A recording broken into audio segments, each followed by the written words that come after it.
deserve a big, big round of applause. Now, before we begin, I'd just like to know from a couple of you, before we start, as to what your expectations are from this event, right? So maybe I'm going to try and engage with a few out here first. Maybe one person from the audience would be the lady out here. I'm going to be quickly asking you your name, where do you work, and what is your key expectation from today? My name is Sunita Sinha. I head the West and North Division of Bharat Media and Entertainment Group. I have known Exchange for Media for all 25 years and followed Impact in great detail also. My expectation is to just meet people and increase my knowledge base, what's happening in the ecosystem and how are we gearing up for the future to come. Perfect. Thank you so much. Let's give our lady a big, big round of applause. I'm also going to be quickly going to the gentleman out here on the right. Hi, what's your name? And what are your key expectations from today? Hi, my name is Martin.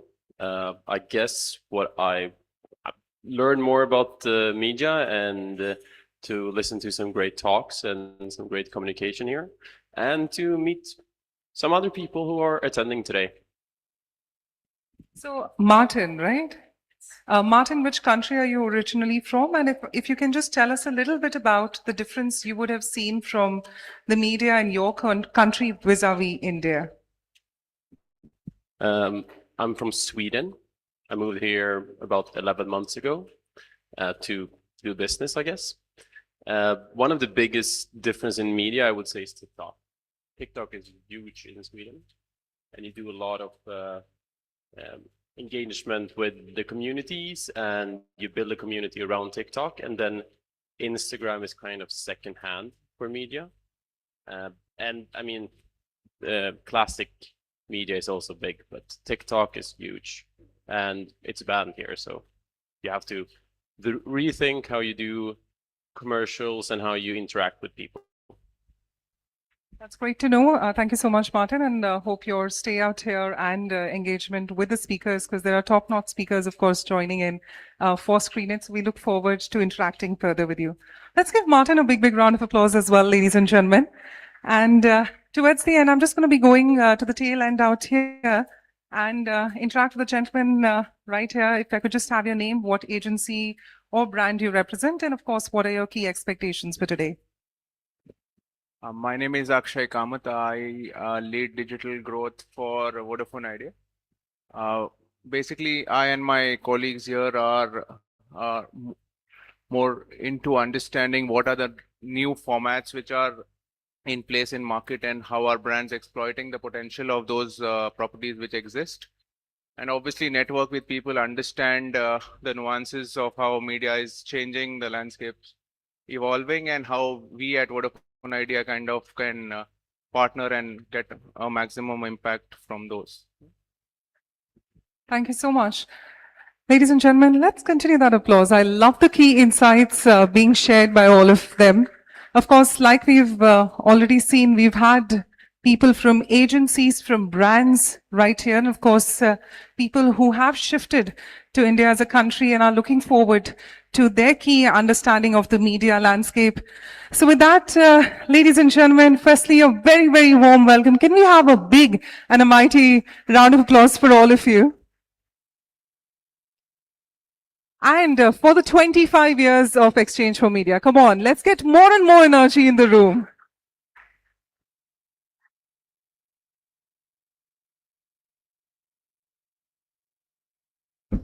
Sure. So with that, a very good morning, everyone. My name is Bhavna Bhatia, and I'm absolutely thrilled to welcome all of you to the 8th edition for Exchange for Media Screenage 2025. Well, I must say what an electric start it has been. The room is truly buzzing with energy, ambition, and the anticipation as we dive into a day dedicated to the future of mobile-first marketing. Content and of course, the commerce innovation and consumer experience in a screen-led world. Ladies and gentlemen, today we're going to be joined by extraordinary community of CMOs. brand custodians, digital commerce pioneers, agency innovators, and of course, the storytellers and those tech enablers and our platform leaders. The brightest minds shaping how India discovers, engages, buys, watches, and interacts across every screen are all here together. And it's truly going to be remarkable.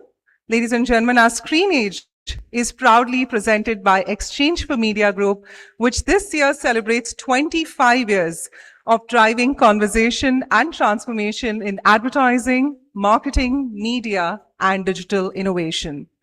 Since 2000, Exchange for Media has been the platform that the industry turns to for trusted reporting, sharp perspective, courageous debate, and forward-looking insights. From documenting the evolution of Indian media to tracking the rise of digital and data-driven marketing, e4m has truly been the voice, the mirror, and the catalyst for the progress. And we owe it to the legacy to all of you, the industry that reads us, challenges us, and grows with us. Ladies and gentlemen, at Screenage, we don't just observe the shift, we decode it.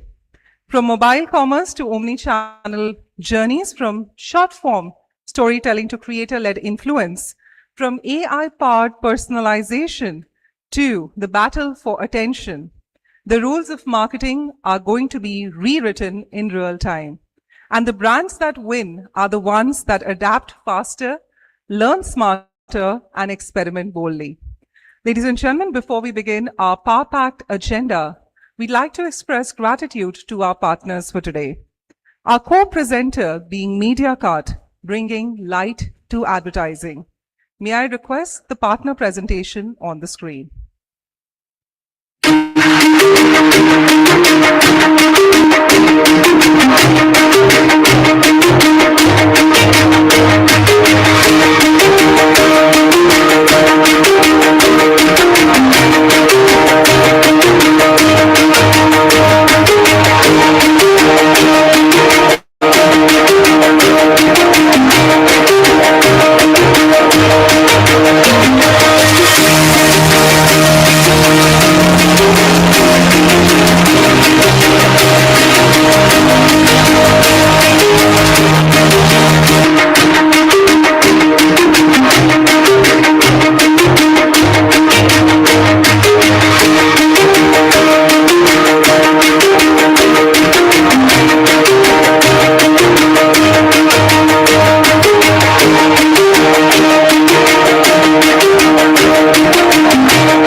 A big thank you to MediaCart. Ladies and gentlemen, let's give our partner a big round of applause.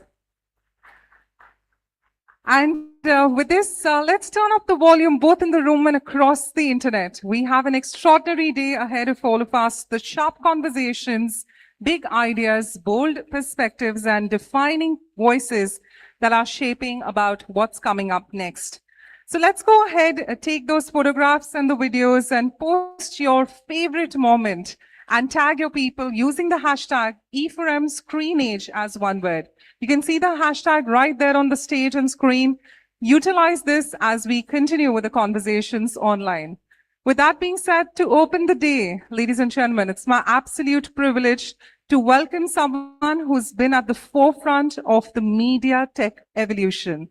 Our very own Chairman and Editor-in-Chief, PW Business World and Exchange for Media Group. Let's give it up for none other than Dr. Anurag Batra. Come on, ladies and gentlemen, a mighty round of applause right there.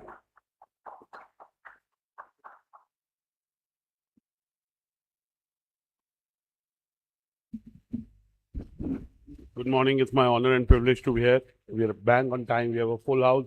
We have a very interesting audience, relevant audience.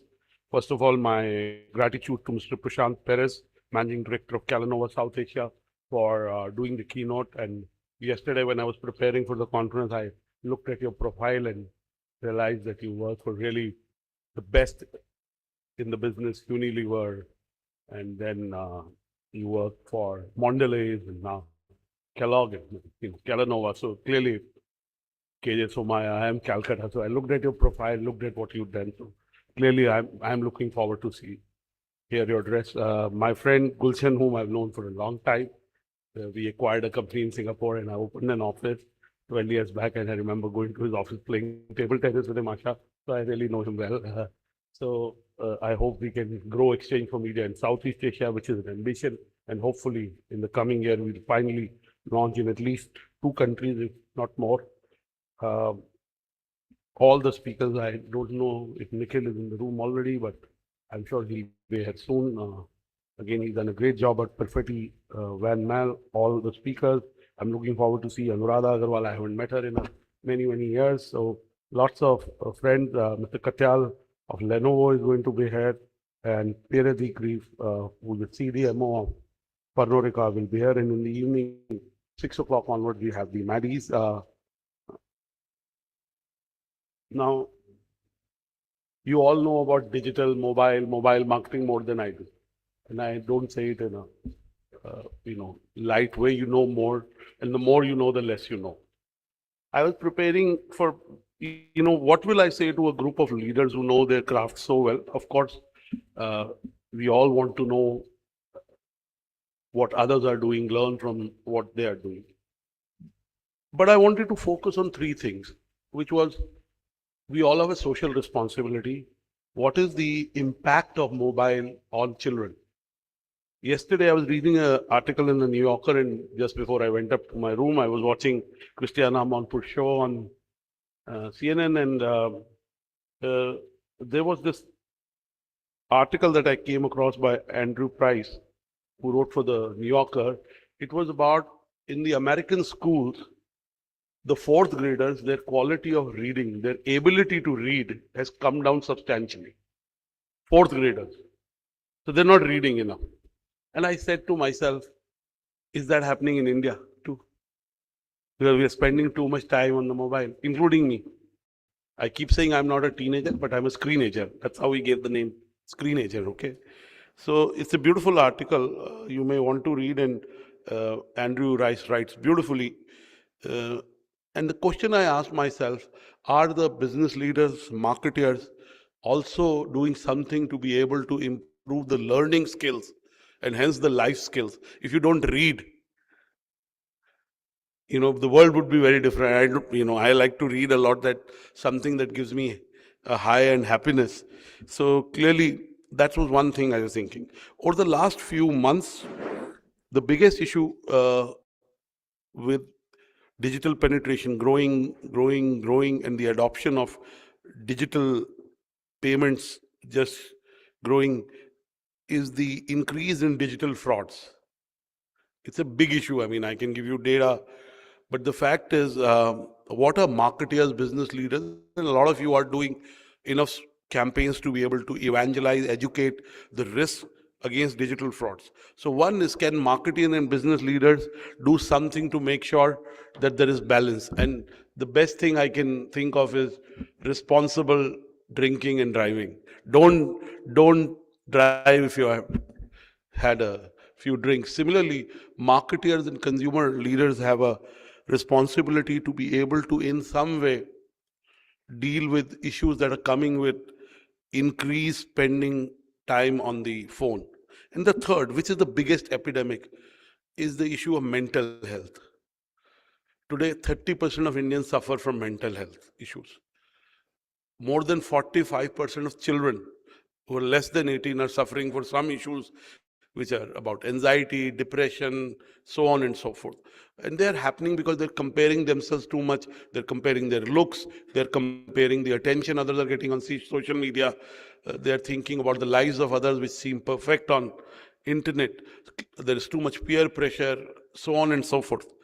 So I said, while we'll talk of marketing, I do want to bring these 3 issues of one, how to improve literacy and basic functional skills in the era of screens, in the era of mobile marketing, which has become the primary way of marketing, in some cases, a very effective way of marketing. Second is the issue about digital frauds, which does impact a lot of people who are above 60, but it has happened to younger people too. And the third is the issue of mental well-being, which is directly related to our attention spans, our mindfulness, what we see on our screens. I'm sure as responsible business leaders, marketeers, you'll do something to be able to mitigate the risks that are coming from it. I really want to keep to time. And as I said, reading gives me more happiness than anything else. Maybe I'm a little old-fashioned. And I'm reading this book for the second time. It's called The Empire of AI. Sagar, can we show it on the screen? Today, no conversation in business, advertising, marketing can be complete without talking about the impact of AI on our lives, on whatever we do, the integration of whatever we do with AI, agentic tools. But this is a book which opens you to new vistas, not all positive. And, it doesn't say evil somewhere, but once you read the book, it may even read as the evil empire of AI, right? It opens your eyes to the risks that may happen. And, it's not sci-fi. They seem very real. So it's a book I would recommend to all I don't get any money on the sales of the book, so nor does e4m on any of the books that I recommend. So this is a book I wanted to recommend, and I don't want to give, there are 14 chapters in the book, and it's a very real book. Karen Ho was assistant to Sam Altman, and she is pioneers, maybe the top 100 pioneers in this domain. And she started working on AI 14, 15 years back. So it's really somebody who herself understands the landscape and has worked with people who are really leading the progress in AI. And it paints certain business risks and life risks and civilizational risks, which are very scary. I won't get into them. So I did want to recommend this book. This is a book I've been recommending for 6-7 months. And I've asked this question at many conferences. How many of you feel you're successful? How many of you feel you're successful? Michelle, you're successful, very successful. Yes. How many of you feel you're successful? No one is successful in this room. This lady. Gulshan, you are also not yet successful. Okay. When I grow up, I want to be like you. You're being shy, or maybe it's the simple point. This is a book that I read 7, maybe 8 months back now. And early this year, I read it, maybe Jan, Feb, I don't remember exactly. And basically, it says that the life is a series of happy incidences, magical interventions, serendipity, accidents, chance, luck, preordainment, if you're a Hindu who believes in God's prarabdha. So we give ourselves too much credit for our success and too little credit to others for our success. Because our success happens because of other people also, a lot of time. In companies, it happens because other people work with you. I mean, I have no contribution to this conference. Naval's not here, so he requested me to come and to do sessions. So I would recommend this book. There are lots of stories. I've told some stories in the past. This is another book, since we are dealing with data, mobile marketing, and screenagers. I'm not endorsing the book, but it's a book about a social media giant, and the only thing that a social media giant cares about is moolah. You are marketers, you can put some pressure on these companies to be able to be more responsible. Maybe it'll work. I remember saying 15 years back at a media agency services conference, saying if the media agencies put pressure on news channels, because they spend money with news channels, they do better. Clearly, not enough pressure was put in, right? But it's a book, again, I'm not endorsing the book. Sarah used to work for this giant. She was the head of public policy. She's a New Zealand diplomat. And again, it's a scary book. I don't know why I'm recommending scary books early in the morning, but once you read this book, you look at the world with a different eye. It basically says that they only care about moolah. They don't care about what's happening to our children, what's happening to societies, what's happening. They're happy to tango with oligarchs, and there are stories and incidents. This is the last slide, and I will. Now, we are sitting in a conference on mobile marketing. It's a derived domain, so to say. But if you look at the McKinsey prediction for what will happen to various industries, e-commerce is at 20 trillion.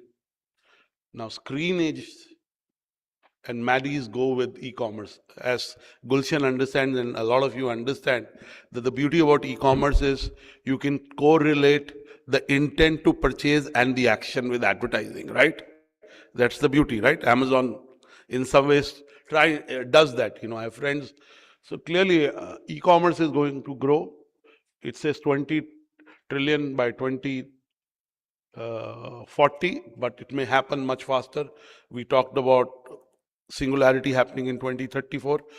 We're in 2026 almost. It may happen much faster. So clearly this may also happen much faster, but this is the projection. If you look at AI software, it is $4.6 trillion, cloud services $3.4 trillion, electric vehicles $3.2 trillion, digital ad almost $3 trillion. Gulshan, you're in the right business. Semiconductors 2.4 trillion, autonomous vehicles 2.37 trillion, space 1.6 trillion, cybersecurity 1.2 trillion, and I can go on. So, and the size of the economy. I want to end by saying that the purpose of business is to make our lives better. The question we have to ask as responsible citizens and business leaders is, what are we doing to be able to contribute to the society beyond the numbers in our business and beyond the business KRAs we have? And the biggest issue today in our lives is the quality of lives in urban cities, whether it's mobility. And I know some of the business leaders in this room are trying to find solutions. It is mobility, it is the quality of air, and most importantly, it is civic issues. Right. Can we also do some campaigns which raise the consciousness of everybody who is our consumer, and they would appreciate the fact that a purpose to make our lives better is the driving force for the business and not just profits. With this, I look forward to hearing all of you at the Screenagers Conference, learning something that I don't know, and look forward to interacting with you just before the awards. In the evening, the Maddies are given through a jury process. We've had a jury which is really representative of business leaders that are building businesses and brands that are relevant for now and the future. All our juries are done through a process, and we are only custodians of the process. I also want to take this opportunity to say that in February, we launched this new site called martechai.com, and we can show the homepage of that. On 10th December at the Leela Gurgaon, we have our Martech Summit and Awards. We started a Martech IP 5 years back. With all humility, thanks to your support and great work from our colleagues. We've been pioneers, and we're happy to do that. I know right from our content to our ideas are copied by everyone, but it's difficult to copy an original. We'll always stay ahead because of our colleagues. I also want to say that the Exchange for Media News Broadcast Awards, which is in the 18th year, which is a recognition of leaders in the news broadcasting domain, which normally happens before August, between April, May, June, July, August. It has happened mostly in May every year, but this year, because of Sindoor and so on and so forth, and then the elections in Bihar, the news guys were busy. It is happening on the 13th of December in Delhi. 6th of December, we have the jury meet. It's an IP that I'm personally passionate about it, and the only IP that I have a hands-on oversight of. Otherwise, I am mostly a guest at our events. On the 17th, we have the Exchange for Media Influencer of the Year, and we'll announce the list today. I want to end by saying that Bhavna started by talking about the 25 years of Exchange for Media. For the first 3.5, 4 years, we were trying to build a B2B marketplace where buying and selling of advertising time and space happened. That was our vision. We couldn't do that. We started a newsletter, and with God's grace and lots of patronage from everyone in the industry, we've been able to build a community of marketers, business leaders, brand leaders, agency executives, communication professionals, digital professionals, and every subsystem and ecosystem associated with it. I want to pay my gratitude to all of you on behalf of the 200 Exchange for Media colleagues who work tirelessly to make sure that the community initiatives that we do are world-class, pioneering, and have some value in your life. The most important aspect, especially when we are talking of Screenage and Maddies, is attention. So thank you for giving us your attention, your patronage. We have traversed these 25 years because of the support we've got from each one of you. So gratitude to you and God bless you. Hopefully we'll be able to do something that gives you even more value. Congratulations, and I look forward to Mr. Perez's address. Thank you. Ladies and gentlemen, a big round of applause. Dr. Anurag Batra, thank you so much for joining us. Of course, his vision truly sets the tone for today, and it also reminds us why platforms like Screenage are even more vital than ever in navigating the fast-evolving screen-led world. As you rightly said, from screenagers to being voracious readers, we'll see that thin line, of course, in the day ahead. And now, ladies and gentlemen, we move on to one of India's most iconic business leader taking the stage. It's an absolute honor to welcome a leader and a marketeer who blends consumer insight with brand storytelling. We're excited to hear his views on connecting today's changing consumer and driving meaningful brand growth, bringing in more than 25 plus years of keen and clear expertise. Ladies and gentlemen, it's truly an honor, as Dr. Anurag Batra rightly said, that we have with us the Managing Director of Kellanova South Asia. Let's give a big round of applause as we welcome on stage Mr. Prashant Perez.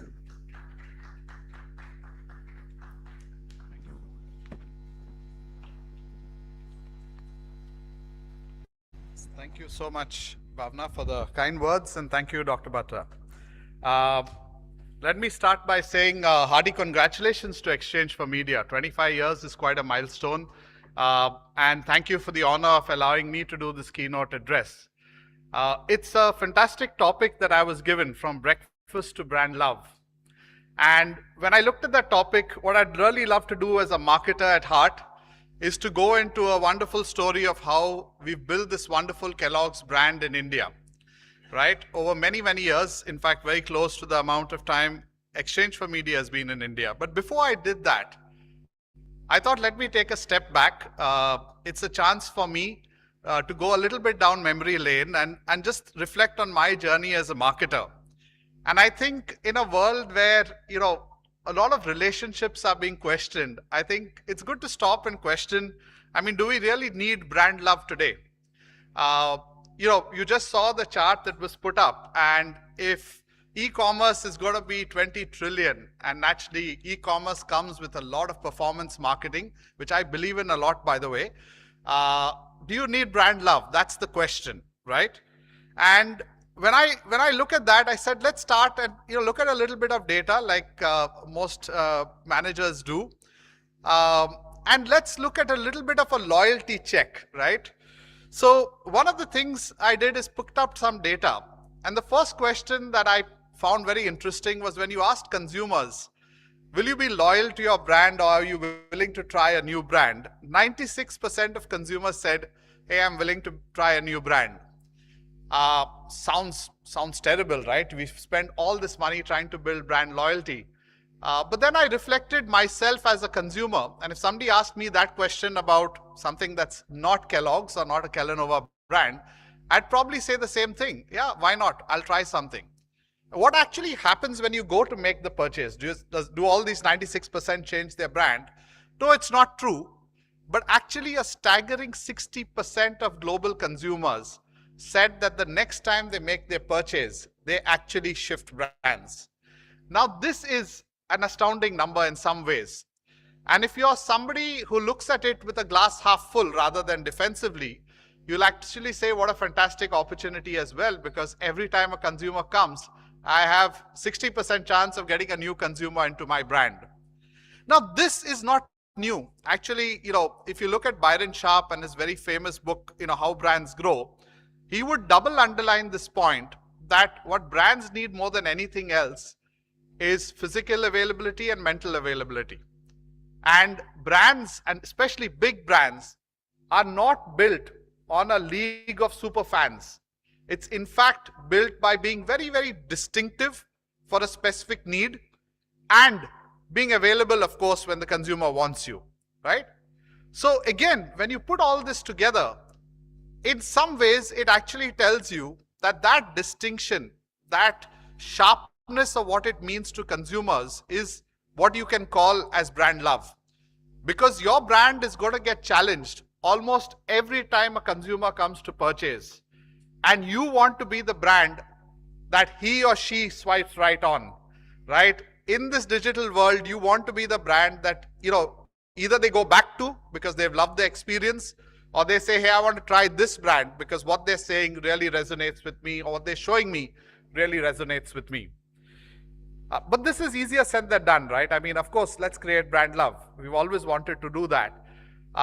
So I thought I'll take a stab at saying what really helps to create brand love. Yeah. And this is when I get the advantage as a marketer of, as I said, going a little bit down memory lane. And I summarized what creates brand love in this one statement, which says it's the power of head and heart. In order to talk a little bit more about it, I thought let's first just look at a reel of ads, and I've plugged them all together in the interest of time. And then let me talk a little bit about some of the series of advertising and what it's done and why they, in their own distinct and very different ways, have created brand love. Enjoy the reel, and I'll come back to say a little more after we play.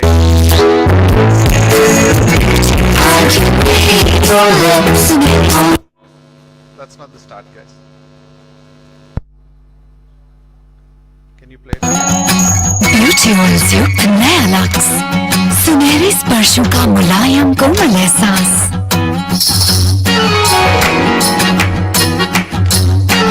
सोने से भी सोना लगे सनोना मेरा यार है।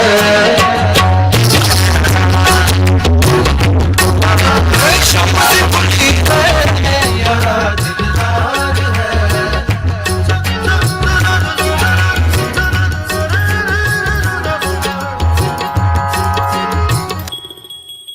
सोने से भी सोना लगे।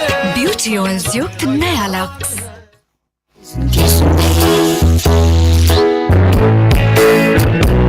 I can read your lips on your fingertips. I can feel your smile come on my lips, and happiness in your eyes. Close your eyes, listen to me. New Cadbury Silk Bubbly. Silk now bubbled up for joy.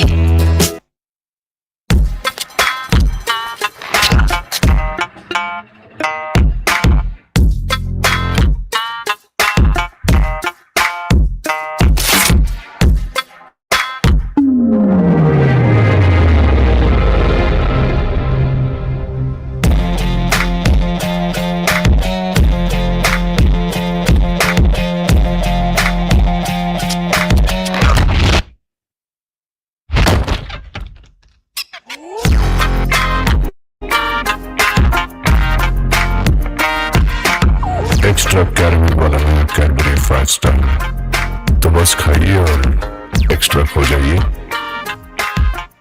मैंने भी सीखा कि हिम्मत सिर्फ तब नहीं दिखाई जाती जब दिखाना आसान हो।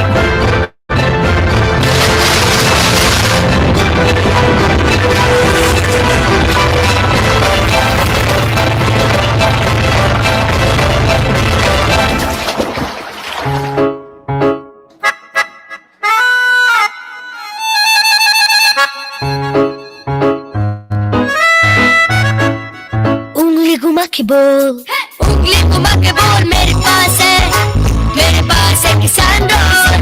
उंगली घुमा के अब बोरिंग पराठे सब्जी को किसान केचप बनाए और भी यम्मी। बस सब्जी में किसान केचप मिक्स कीजिए, फिर पराठे पे रखिए, उंगलियां घुमाइए और बन गया यम्मी टेस्टी किसान रोल। उंगली घुमा के बोल।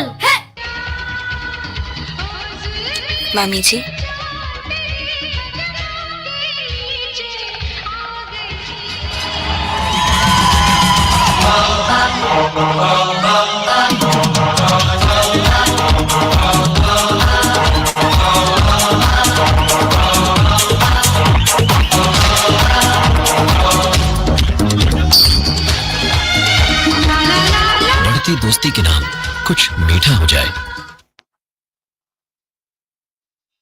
And, you know, when you look at these ads, as I said, all of them created their own bit of magic.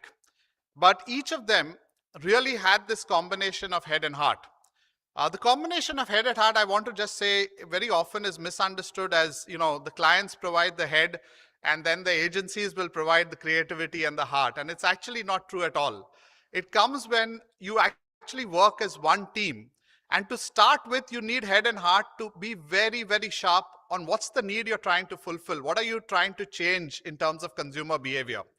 And each of these, whether it is Lux, and this was an iconic Lux campaign, because you moved from saying, I just want to look like her, to saying, I also want to do what she's doing.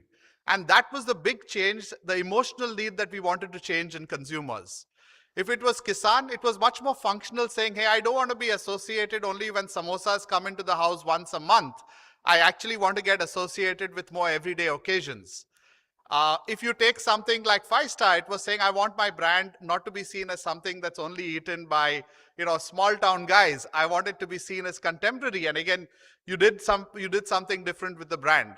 Now, that was the sharpness which came with both. As I said, even the thinking needs both head and heart. Of course, after that, I think you have to, as a team, allow some magic to happen. And each and every piece of communication that I've shown out here, there is a little bit of magic, and there's a story behind each of them, which translated them into, you know, I think from ordinary to very good advertising or even great advertising. In the Lux ad, it was actually Shankar Ehsan Lloyd's music. We first saw the ad with, you know, a Western track, and somehow it just didn't hit. And then you changed the music, you got an Indian track, and boom, you know, everything changed. It became one of the most iconic ads we've done. If I take Kisan, it was the process, because the ad was actually briefed in a school during a tiffin break. And it was fascinating for so many of us to go back to school and hear from kids, you know, how they talk to each other. I can't forget that one kid was nicknamed Bindi because apparently his mom gave him Bindi for tiffin every day. So, you know, that's what led to the communication. And if you take the CDM ad, it was actually not casting models, but casting dancers actually, who would just dance with gay abandon, because that's what you wanted to do with the brand. You wanted to make it mass for everybody. So, as I said, there's a lot of head to be very sharp about what you want to do, but equally, as a team, there's a lot of heart that goes into making great communication. So armed with all this knowledge, let me now move into the world of India, its challenges, its opportunities as you try to build a breakfast brand in India. The amazing thing about India, like all of us know, and you know, you'll have all this data thrown at you many times over. But the thing that always strikes me is how pluralistic we are as a society. We've got opportunities wherever you look, right? We have the biggest Gen Z population in the world. We also have more than 100 million elders who are above the age of 65. So there's opportunities at both ends. You've got the top end, and you know, again, we have to keep reminding ourselves, our SECA population will be bigger than many European countries. At the same time, you've got a huge number of people who are at the bottom of the pyramid. So no shortage of opportunities. And when we looked at it from a breakfast lens, breakfast habits in this country literally change every 100 kilometers. This is not just a saying. We actually did the research and realized every 100 kilometers, people are having something different for breakfast in terms of local breakfast. But when you pull out from all that, there are still some commonalities which actually work not only in India but across the world. And as a brand, you've got to decide which of those that you want to play for. For us, it was rushed mornings. You know, every day, when I first did work and consumer work in this category of breakfast, I came out saying, listen, a housewife or a mom needs to have 10 hands to actually get through the morning. I don't know how she does it, right? And I also reflected back and, you know, I almost thought, I don't know how my mom did it.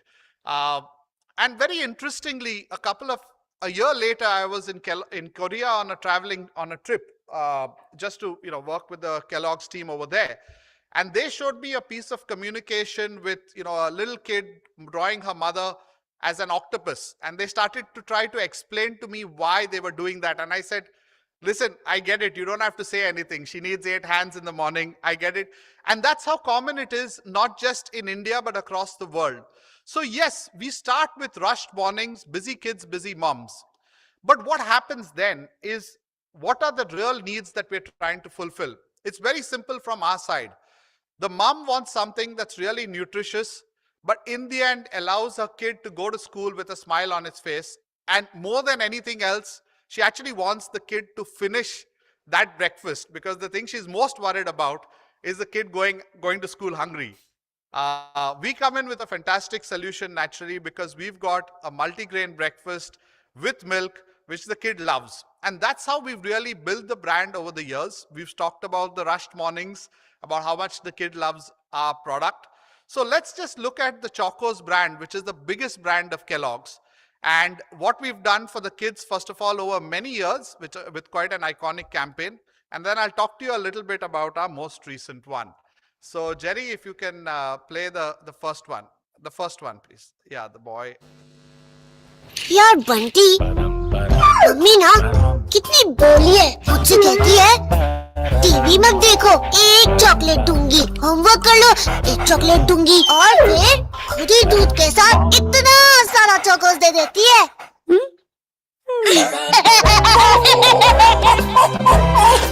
Kellogg's Chocos, अब इतना सारा चॉकलेटी मजा, दूध का solid दोस्त। नया Kellogg's Chocos, mamma please. Okay, फिर कुछ मल्टीग्रेन भी खाना पड़ेगा। Deal? Okay deal.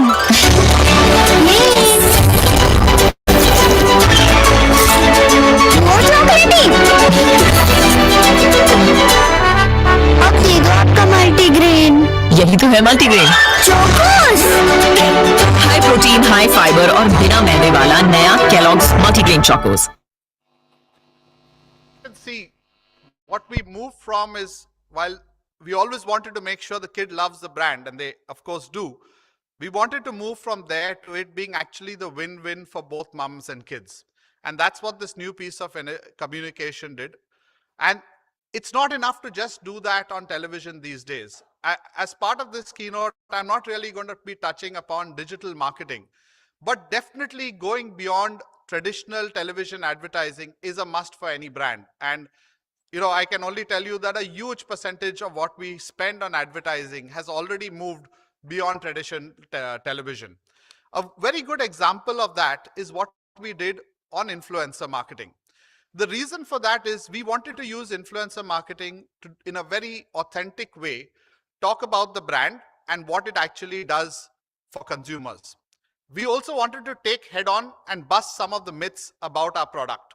So let's have a look at what we did on influencer marketing. Let me just play the first one. Review the new Chocos today. Is it healthy and can you give it to kids? What's in Chocos? It's multigrain, so it has wheat, corn, jawar, rice. That's good. It has zero maida. That's good. Yes, it has sugar. It has almost 1.5 teaspoon per serving. But you know what? That could be better, but it's okay. Now the moment you have Chocos with milk, the overall sugar percentage gets diluted to as low as 4%. Does sound pretty okay to me. It also has high protein, high fiber. I've checked, it has high protein with or without milk. I would say as a weekly diet there are many other things, but Chocos is a pretty decent option. What do you think? They can do even better than this? What do you feel? Remove sugar altogether or replace sugar with jaggery? Let us know in the comments. That brands are looking for more and more these days is, can you be authentic? Can you be real with them?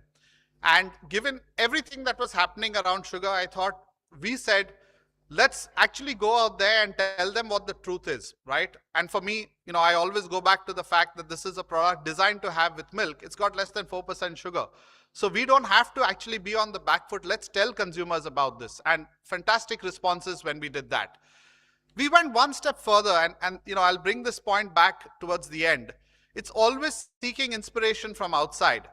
We looked at what personal care companies were doing, and we realized how well personal care companies were even leveraging their own employees to talk about their products, and we said, why can't we do the same? Let me play a small video on that, and you'll see what we're talking about. Hi, my name is Vinay, and I work for Kellogg's. But first, I'm a dad to my 7-year-old son. My friends often ask me, do you actually give Kellogg's Chocos to your son? And I say, yes, of course. And you know why? Because the new Kellogg's Chocos is multigrain. It's high on protein, high on fiber, it's fortified with calcium, iron and vitamins, and you know what? It has zero maida. Then my friends ask me, does it have sugar? And I say, yes, of course it has sugar. A bowl of Chocos contains about 1.5 teaspoons of sugar. And as a father, I'm frankly okay with it, because I reckon I would have added that much sugar to plain milk anyways. So I'm happy because he's getting a high protein, high fiber, multigrain breakfast, and I'm happier to see him really enjoy and relish a yummy chocolatey breakfast just like this. So that was Vinay, and he's behind a lot of the magic that you see out here because he's our CMO, but he wasn't the only one. We had almost 40 of our employees actually go out there, make videos, and talk about what we actually consume every day, including me. So I spoke about me starting my day with muesli. And again, great success because consumers want to hear about the brand authentically, sometimes from people who work for the brand as well. Moving on, we use the word AI so often these days, and after Dr. Batra put up all those books, I really feel I have to catch up on my reading. Though I'm very likely to ask AI to summarize the books and show me the summary. But if AI can be used, why not? And this is a small example of using AI. You'll see it's inspired by something else which you may have heard of in the world of FMCG. But we used it in a unique way to support general trade merchants with Chocos, right? So let's play that quick video of what Kajol did for the general trade merchants.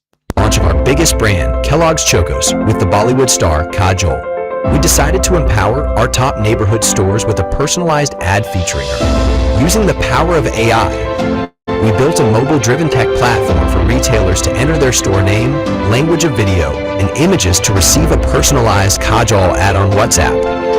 Hi, this is Kajol speaking on behalf of New Classic Kirana Store, speaking on behalf of Be Fresh Mart, speaking on behalf of City Mart, the store near you.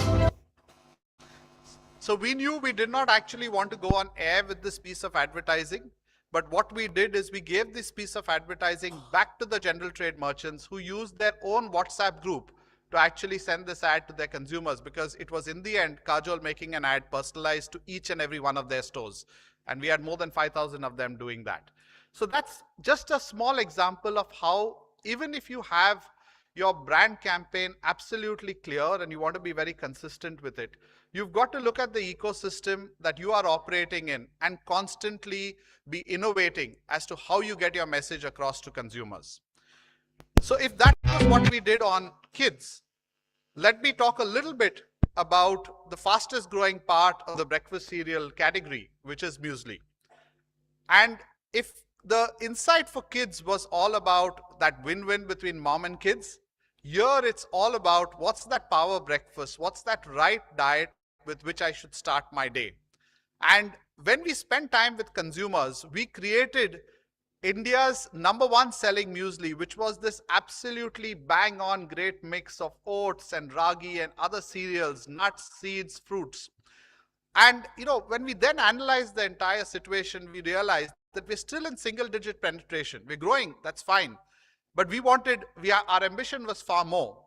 And that's when, again, the head and heart part came in, because we transformed that same product into what we call today the 12-in-1 power breakfast. And the reason for that was that consumers didn't really get what's a muesli. It's still a very, very new term in India.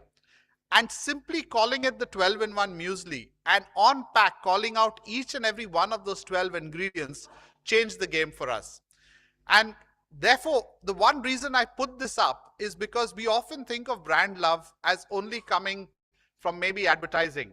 But definitely sometimes it's the product that can create the brand love, or the packaging. And we have another brand in our stable, which is Pringles. And I think brand love really starts with the Pringles can, even before it starts with product or advertising. The same thing that we did here, I think, changed the game for us, because suddenly the consumer knew what they were getting. And with that, I think we were able to now start talking about the 12-in-1 muesli. So let's see what we did the first time and what's our most recent communication. So Jerry, if you can play the ads.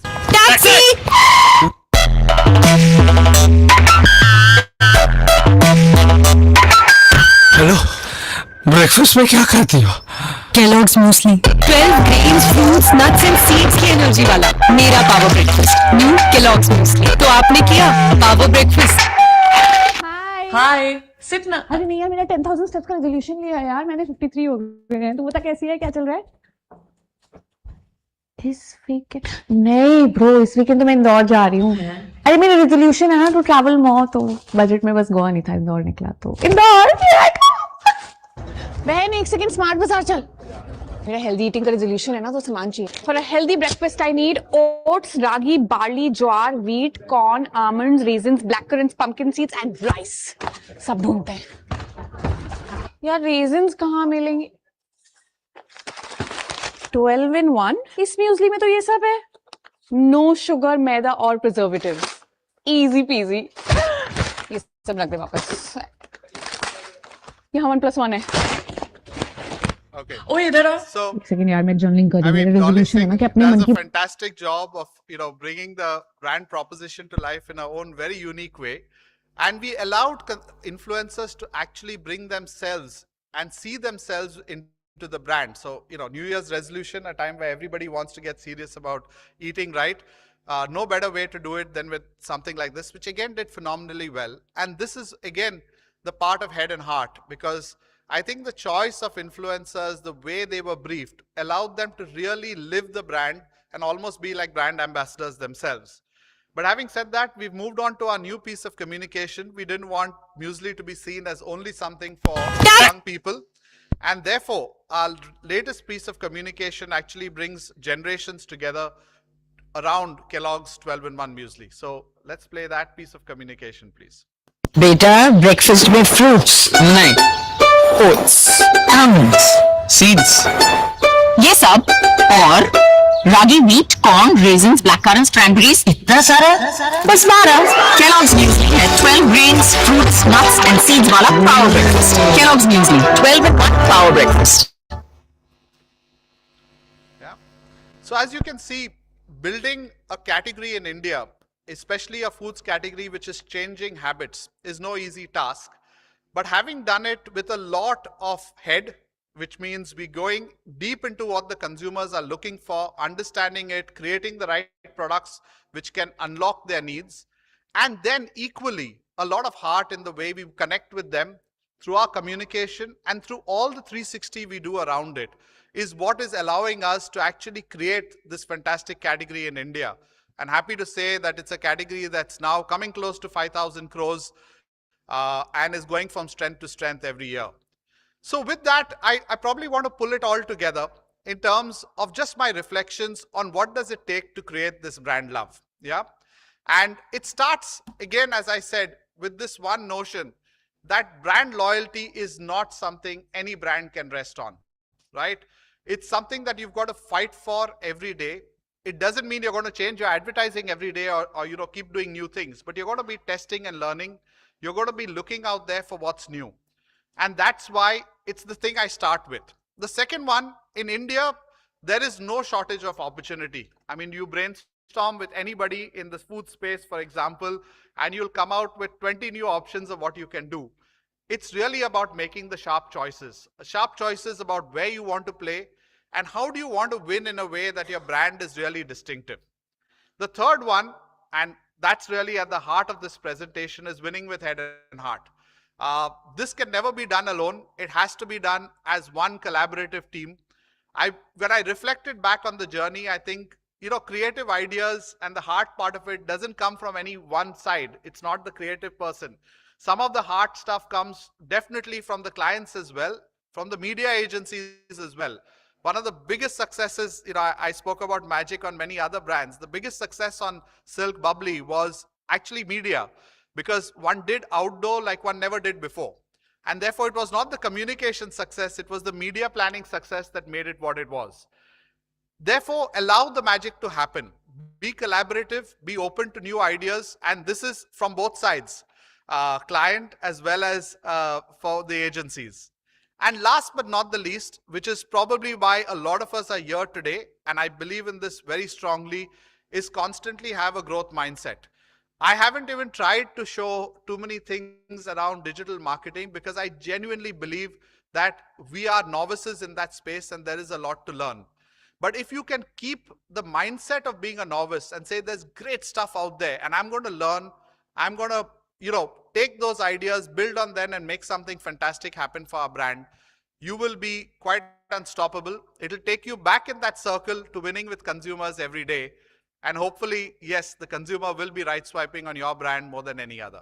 So with that, thank you very much. Good day. Thank you.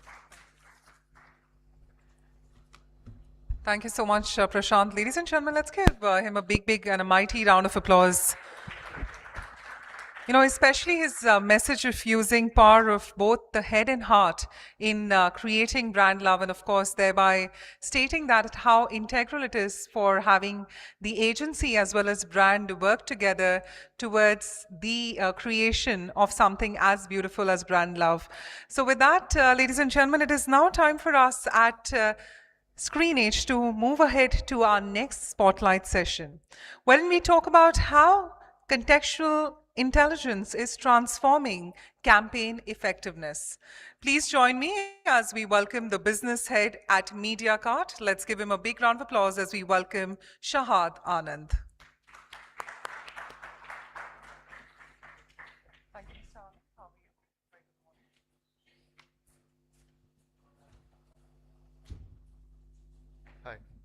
morning. Hi. I'll take around 15 minutes. Would speak and show a bit. When I speak, there'll be nothing to see. When there's something to see, I won't speak.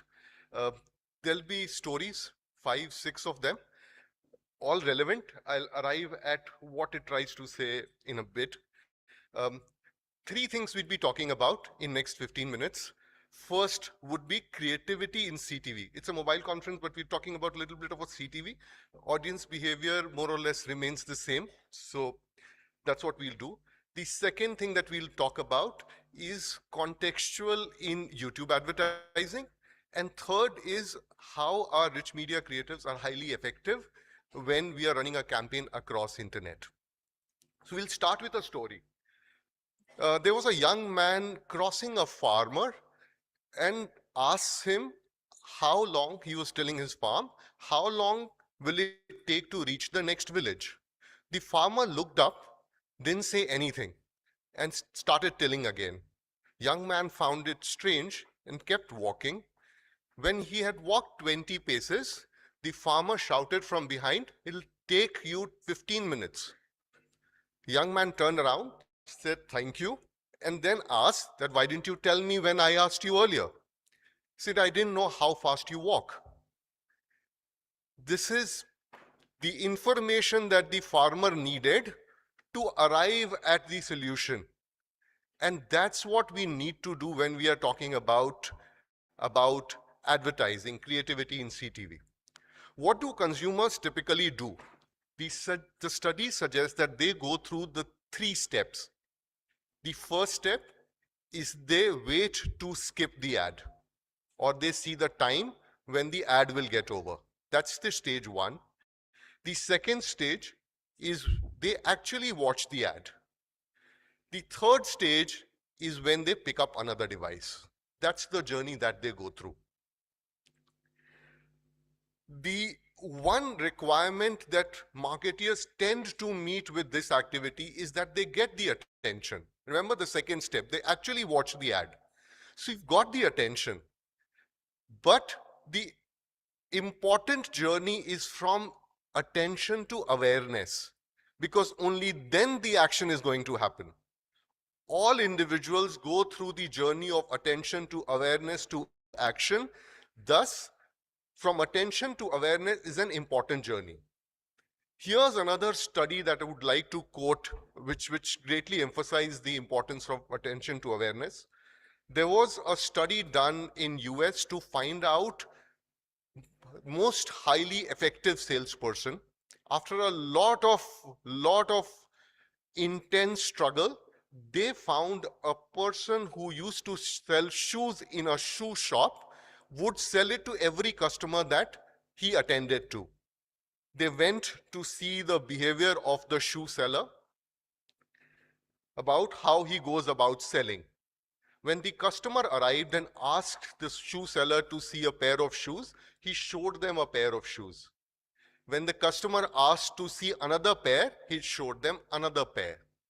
When the customer asked him to show the third pair, here is what the shoe salesman did that made him the most effective.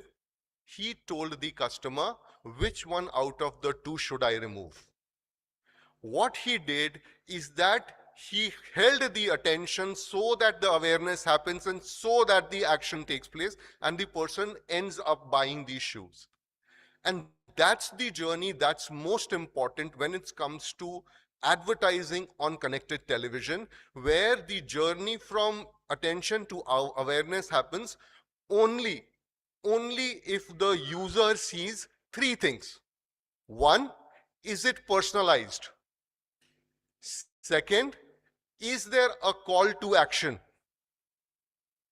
First, is it personalized? Second, is there a call to action?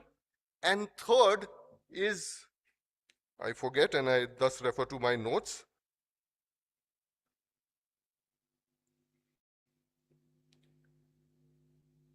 There is an irresistible offer. If these three conditions are met, only then the user moves from attention to awareness. I'd repeat, if it is personalized, if there is a call to action, and if there is an irresistible offer. This happens only and only if the video ad is married with the creative. Stand-alone video ads get the attention, but to meet the three criteria that the consumer has from the advertising meets only and only if very engaging creatives are built in with the video ad, and I'll show you some examples of that. That's the one aspect. The second aspect that I'd like to highlight about the creatives that go with the video, two-dimensional creatives work exceedingly well if these three criteria are there, but there is a one kind of creative that does even a better job, and that's a three-dimensional creative. What I'm trying to say that if there is a video ad along with the 3D creatives, it works highly well because we have a sense when we are talking about depth that the object actually is real. The sense of depth in an individual starts when they are from around 6 months old. Once they start growing up, they start associating the three dimensions with object. And when somebody sees a three-dimensional image on the screen, their subconscious minds tend to tell them that it still is an object before their conscious mind takes over and says that that's an image. What happens is that no matter how good a two-dimensional creative is, it's still considered an image. But when a three-dimensional image, whether it is not that great, is shown, for the first few seconds, the user always thinks it's an object and hence try to have an interaction with it because of the subconscious mind telling them that there is something for them to see, touch, which their conscious mind comes up in the 5th or 6th second and tells them that's still the image. Thus, when we get all these three things together, the three aspects, we do the journey from attention to awareness to action, and the creativity in CTV plays extremely high role. That is what we do at MediaCart, and the few examples that you'll see right now would emphasize that more. There is 1 minute 40 seconds for which you need to see the screen. It'll cover everything that I've spoken about till now. If you can just play the video.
One aspect that we always keep in mind, and I mentioned that before we move to the next topic, is that it's very scientific. What we also do pre and post campaigns is that we do a study to see what is being paid attention to. And this is a depiction of heat map that we utilize to see where all the user is focusing on when their eyes are on the screen. Whatever is prominently seen is where we put more focus on. That's how typically we go about to make sure that it's visually very appealing and the focus points are at the right places for user to focus on an advertiser to get the result. The next aspect that I'd be talking about is the contextual, and this is in context of the YouTube ads that you see. And more importantly, contextual in terms of visual context. When we say contextual, we typically understand keywords. More than keywords, what's important is the visual context. More important or equally important is the visual context. Again, quoting a study, this was done in France, where a boy was asked to go to a mall and ask women for their number so that he could call them for a date.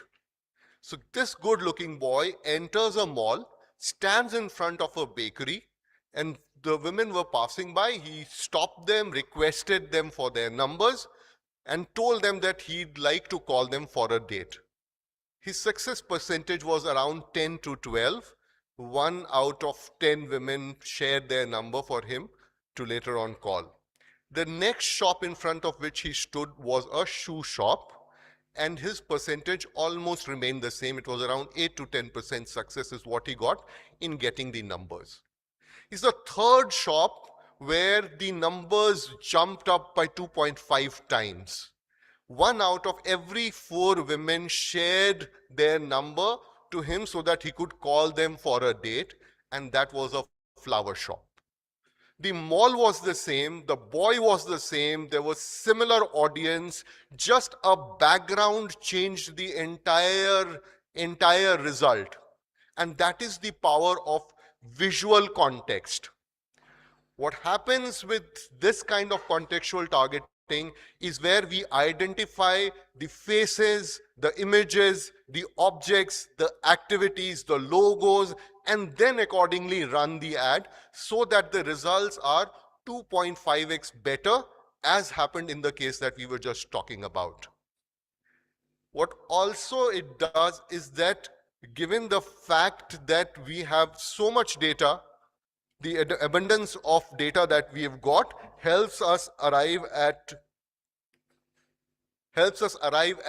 reaching the audience at exactly the right time, with contextual targeting tends to do.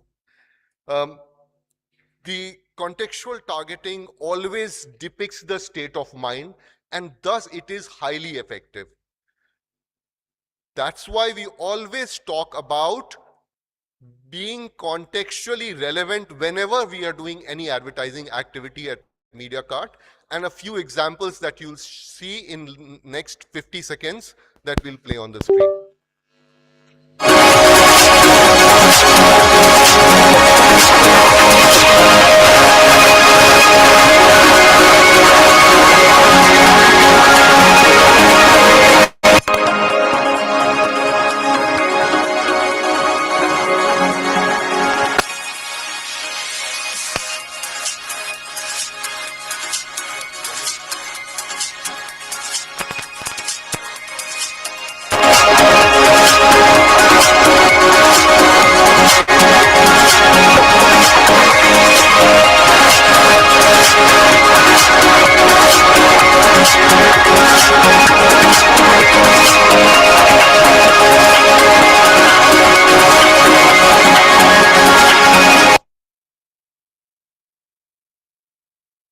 Was it on?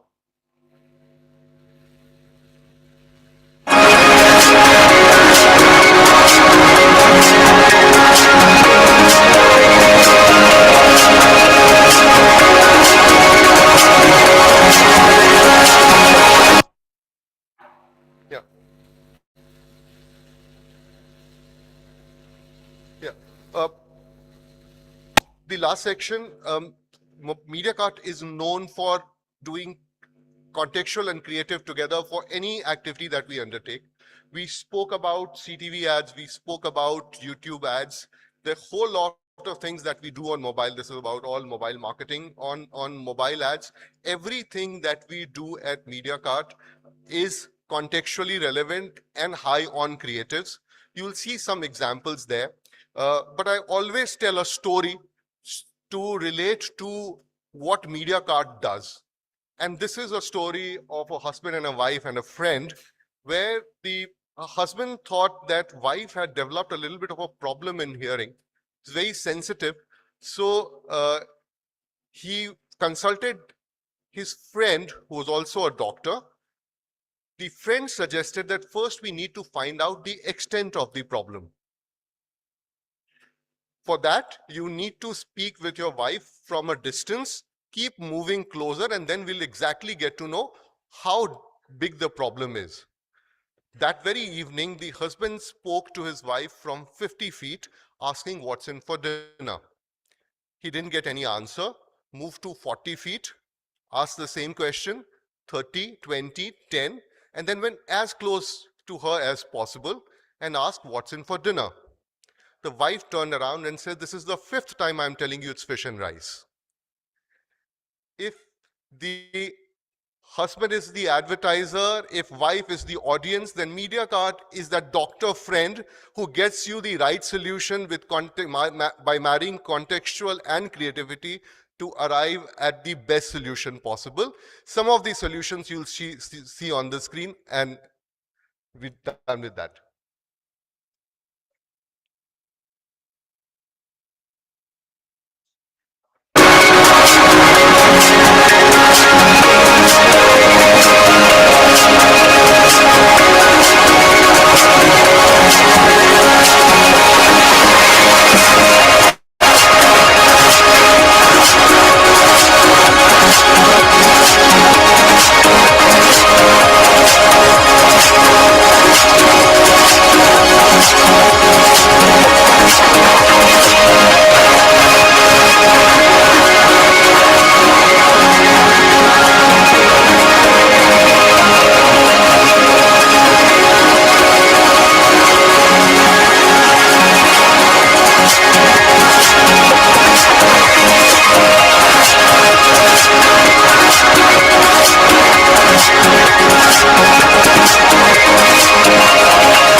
Thank you so much for being such a patient audience. Thank you.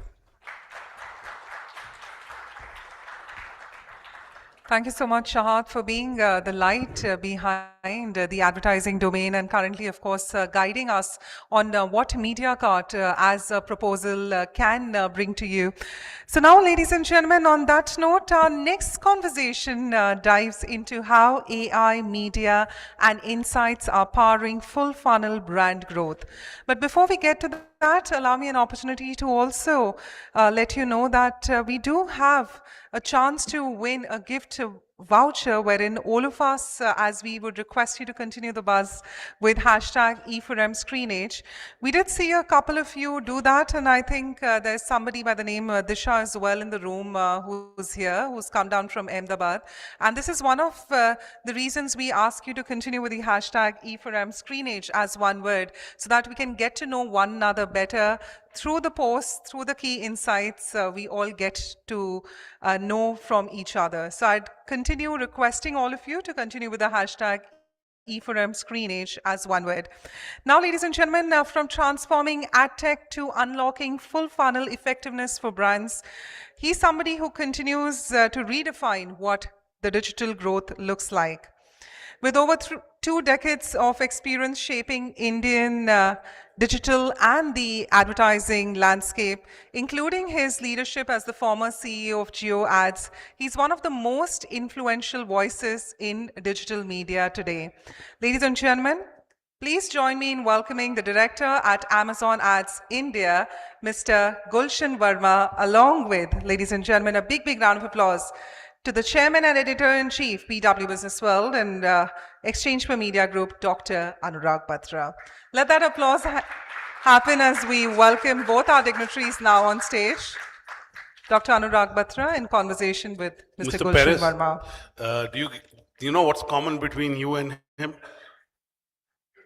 He also owes his life to Kellogg, the Northwestern School of Business, Kellogg in the US, but not, of course, he also has Kellogg for breakfast, but beyond that, but that's just to start the conversation. I am a big fan of Special K. I got used to the US flavor, so every time I go to the US, I bring back 4 or 5 boxes of that, the multi-berry Special K. I'm just not used to the India local flavor here yet. Fantastic. That's brand love for you, Prashant. We have Nikhil, who's worked with Perfetti for all his career, and that's another kind of brand love and organization love. We'll come to that. I got to know Gulshan more than 20 plus years back. He's the early starters in advertising. He used to be at Yahoo. We just started Exchange for Media. Yeah. That's how I first met him. And then we acquired a business in Singapore called digitalmarket.asia. And, I went to Singapore 12 years back, played table tennis in his office and had good fun. He took me out for a meal. So I've known Gulshan. So he's genuinely pioneers in digital advertising. For the last 20 plus years, he's been in digital ecosystem. So we couldn't have had a better person to be able to talk about where we are headed in terms of the full funnel advantage. He understands advertising, he understands marketing, he understands digital media platform. So let me start by asking Gulshan. Gulshan, Prashant also talked about brand love and performance. He said we do a lot of performance marketing, but ultimately brand love matters, brand pull matters. What do you have to say about that? So I think, genuinely, we need to make digital advertising, I wouldn't say simple, but understandable. And I think there's a whole world of performance and brand, but actually what it is you have just different touch points to consumers. Some of them are about creating preference, some of them are about creating insights, some of them are about reaching them at their point of purchase, and they all kind of work together. So what I call full funnel versus something like performance is, performance I used to describe something like, I'm ready to buy, now help me figure out the best way for me to make that purchase. And that's kind of like a logistics thing. Okay, I'm using just an example right now, a certain kind of lipstick or makeup shade.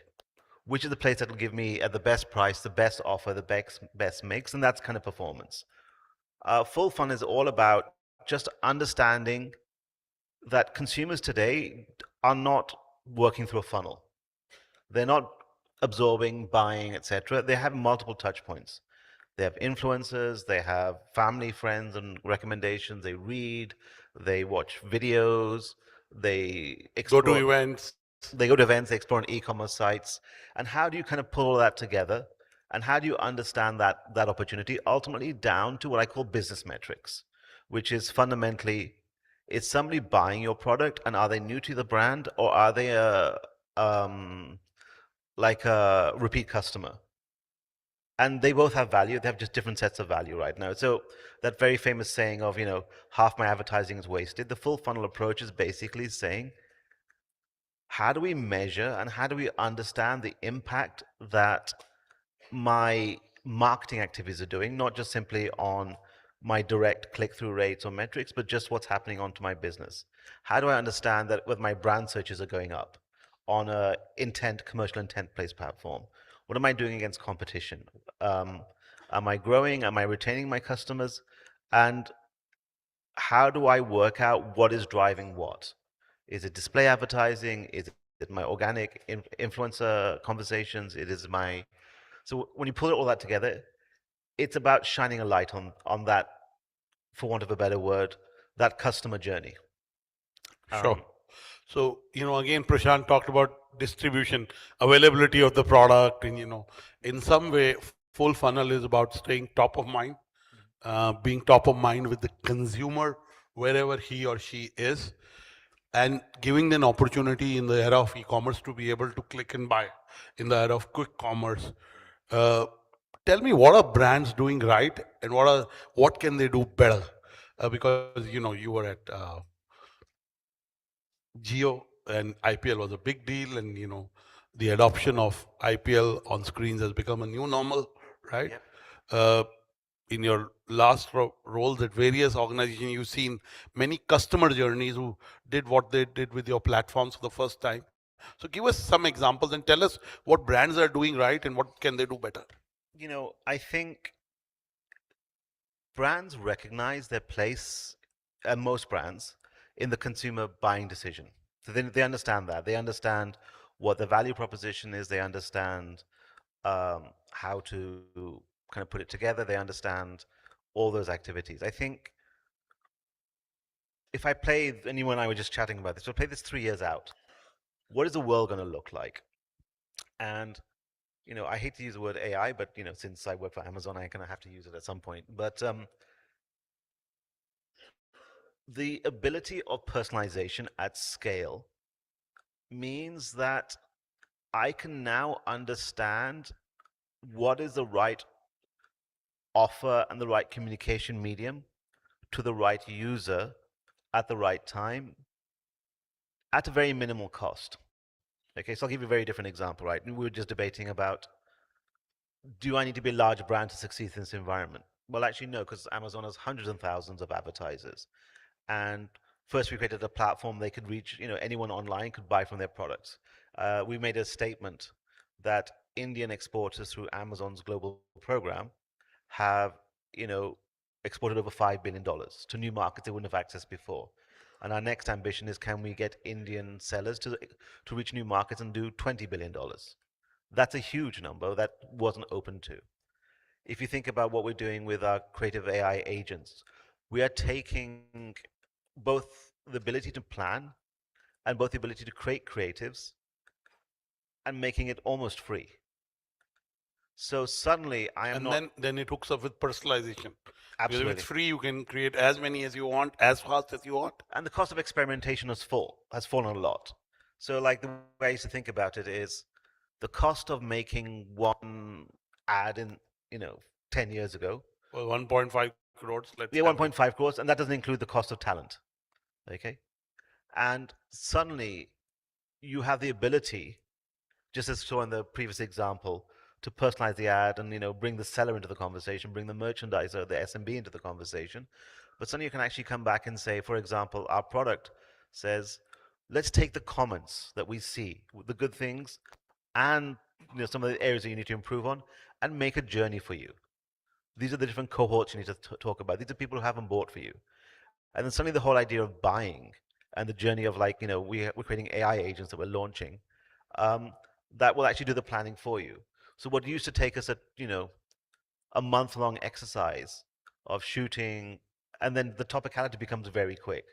Suddenly you're seeing ads about the women's Indian cricket team being relevant to your product at scale without, and obviously IP rights, privacy, all those things really matter.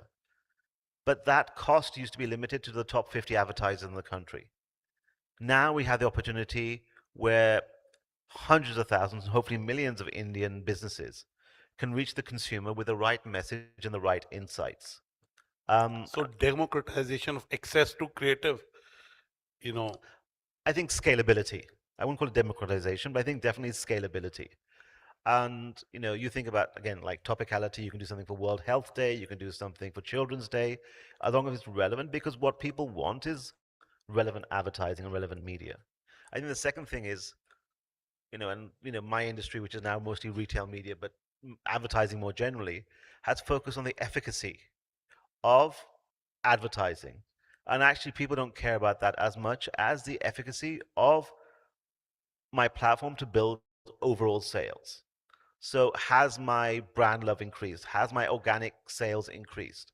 ROAS is a measure that was useful, and I think it still continues to be useful. But if you want the big picture, what you really want to know is, I'm spending money is, am I winning market share? And how much of that is the new customer I want, and how much of that is the retaining my customers? And if I turned it off, what would I do differently? So suddenly what used to take like a 20-person, 30-person team working full-time on one brand has become available to a small ethnic garment exporter in India out of Jalandhar.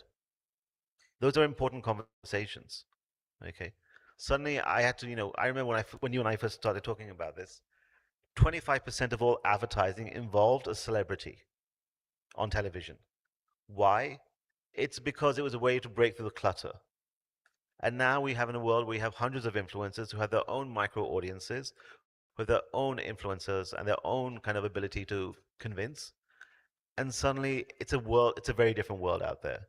If you think about I'm just talking out loud, but just if you think about, for example, we did something with Maybelline, a lipstick finder. Okay. What we were able to understand is, look, there are 20 million beauty buyers who are in the position of buying beauty, and they're open to new brands. But what they want to know is, what's the right brand for me? What's the right color? How often should I use it? We created on our shopping platform, we created a beauty page, a store page, brand page where people can come in, test different makeups, take a picture, figure out what it looks like. And ultimately what we saw is there was a 2x to 1 output in terms of sales, in terms of versus the investment.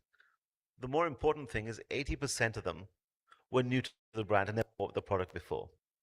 So suddenly you have a real insight of what else do they test, what's working, what's not working. And if you drive users there at the time of consumption, it's like the equivalent would be like a little store in store. We used to go to the stores and we used to see like a little pop-up store and be like a little try this and try that, and you'd pick one, and most likely you go, if you liked it, you go buy the next one. That's really what we're doing at scale, because we're now not limited to being in one specific store with a person there. Now that ability is there, and suddenly, and I push this a lot, because while performance is easy, but I think the real value comes when you bring in the brand love. Okay, and I think that's kind of the important conversation we're thinking about. So I'm looking 3 or 4 years ahead, and I think it's going to be very easy to reach the users that I want with the right offer, with the right message and the right creative, but suddenly it's going to be a lot more competitive. Sure. And coming from Gulshan, who really, the holy grail of Amazon is that we know where the intent to purchase is there, and we will get you there. He's talking of brand love and, how the traditional brand metrics that we've grown up with matter, because otherwise the cost of performance advertising is also going up. It's like a tiger you got to keep riding, right? So you got to balance both, right? Yeah, I mean, what I would say is, look, if you look at the world of, for example, OTT, there's about, depending on who you talk to, somewhere around 500 and 600 million users with who are watching online video. It's about the same number as the number of people who are buying on e-commerce. Some buy obviously once a year, some buy multiple times a year, some buy on quick commerce, multiple times a week. Okay, but there's a very strong overlap, okay, between again, suddenly I have a 4G phone, geo-enabled, what is now the 4G revolution. As a country, I remember this back in 2015, the average data consumption of somebody in India was about 250 megabytes per person per month. Okay, we had the slowest internet, and we had one of the most expensive internets in the world. Then our post-Geo launch, the overnight consumption went to 19 gigabytes per person per month. And now we're somewhere close to 30. Okay. Suddenly the options have massively increased. And so you're already looking at somebody who can buy a 5G phone, you can buy you are spending on data, and the consumer set is entertain me, inform me, enable me to do my job, and help me, buy stuff in an informed manner. That's a fairly big sea change, and not even... Also help me make money. Help me make money. Yes. That's a big sea change in 9 years. It's not even been 9 years since Geo launched. That's a fairly massive societal change that has really happened. And I think that's been really interesting to see the impact play out over a decade, and what the next decade looks like will be, I think, a compound of what we've seen already. Fantastic. Again, when we talk of full funnel, the holy grail over the next few years is social commerce, video commerce. I know TikTok is still banned in India, but there are platforms which may not have the same scale and same numbers, but they are creating video content, and around that, commerce is happening. What are your predictions when it comes to social commerce, video commerce? Is it going to be very big? See, I think full funnel is the ability to just understand the touch points all the way through. The traditional video commerce, I think, solves a few things. And let me kind of take a step back. So we use, the last count, there are something like 63,000 influencers on the Amazon platform right now. Everybody's streaming about reviews on mobile phones, on cereal, on foods, on clothes. They're talking about what they like, we're talking about what they don't like, the new looks, etc. And those things are really important. Do I believe that people want to instantly buy now? Some people do. I think, but I call it in my world, like, we have an India 0.1. We have something like 15 to 20 million people with what I call a Singaporean standard of living. Okay. So basically, that means they don't throw chewing gum on streets. No, it means that they are very good at they're very good at consumption. Okay. Understood. And they are very impulse driven, so they have an average income of about $70,000 a year. So that is truly like a Dubai, Singaporean style of living, and that's where I think a lot of where quick commerce happens today. And that's also, for example, something like Prime Video reaches that audience quite well. Okay. Then we have, for want of a better word, 50 million people who have an OECD standard of living. They earn about $20,000. So actually, each of these groups of people, it's about 50, 60 million, with the size of an Italian economy. Now, if you and I 10 years ago had this conversation, that would have been about 15 to 20 million people with the size of a Polish economy. And 5 years from now, it'll be hopefully 100 million people with, potentially about the size of a UK economy, $3 or $4 trillion. Then we have 250 million people today with a roughly Indonesian standard of living. They have food, they take their kids to school, but they're one illness away from not, being there. They have a scooty, etc. And unfortunately, in India, that's India too, we have more than 1 billion people with a sub-Saharan African style of living and a sub-Saharan African style of living. So I grew up in Bihar and Jharkhand, right? Like, I'm from there. The income there is actually lower than in, Ethiopia today. And it's growing really fast. And over the next 10 years, you'll see us, what I call it, India 1, hit probably the size of a Japan economy.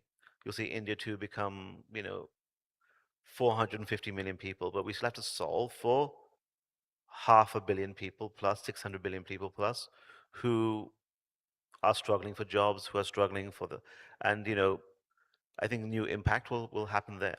So it's a broader conversation. By the way, Mr. Perez, Mr. Sharma, and you all three have worked in the Indonesian market.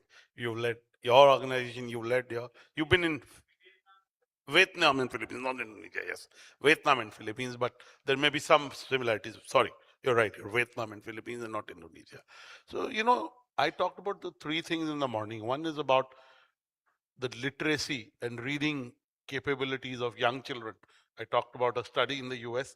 There's no similar study in India. I talked about digital frauds, okay, especially for elderly people. And third, I talked about the mental health issues, right? As a responsible platform which has a huge impact, what is the thought process when it comes to tackling such issues and being a provider of solutions that ease the pressure on these three?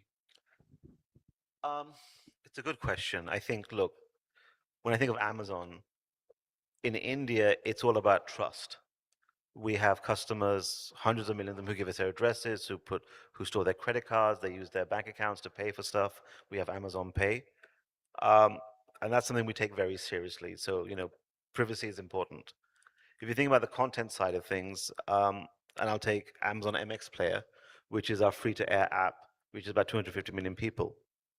One of the pillars that we built on is the inspiration of help me find new inspiration. So for example, shows that we have done, for example, Mitti, where Kai comes from an ad agency and he goes and rebuilds his farm. We have shows like Co-Ed, we have shows like Half a Gynac, New Gynac, and CA, Half CA. A lot of interest is actually on give me this world that I didn't know existed.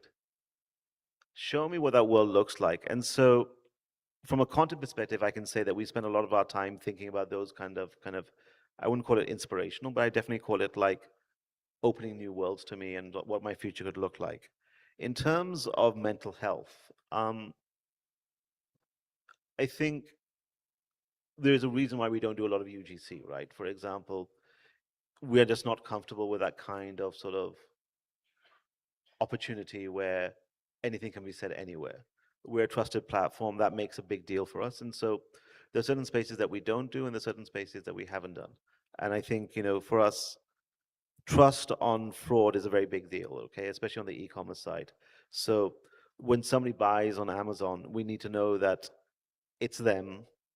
It's not somebody else kind of pretending to be them. It's going to the right address. We have multiple touch points there. And a lot of time is built on that thing. So I think if you look at it on the content side, we don't do UGC. We spend a lot of time on what we think is valuable content and engaging content. On the fraud side, it's a very big deal for us. And so we want to make sure that if you're buying something, you're happy with it, and it's you who's ordering it, and it's you who wants it. Okay. And I think, you know, we also look at advertising and say, is it driving consumer insights? Is it driving consumer? And the most valuable understanding of that is somebody coming and buying it, and are they coming back and buying again? That's actually the most valuable insight that I think you can tell from a fraud perspective. Okay, Gulshan, you know, clearly the AI agents, AI tools, the AI revolution is accelerating, and adoption of these tools for all kinds of work within our ecosystem and outside our ecosystem is growing. What can brand owners, agency executives, and marketers in this room do to be able to leverage that availability of AI tools? I would say there's three things that we think about from an AI perspective. I think the one is, can I do my existing process better or faster? And that's fine. I think most people are doing that today. I think there's a second step, which some people do, not many people, which is, can I rechange my process now because I don't need to do what I used to do before, and using AI for that. And I think a lot of us are looking at that and trying to figure out efficiency and effectiveness. And the third one, which I think is the biggest opportunity, is actually, are there new things I can do with AI that I couldn't physically do before? Give us an example. Can I create 1,000 variations of video advertising? I'm using marketing as an example, with different terms and conditions that, or different, value propositions tied to my audience. I think the most obvious example, I think right now, is personalized medicine. So right now, most people make medicine in an environment which is sort of based on the average user. Imagine a world where you can actually get medicines customized to your specific body type and background. That is something that people are working on today, and you can't do that physically, ever. But with AI and AI-enabled engineering and manufacturing, you can. And those are really important statements, right? Like, those are things you just cannot do. So suddenly you'll see, and if you think about medicine, there's a very small difference between overdosing and effective dosing. And today we make medicine for the average consumer, but you are not average, I'm not. So even in medicine, when I talk to healthcare professionals, 3 words they use are predictive, proactive, and personalized. And you're clearly talking about personalized. So similarly, in terms of communication, you talked about experimentation, the cost of creatives coming down right at the start. So clearly, then you know what is working better, right? And also discover some new facets about the consumer's journey by doing that, right? Yes, absolutely. And I think that's the heart of the Amazon ads business. Gulshan, you talked about how MX Player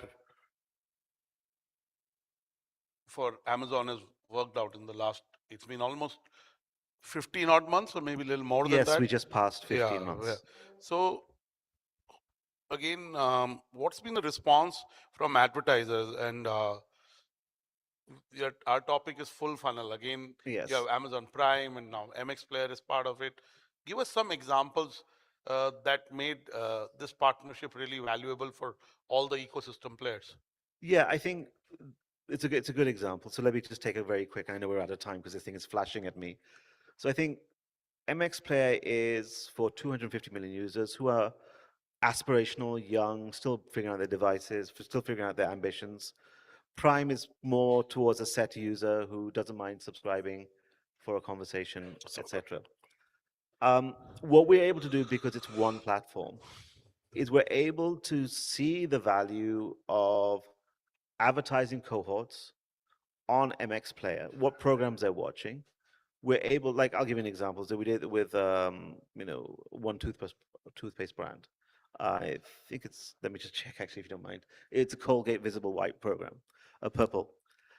What we're able to do is reach that user who are interested in buying toothpaste on MX Player.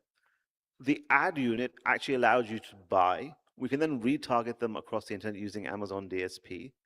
And when they're ready to buy, we can target them with more personalized search ads and display ads on the A.in platform. And I think what we saw we reached about 5 million, users. We ended up driving 12% of Colgate's sales on Amazon due to that one product. It was a bestseller status. Okay. And so the point is, we reached about 5 million users on AMXP. We reached about 4 million of them when they were on shopping on Amazon. And ultimately, a big percentage of them actually converted and buy. So being able to see that promise of that working through is actually a very important conversation. Beautiful. Great example. Thank you, Gulshan. I want to ask, I know time is up, but I do want to ask you this question. In a world where more and more things are getting automated, personalized in a technology way, is there any value to human touch? I think that's really the only value. I think the judgment, and the question I think about is, and I'm a big Marvel movies fan, is if I'm Tony Stark, right? Like, I don't have to be Tony Stark, but what's that AI that thing follows him around and he says, something, can you build this for me? Can you put these molecules together? That's an opportunity. It's about taking the scale of the idea and making it real. And so for me, like, it's Jarvis, right? That's the thing. I think that's the idea. Can we have our own personal Jarvis? I think that would be interesting. Beautiful. I think that's a very good note to end on. Please give Gulshan a big round of applause. He's, I've always enjoyed my conversations with him personally and professionally. I go to him for gyan and learning something new every time I meet him. We can take one question for Gulshan if there is any question from the gentleman here. Keep it short. Can we get the mic fast? Can we get a microphone passed, please? You just shout out loud.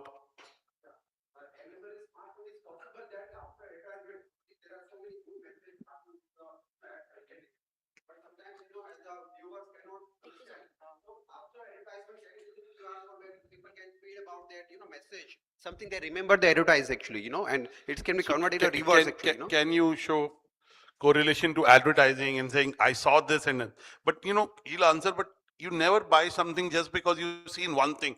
The whole idea of what Gulshan said is that different touch points, they stay in your memory. The brand connect builds, and over a period of time, it results into sales. But Gulshan, your answer? I mean, that's the core of the Amazon business today, where we reach that user and we see downstream, did that user buy something? Or so we have reports that do that as part of our standard campaign reports.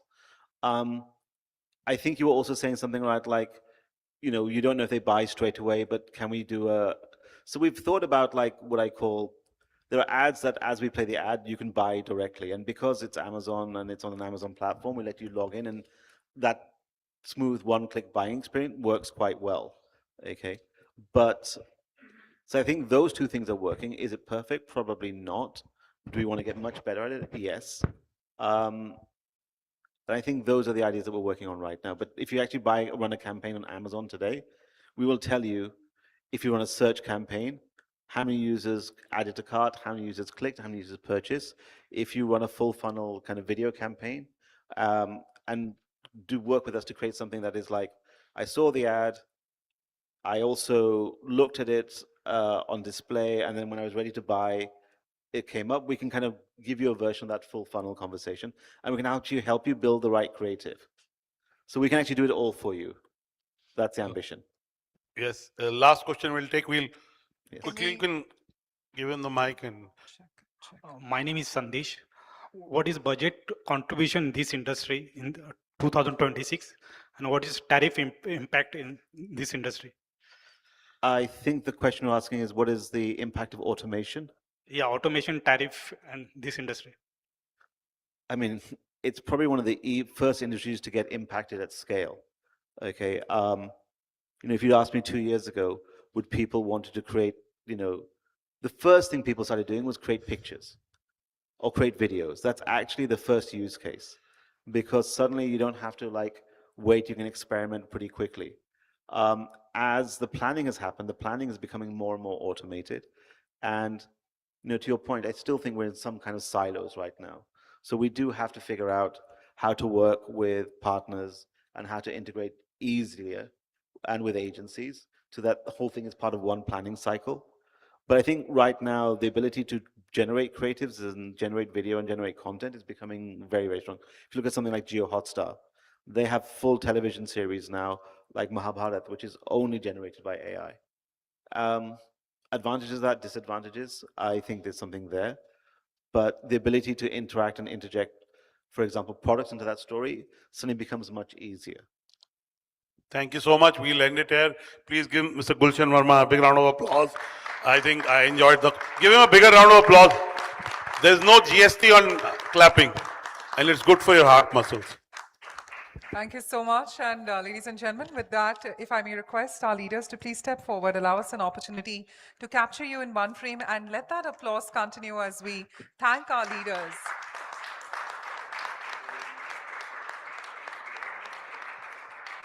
So with that, at Screenage, the conversation continues. Thank you so much to both our leaders for joining in. And we move ahead to our next conversation bit. But before that, I'd just like to remind you that the hashtag e4m Screenage continues. We're seeing a lot more of you participate and join with us on that online conversation. So continue to do so on all the social media platforms. Now, ladies and gentlemen, it is now time for a leadership dialogue. Digital first, consumer always. How Perfetti Van Melle reinvents marketing. We are here with us having a leader whose journey with the company spans over 25 plus years. From humble beginnings in 1999 to helming its India business today. Under his stewardship, Perfetti has strengthened distribution, expanded its portfolio, and navigated changing consumer tastes with innovation and brand building excellence. We're honored to have him share his insights with us today, ladies and gentlemen. Let's now call upon the Managing Director, Perfetti Van Melle, Mr. Nikhil Sharma, in conversation with Dr. Anurag Batra, Chairman and Editor-in-Chief, BW Business World, and Founder, Exchange for Media Group. Let that conversation continue and let that applause happen whilst as we welcome our leaders on stage. Over to you, Dr. Give Batra. Nikhil a bigger round of applause there. He should feel welcome. He's come all the way from Delhi. Give him a bigger round of applause. Yes. And it's a conference that's unusual. The front benchers are clapping, the back benchers are not. Normally it's the other way around. There are cameras, you only get lunch if you clap. Can you clap for Nikhil? It's good for your heart muscles, I promise you that. Thank God you're not a school teacher, by God. Ab to matlab, haan. I was a very naughty student, sir. I still am. So Nikhil, it's good to chat with you. First of all, what is the glue in Perfetti that it holds all its leaders together? Mr. Suneja has been with the company for long, and he's now the global CEO. You've been with the company for such a long time and in various markets, and now India is such a big market for you and a pioneering market. What's it about Perfetti Van Melle which retains leaders and grooms leaders? I can't speak for Mr. Suneja. He's a global CEO, but मैंने तो बहुत कोशिश करी नौकरी ढूंढने की. Okay, on a more serious note, one of the things, and I was telling Gaurav yesterday evening, that when I moved to Perfetti This is 99. And by 2002, we were kind of making very cool ads. And as a young person coming into marketing, it was really, really happening place to be. We were meeting the agency stalwarts. Every ad we kind of churned out at the time, and hopefully now was talked about. So it was a really nice place to be. And the only job I really wanted when I was in Perfetti was the head of marketing job. After that, all of that happened, but it was the one I really craved for. So I think I stayed back in Perfetti for that reason. There were other assignments which happened in the middle, smaller assignments which kept me engaged. But yeah, that's primarily the reason why. And we also, of course, I have a daughter, and it was always a high exit barrier to leave Perfetti. There were factory visits of friends. I was always a cool uncle, so it all added to the whole allure of being in Perfetti. Fantastic. Nikhil, we remember some of those ads in communication. I personally remember them, and they were very engaging, and they got your attention. Whether you were chewing gum or not, that's another story, but it definitely got your attention and stayed in your mind. Our session is about digital first, but consumer first always. The first word is missing, but at the core of your business and the core of your communication and marketing, how do you ensure that? Yeah, I've spoken about this earlier. I think for us, it's very, it's important to first understand who the consumer and what she is doing when she's buying confectionery, right? So very often we are asked the question whether UPI impacted our business, and there's an explanation which comes in there, which basically says, this is a girl who's coming back from school with 5 rupees, 10 rupees in her pocket, and she's basically choosing what to buy, right? And we have to be relevant in that moment for her, right? So, it's a highly impulse category. It's not that she's, much as we would like, she's not searching for a specific brand. She has to see within the shop what she wants to buy. And our sales team first has the onerous task of putting the brands in place. And then, of course, marketing has to play a role where the brand is top of mind in that moment, right? It's not a very considered decision. Sometimes she changes her mind when she finds something fancier in the shop. And we've always therefore believed that with the kinds of brands we support, which are 4 or 5 of them, and the media monies that we have, that we really create advertising which is enduring, which appeals, and which is talked about, right? And that's why, I also get a supplementary question on this as to why we do always long form advertising, and when our ACTs are much higher than other creatives. It's only to tell that story in the first place, and then we do digital around it and so on. Shorter version. So that's where we are at. We're always thinking in terms of, kind of telling an engaging story the way we would like to tell it, and then, take it from there, to our digital initiatives and so on.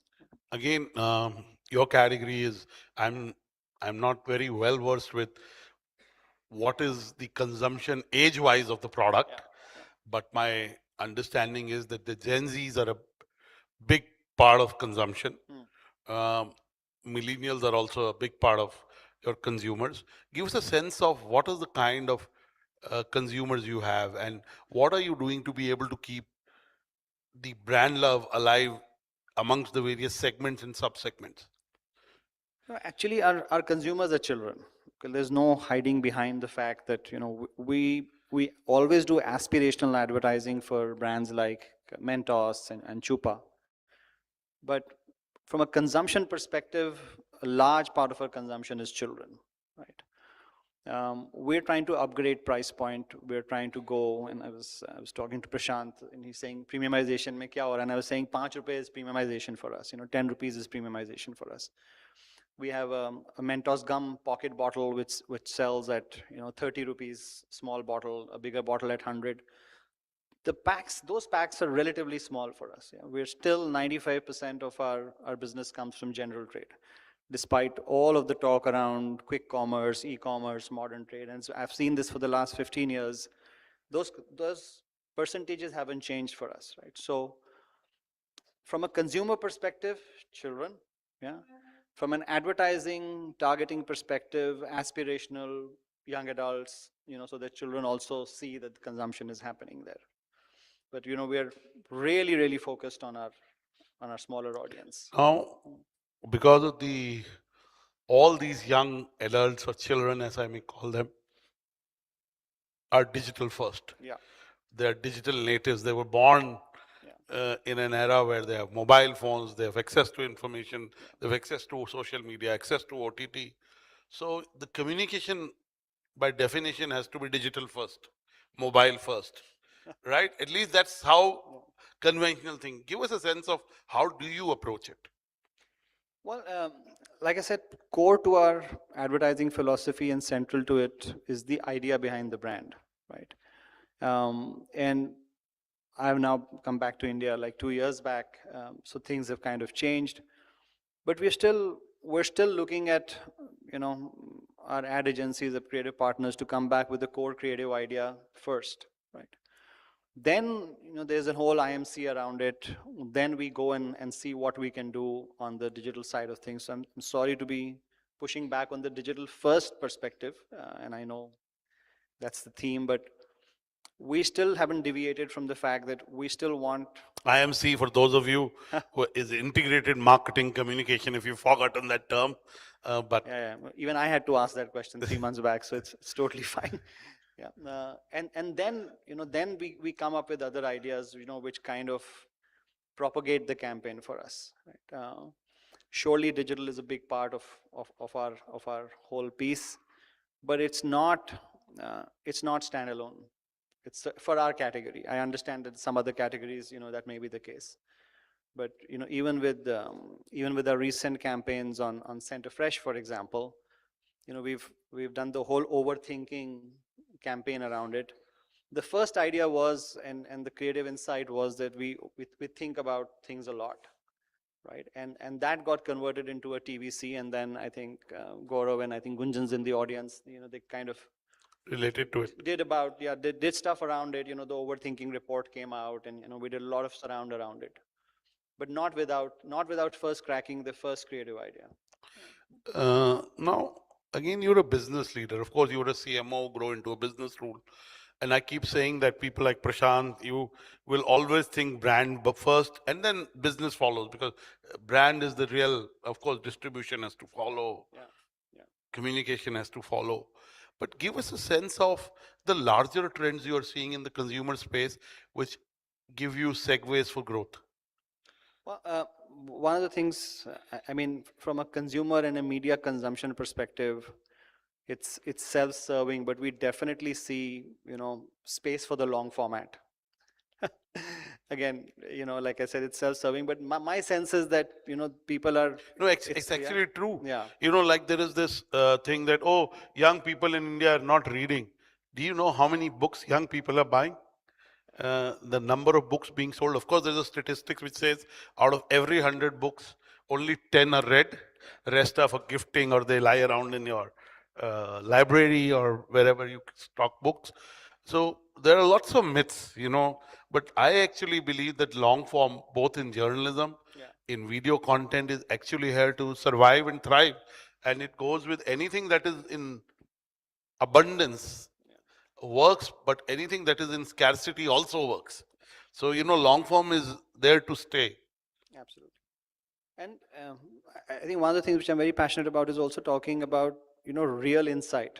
You know, I think lots of times marketers fall into the trap of, let's say, a media vehicle or an idea, but the insight's kind of missing, you know, and they feel that, you know, doing something as a first idea is great, but without the insight, I feel the idea doesn't land as well many times, and this is a discussion we've often had in our marketing teams.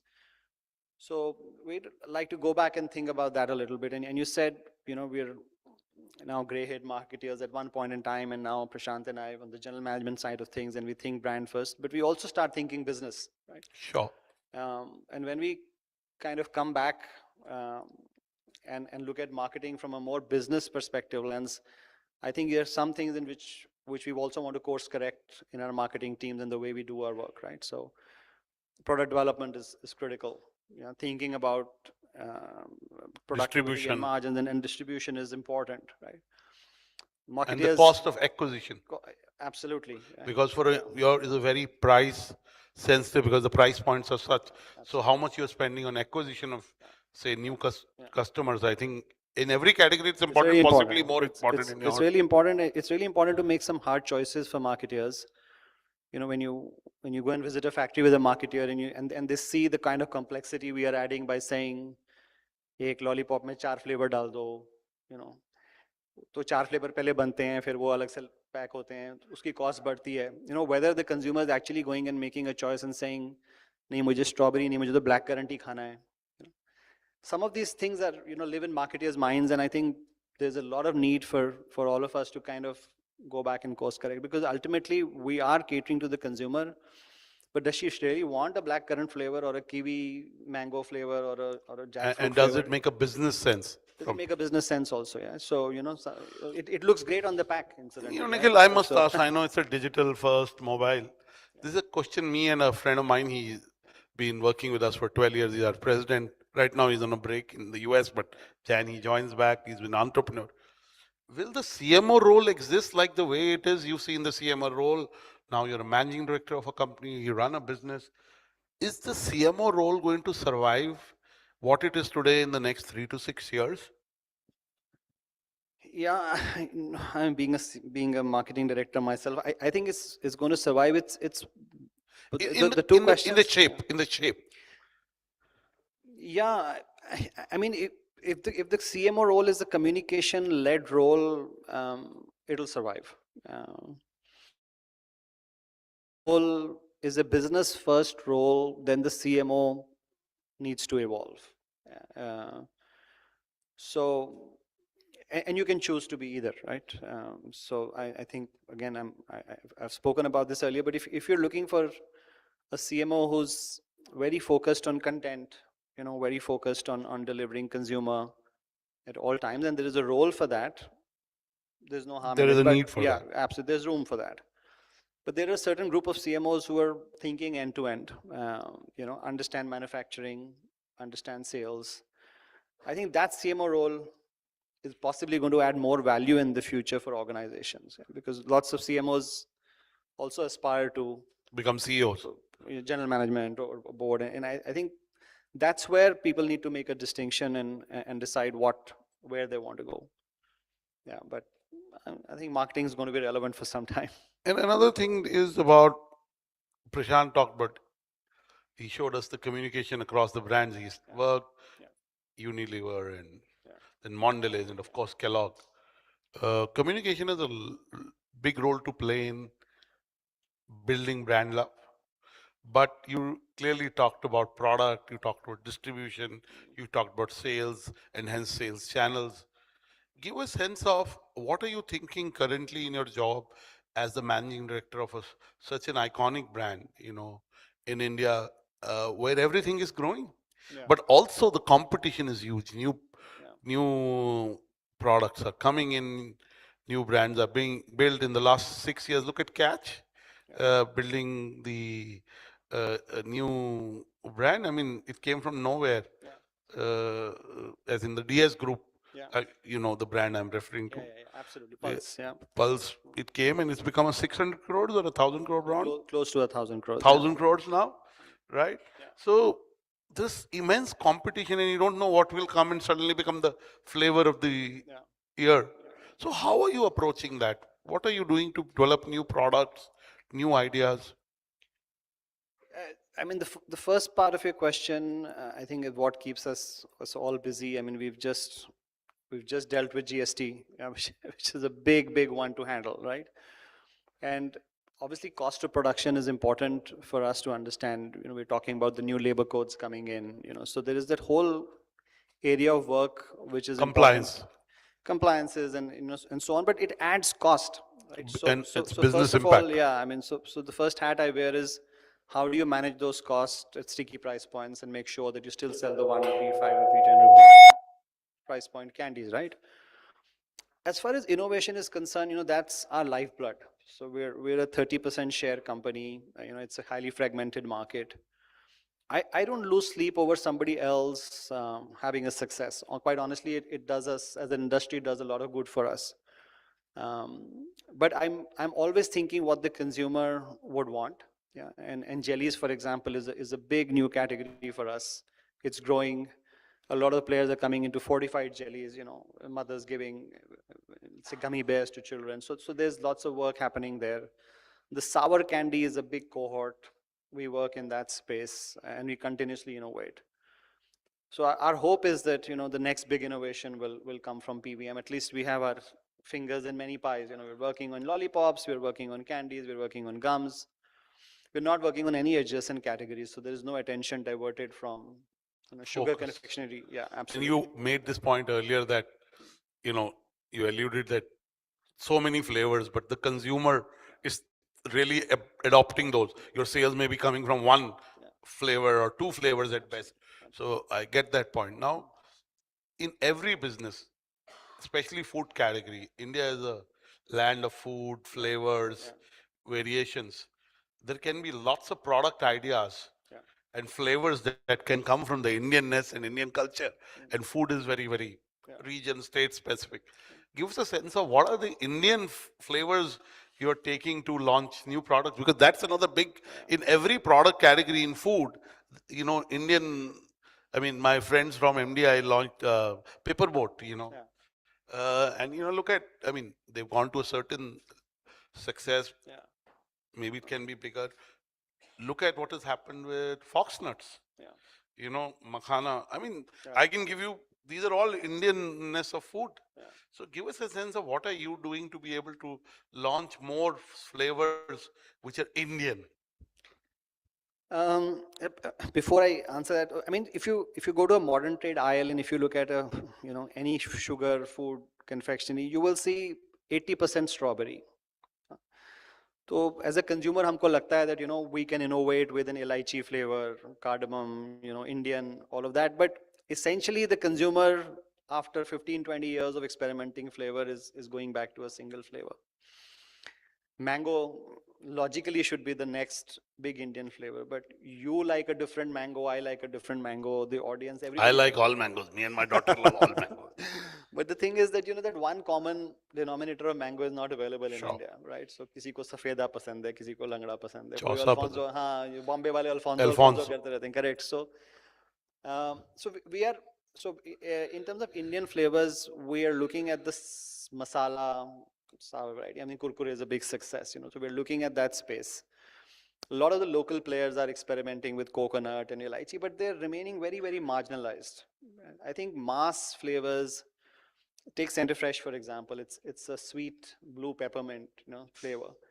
It's been mass accepted, but anytime we try and experiment with a more intense flavor, saying now the Indian consumers evolved and she wants stronger cooling, but from a big scheme of things, it remains a small pack for us, and which is why I bring the point of marketeers. I know they're wedded to innovation, and there's a lot of effort which goes into launching a new flavor, but the returns don't come as much as we would like. I mean, we are here with already established flavors, and the whole joy for us is to increase distribution, to take sales up and not do innovation just for the sake of innovation.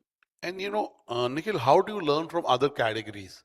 How do you bring insights from related categories, get inspiration, and in some way ask the right questions? We are in an era of AI. AI is about the right prompts. If you ask the right questions, there's a good chance you'll get what you should be. No, I mean, I was again speaking to Prashant. We're always seeing Cadbury's in terms of distribution, how they're distributing their 10 rupee chocolates and why our 5 rupee brands cannot go to that level, right? We're always inspired by great work coming out of other, other categories, advertising or otherwise, in terms of innovation and how they built it up. So that's always important for us to see, and we've lots of our ad agencies also keep sharing examples of good creative work. So that's something which is ongoing for us at all times. Yeah. And Nikhil, the cost of media is going up. Yeah. Let's take the cost of cricket. Yeah. It's become prohibitive for brands. Maybe there is ROI. Clearly, there is some value. Cricket is a religion in India. But what is your point of view on the rising cost of, cricket content? I mean, they've become astronomical. Because the cost is being dictated by the acquisition price of the content and not necessarily the unit economics that should work for the brand. Yeah. I mean, we've always been big believers in cricket, right? But it's come to a point where, we simply with 6 brands to support with our kind of media monies, we don't have the ability anymore. So it's meteoric to see the rise in popularity, but for us it's no longer relevant. And I think if you look at advertisers on IPL, I think even organized players sometimes find it difficult. You have the new startups, or you have Reliance, who's it's coming on board. funded money that for a year or exactly. two kind of sustains that kind of spends, and then a new player comes in, sort of does that because it's aspirational. Absolutely. And it's again, like I said, if we had the opportunity, and if there were ever a time when we could afford it, we would certainly. It makes a lot of sense. I still believe that it's visibility. You get it one shot, you get your brand up and running. But right now, it's impossible to advertise on cricket. Now, since you talked about integrated marketing communication, experiential has grown, especially the gig economy. And you take any B2C, B2B segment, you take anything, the experiential economy and the experiential touch points have grown.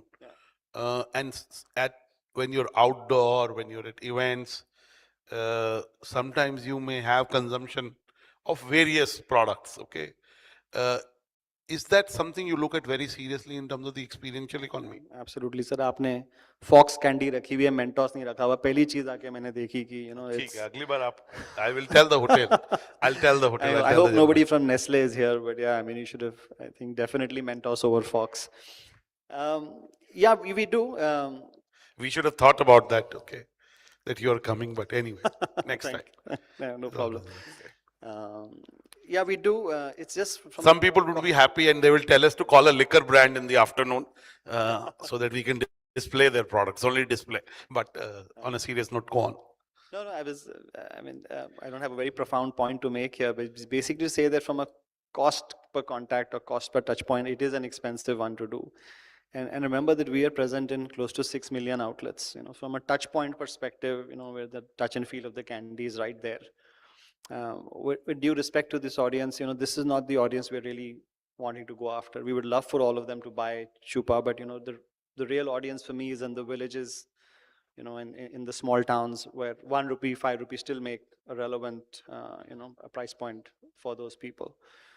But you're right. I mean, whenever we do launch a new product, which is high value packs, we try and do some sampling. We try and do it through various means. The marketing team always comes up with certain ideas to kind of proliferate it through festivals and so on and so forth. In the last 5 years, health and wellness has become a very big issue for food brands, for nutrition brands, and for brands who enter your body, so to say, right? There is an anti-sugar thing, or at least watch sugar. There's about also what's in the product. How is a brand like a house of brands, so to say, like yours, approaching this wave of well-being and wellness and being conscious on what you put inside your body? It's really important for us to think in terms of low sugar products going forward. But हमारे में there's one significant advantage which we have is that we are still bite-sized in India, right? So we're not the child who's buying a product still is not buying a 60-gram bag, right? So अगर आप 3 ग्राम की candy खाओगे तो उसमें 3 ग्राम से ऊपर तो चीनी नहीं हो सकती है, so 2 gram, and it's not hidden sugar. It's also a person who's having a candy knows that she's having sugar. It's not it's not sometimes like the beverages, for example, or sauces or bread. It doesn't absolve us from this sugar, and therefore we are constantly looking at innovating with low sugar products, right? The second part of your question is on basically saying what we are doing with the trend, and there I think we're kind of at a little bit of a crossroads, because none of the brands that we have right now have the ability to carry a health and wellness. With fun brands. Yeah, fun brands. अब वो कितना भी मैं बोलूँ कि Alpenlibe के अंदर एक healthy candy आ गई है, but it's milk and sugar. We've advertised it like that, so it's not something which is easy to straddle. If you want to do health and wellness in India, we'll have to get another brand. Sure. Yeah, and which Thank will you for mean being candid. Which will mean that it will take some of the monies out of the existing brands that we want to push. So it's a conundrum. It's not an easy one for us to solve. It's a trade-off. It's a trade-off, and I hope Gunjan's now in the audience, but he's really pushing. He's the head of marketing. He's really pushing for us to get started on that journey, and hopefully we can. I want to end by asking my last question. Hanji. Give us some data or some examples that are very antithesis to our thinking, or at least when you discovered them through insights, you said, oh, I didn't know this. When we're talking of the audience that you kind of cater to. Purely from an advertising perspective, I think, maybe it's not to the point to what you're saying, but from a prophetic advertising perspective, if you look at some of the things that we do, which go against the grain of conventional thinking, right? So, जैसे हमारे ads में we try and make it a point not to show the pack in the beginning. If you talk to any marketer, वो बोलेगा अरे 5 second में ad नहीं दिखा आपका,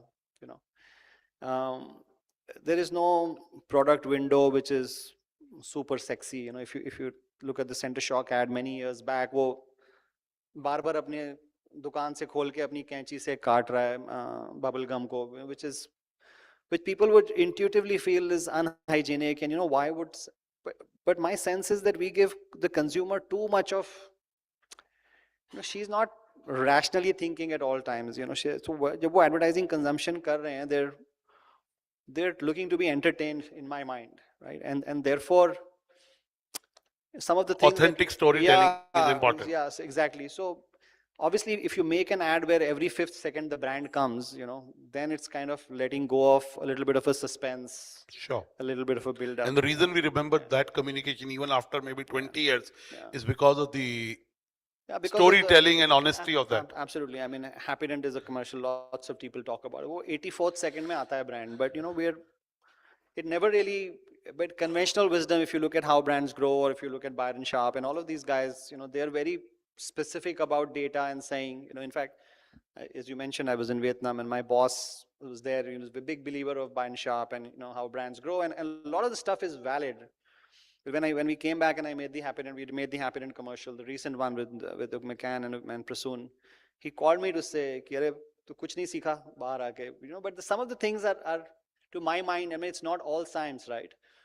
So I think that's, some has to be gut feel and keeping in the changing times. Yeah, you have to back yourselves, and also I must say in this forum that because we sell 1 rupee and 5 rupee, we can afford to be a little bit frivolous, and take these risks. I wonder if I would say the same thing if it's high-end marketing for me. But yeah, the advantage is that we can fail fast, fail cheap, and do things differently. But we have to take a risk every time we advertise. We have to go out. Yeah. And not taking is a risk itself. Not taking a risk sounds cliche, but it's true. If you don't take a risk, it's a risk itself. You will be not relevant in the future. We have Mr. Nikhil Sharma here. He's a Virgo. I know. You're 16 September born, right? 16 September, yes. You can wish him, send him Cadbury's or बस Kellogg's pack. बस साल मत बताइए, बाकी सब नहीं, साल तो पता लग जाता है कौन से साल में आप के लिंक्डइन में देखेंगे कौन से साल आप ग्रेजुएट हुए हैं तो उससे पता लग जाए. We can take 1 or 2 questions for Mr. Sharma. Any question? We'll let this lady ask. You already asked a question. Can we get a mic to her quickly? Just stand up, tell us what you do and your name. Just would request you to keep the question concise. Thank you. Hi, I'm Charvi. I'm a student actually. I love your candies, honestly. So I had a small question. So do you think of AI replacing marketing completely and like transforming the industry? And if that's happening, then what should the students focus on? Like what advice would you give them? Well, first of all, let me congratulate you on great taste that you love my candies. No, I don't expect AI to replace marketing. I think AI has a role to play, but I think marketeers' gut, a creative person's investment into our brand is also going to be very relevant going forward. I think it's a little bit too soon to comment on what AI will do. Lots of people are saying they're making ads with AI and so on. Personally, and this is also gray-haired marketer talking. My sense is that it will take some time. Yeah, when we create advertising, we may not get it right the first time. Yeah, there's human intervention then needed. Yeah, there is a person who's invested in our brands who sees the ad and says, are they happy, are they not? I look at it and say, am I happy, am I not? I wonder whether AI will be bothered to make the same distinction. Yeah. So I'm going to basically say, I wouldn't be too worried. Yeah. And it's marketers who will use AI tools to be even make better decisions, right? Yeah. That's how I see it. Any other question? The gentleman there, quickly. Can we get the microphone passed? There. Can you just raise your hand, please? On that table, yes. This is lady, sorry. Yes. Hi, I'm Rashmi. Hi. I'm the marketing lead for APAC at Mantus. You mentioned there are two types of CMOs, like one who is business oriented and another one who is more communications oriented. Is there a possibility to strike a balance or transition from the communication oriented to business oriented one? Yeah. I mean, they're not two CMOs in distinct buckets. They're CMOs on the spectrum, right? And therefore, yes, very much possible to strike a balance. I think the question to the CMOs in what kind of CMO they wish to be is basically to say, how do you see your career progressing? So if the CMO says, I want to become vice president marketing in a global organization, you have possibly a CMO who's very focused on the creative side, on the brand side, on the consumer side. If you have a CMO who says, my next goal is to, go to become general manager, let's say, then you have the CMO on the other side. So if I give the impression that they're two separate entities, no, imagine a spectrum and then you're somewhere on either side, maybe to the extreme on one side and to the other. And if I may ask, because I do know this community well, and I have had friends who have CMOs who've grown into CEOs, and maybe 10, 15 years back, they came to me for a conversation. I won't say an advice, but definitely a conversation. Yeah. And just to add to Nikhil's piece, take a sales or a P&L responsibility for something. It could be a small thing in the company. Yeah. Because that will give you overall perspective on the business. Ultimately, sales, revenue matters, right? Yeah. So if you do that, you're on your way to becoming CMO plus, if I may say, and that may lead you to a general management and a leadership position beyond marketing. Because at the end of the marketing is about growth, right? And the other thing is the role of a CMO is very critical for growth.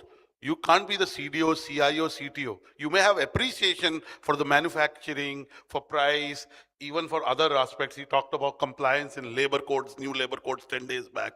He talked about GST, right? 3 months back, GST rejig. Appreciation is very important. But the CMO role, you have to do CMO plus role. And not relegate that to something else. But yes, absolutely. That's what Nikhil is saying. That's what I hear. Yeah. Thank you. You're welcome. And please give Mr. Sharma a big round of applause. And thank you for raising the conversation beyond marketing and beyond brands. And thank you so much. Thank you. Ladies and gentlemen, let that applause continue as we request our leaders to stay with us on the center stage and, of course, hashtag e4m Screenage as one word. Come on, Mumbai. Let's show much more energy with that applause. And with this, ladies and gentlemen, at e4m Screenage 2025, we move ahead to our next session, which talks about building cultural relevance through short form and micro dramas. We have with us a leader in digital media and advertising who brings deep experience from top platforms including Snap, Google, GroupM, to share a few. Under his leadership, ShareChat and Moj are redefining how brands connect with millions of consumers across India. It's truly an honor as we call upon the Senior Director, Client Relationships of ShareChat and Moj. Let's give it up and please join me in welcoming with a big round of applause, Prasanna Raman.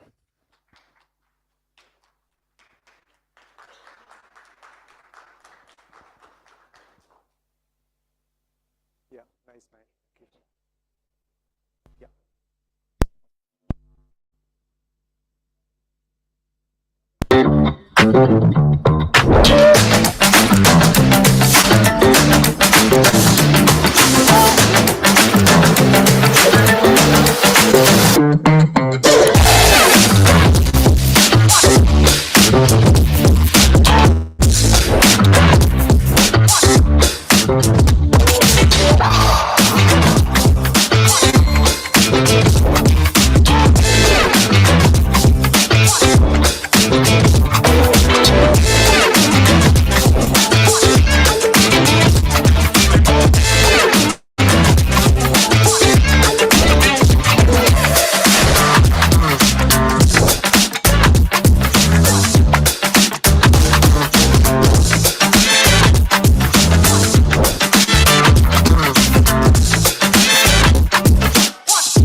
All right.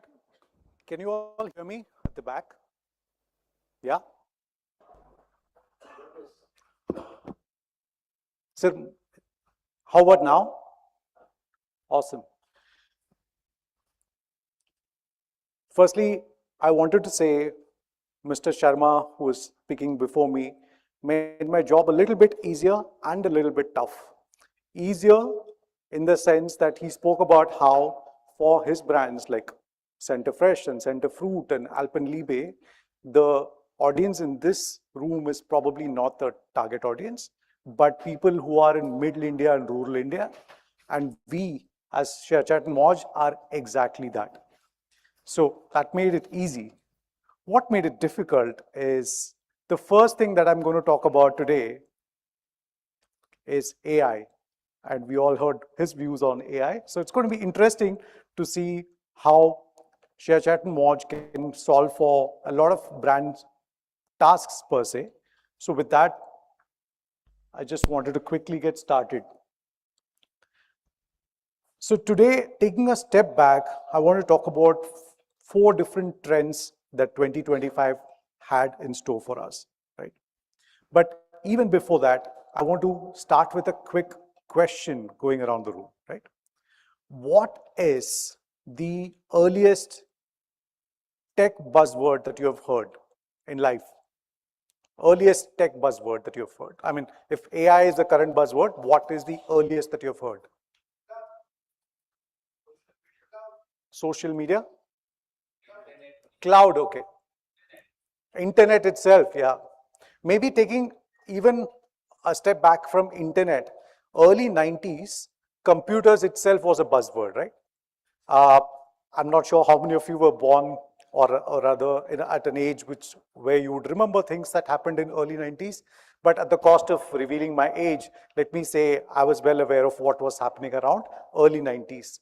It was so pop culture that there was a Bollywood movie where this one character is asking this, the lead lady, saying, निशा बेटी आप क्या कर रहे हो आजकल? और निशा बोलती है, आंटी मैं computers कर रही हूँ. Nobody knows what computers karna means, but essentially that was the buzzword, right? Those days.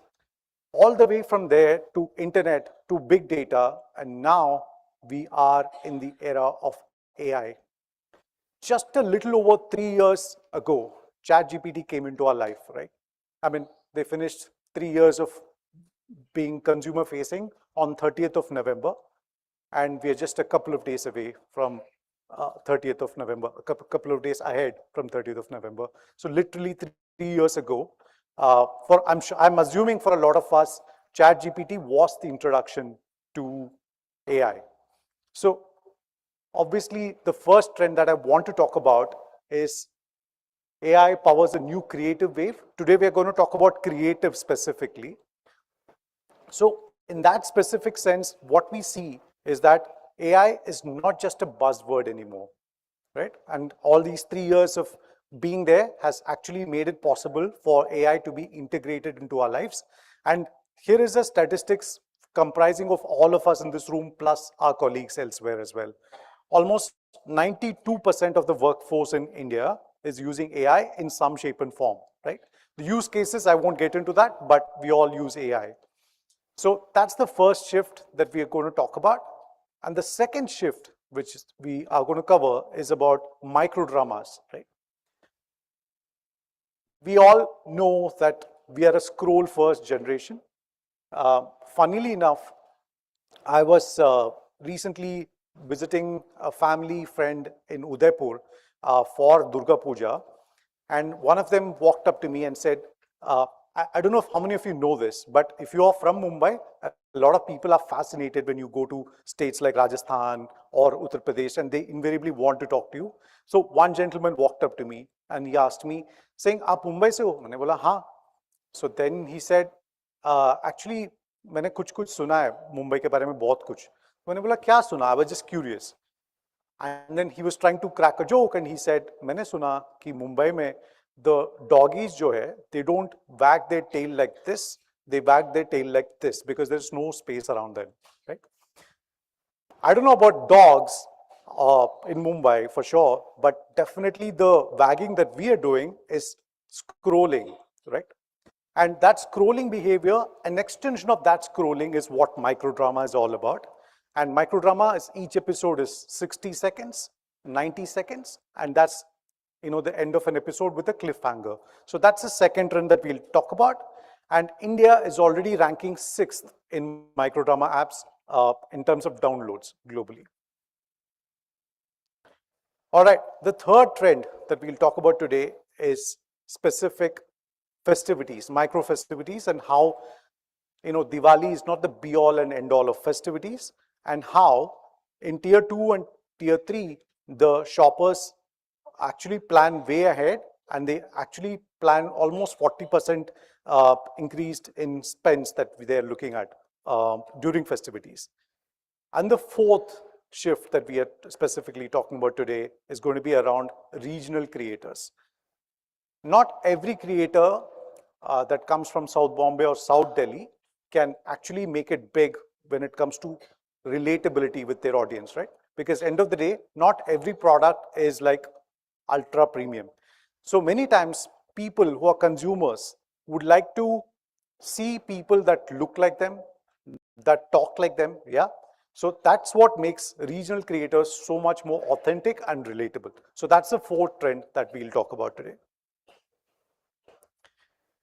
And the first trend of AI specifically.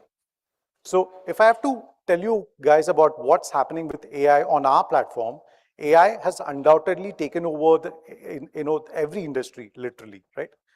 In fact, like we saw in the previous slide, India is leading the AI adoption.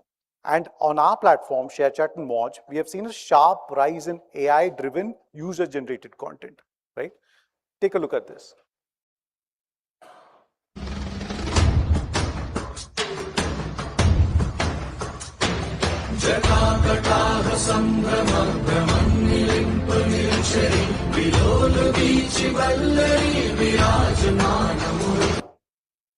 Okay, I'll stop it right there.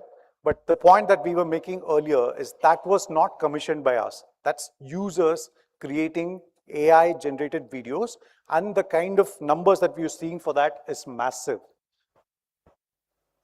Look at the kind of shares that people are giving for these kind of videos, which are made by users and not by brands or by commissioned by us, right? So astronomical numbers, and this trend is happening in middle India, in rural India.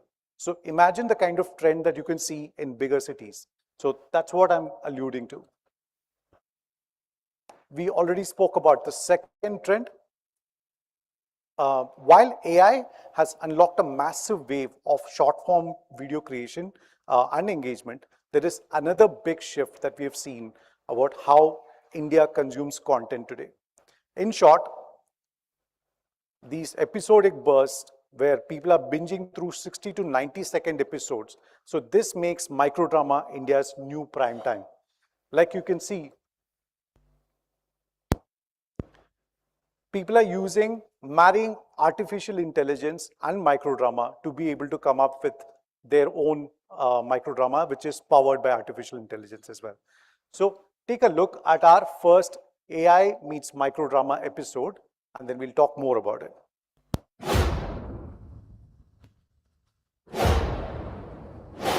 अब आपको ही राजगद्दी संभालनी है। इस सिंहासन पर बैठने से पहले तैयारी करनी होगी।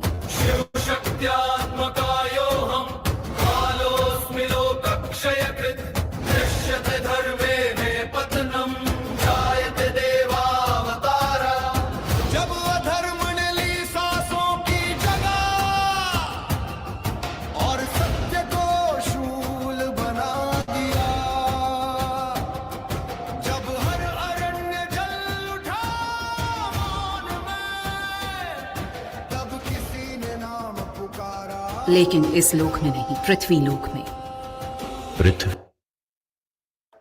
All right, I think you got a glimpse of what AI-powered microdrama looks like. So at this point, I want to grab the attention of people that are from marketing teams and agencies to demonstrate how Blender's Pride has used microdrama to write this attention curve specifically by placing their message inside a short episodic drama in a super high attention environment, right? Take a look.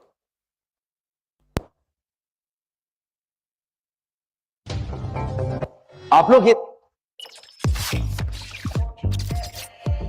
Fashion codes rewritten, boundaries undone. Style syncs with the future. Glamour takes new form. We make fashion move. Presenting Falguni Shane Peacock with Tamanna Bhatia at Blenders Pro. And because this is in a very captive environment, people tend to watch more. Fashion rebels redesigned. Couture.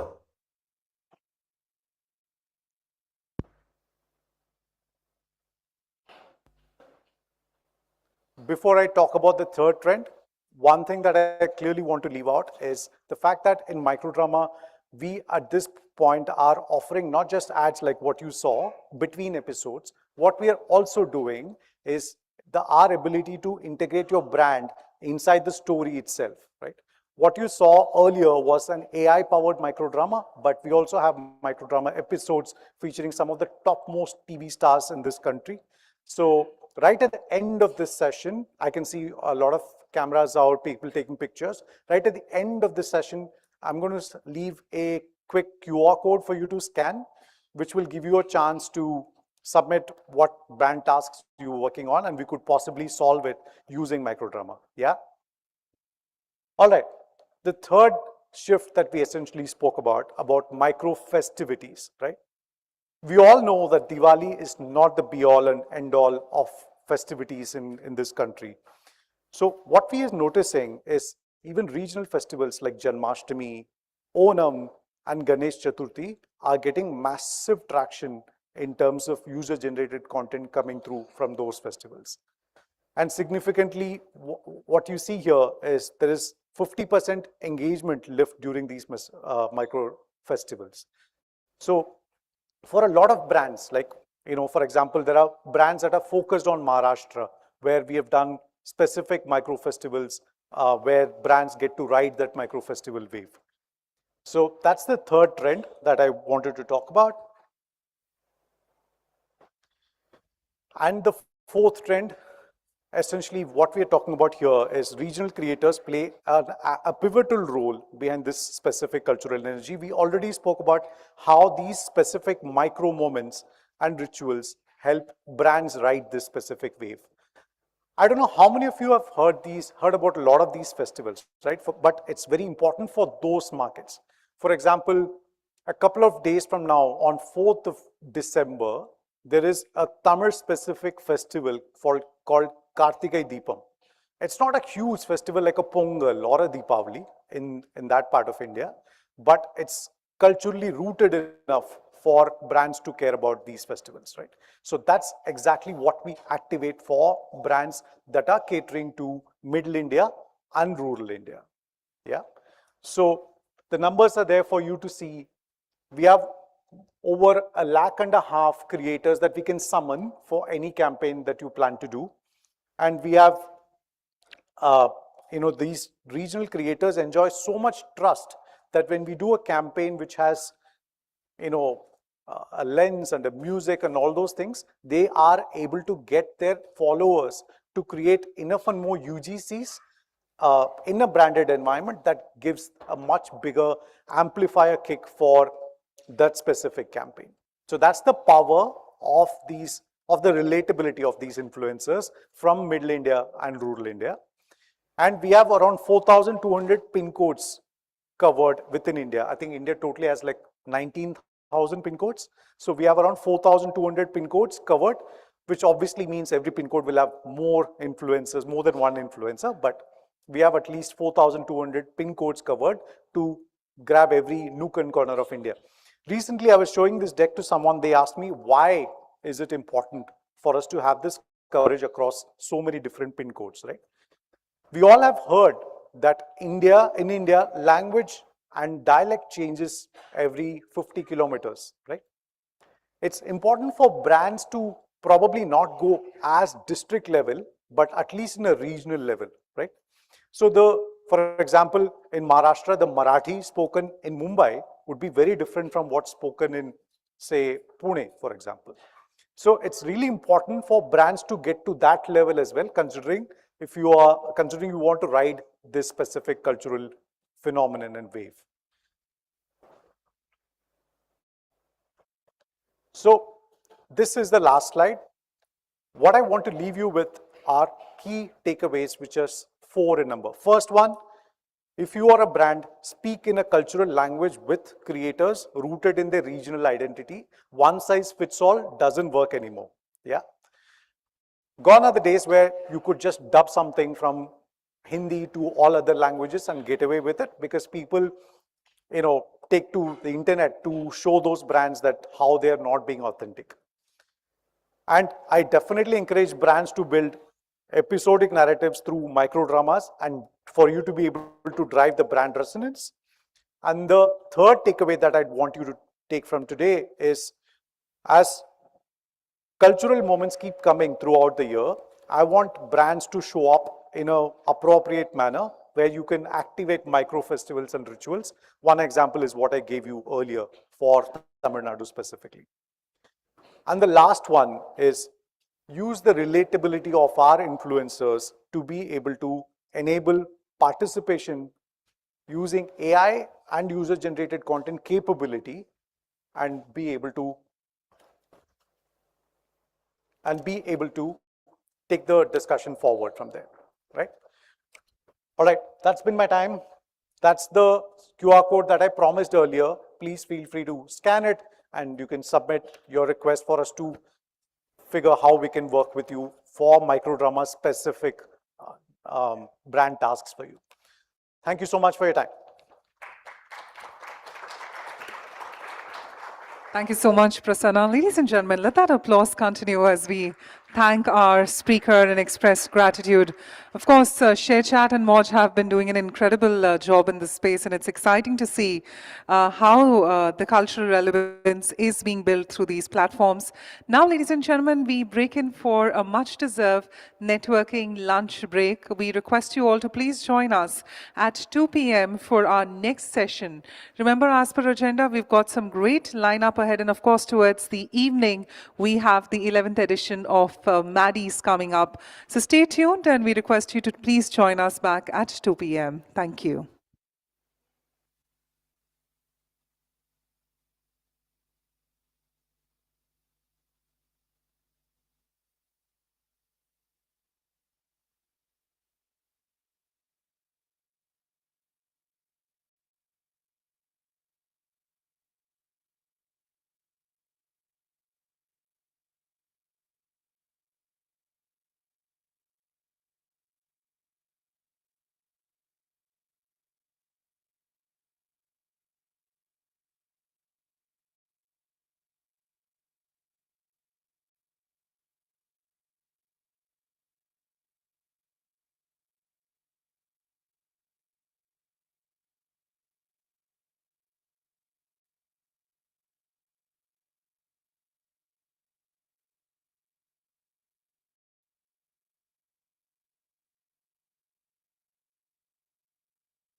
Only 20% of young Poles think about life after retirement.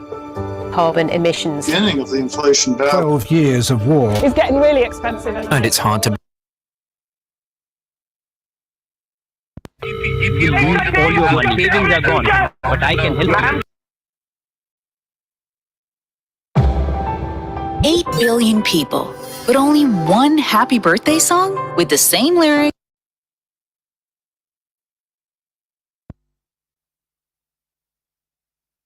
This is the largest World Cup ever. When it's cricket, every Indian dreams of getting close to their favorite.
Check, check, check, check, check. 1 2 1 2 1 2. Hey, hey,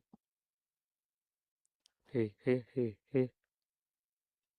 Hey, 1 2 1 2 2 2 2 2 2 2. Hey, hey, hey, hey, hey, hey. 1 2. Hey, hey, hey. Check 1 2. Hey, test 1 2 1. Check, check. Hey, hey, hey, hey. Check, check. 1 2 1 1. Hey, hey. Check 1 2. Hey, check. हाँ सिर्फ base का top का जो base में डाला है ना loop किया है ना वो लूप निकाल दो इधर से नहीं उधर से बेस का रखेंगे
Hey, check, check, 1, 2.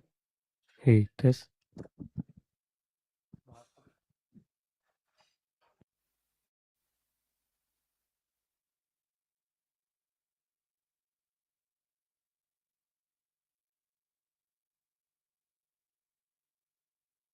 Check, 1, 2, 2. Check. Hey, test. Hey, hey, test. Hey, test, 1, 2, 1, 2. Hey, hey, hey, hey. Check, 1, 2, 1, 2, 1, 2.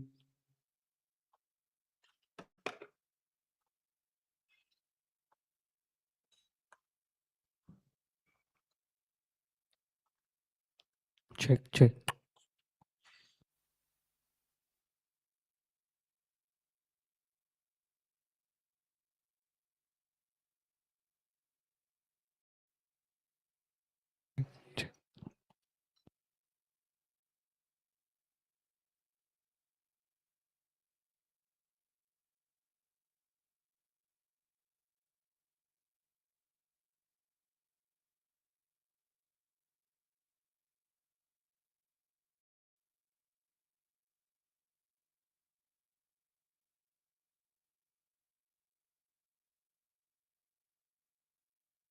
Check.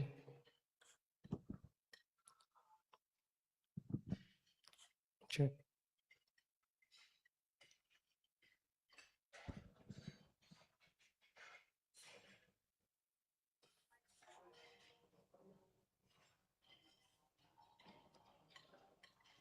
Check. Hey.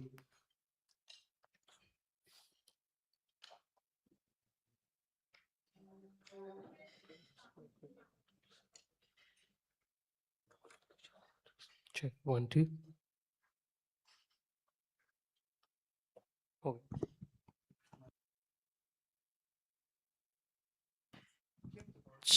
Hey, hey.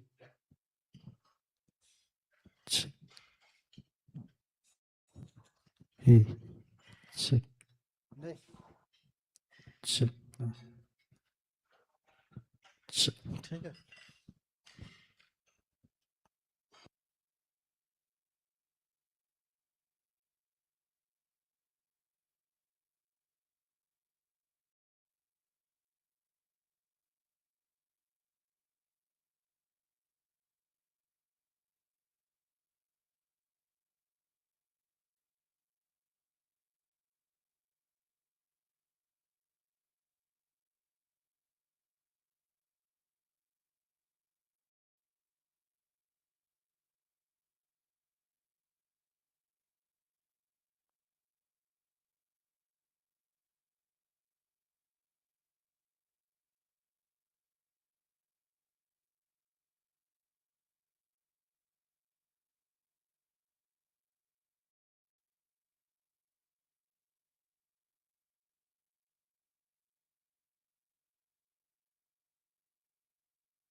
Hey, hey.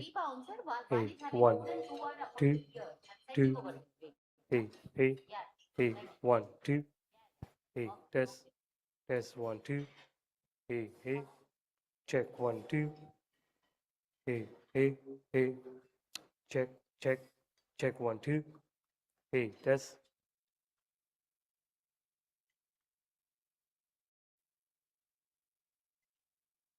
Check, 1, 2. Hey, hey. Hey, hey. Test. Test, 1, 2. 2, 2, 2, 2, 2. Check. Hey, hey, hey. Check, 1, 2. Hey, test. Test, 1, 2. Hey, hey, hey. Check, 1, 1, 1, 1, 1, 1. Check, check. Hey, hey, hey, hey.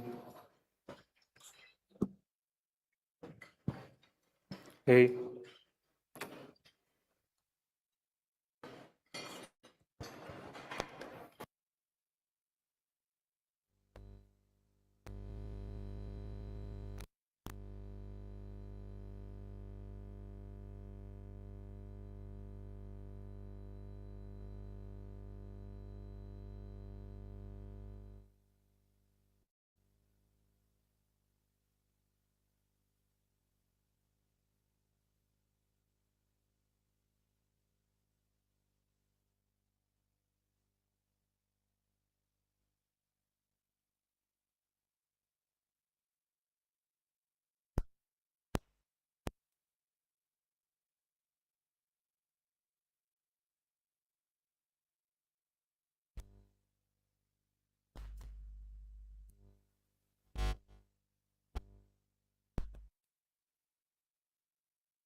Hello, hello, hello, hello, hello, hello, mic check. Hello, hello, mic check, check. 1, 2, 3, check, check. 1, 2, 3, mic check.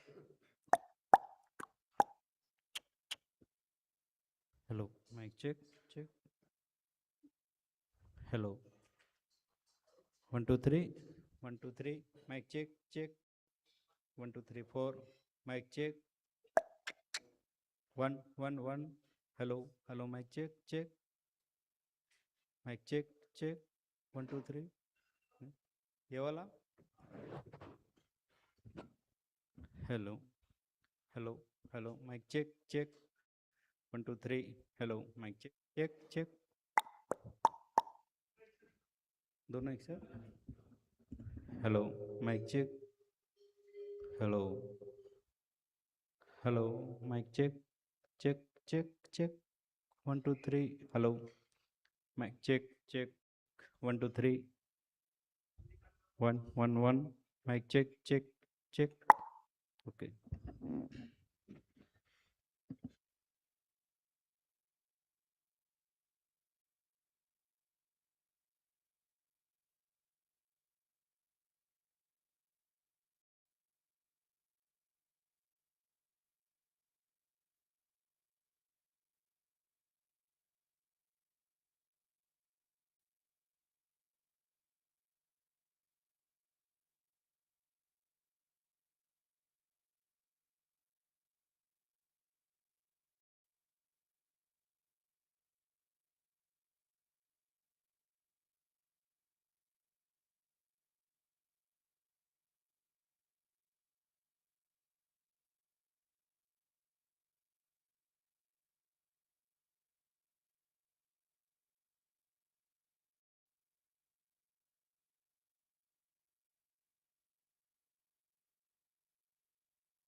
Check.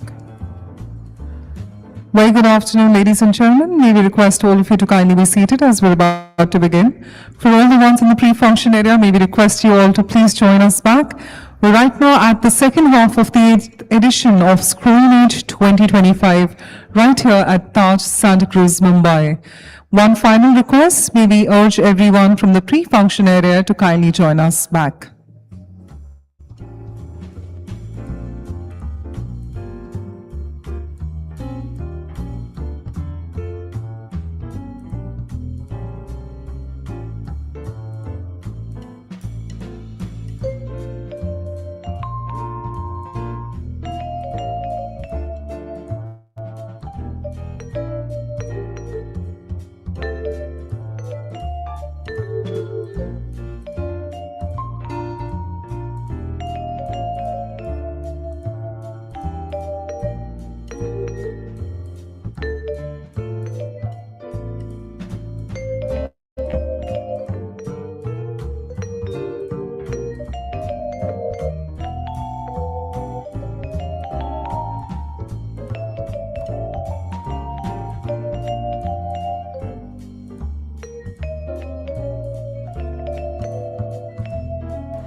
So very good afternoon, ladies and gentlemen.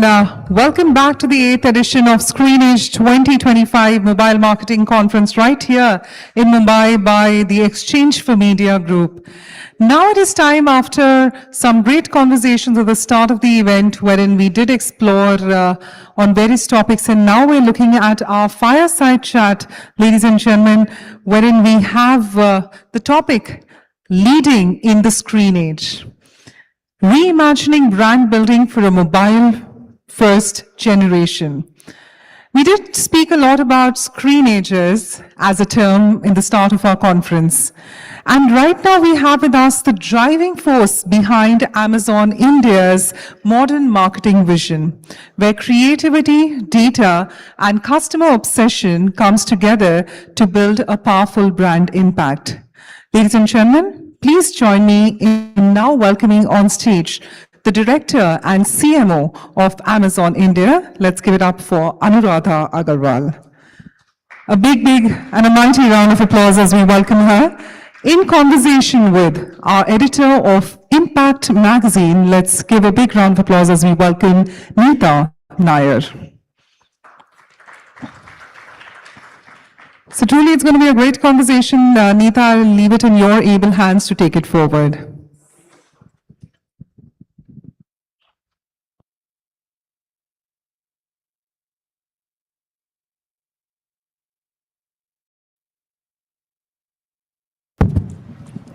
Am I audible?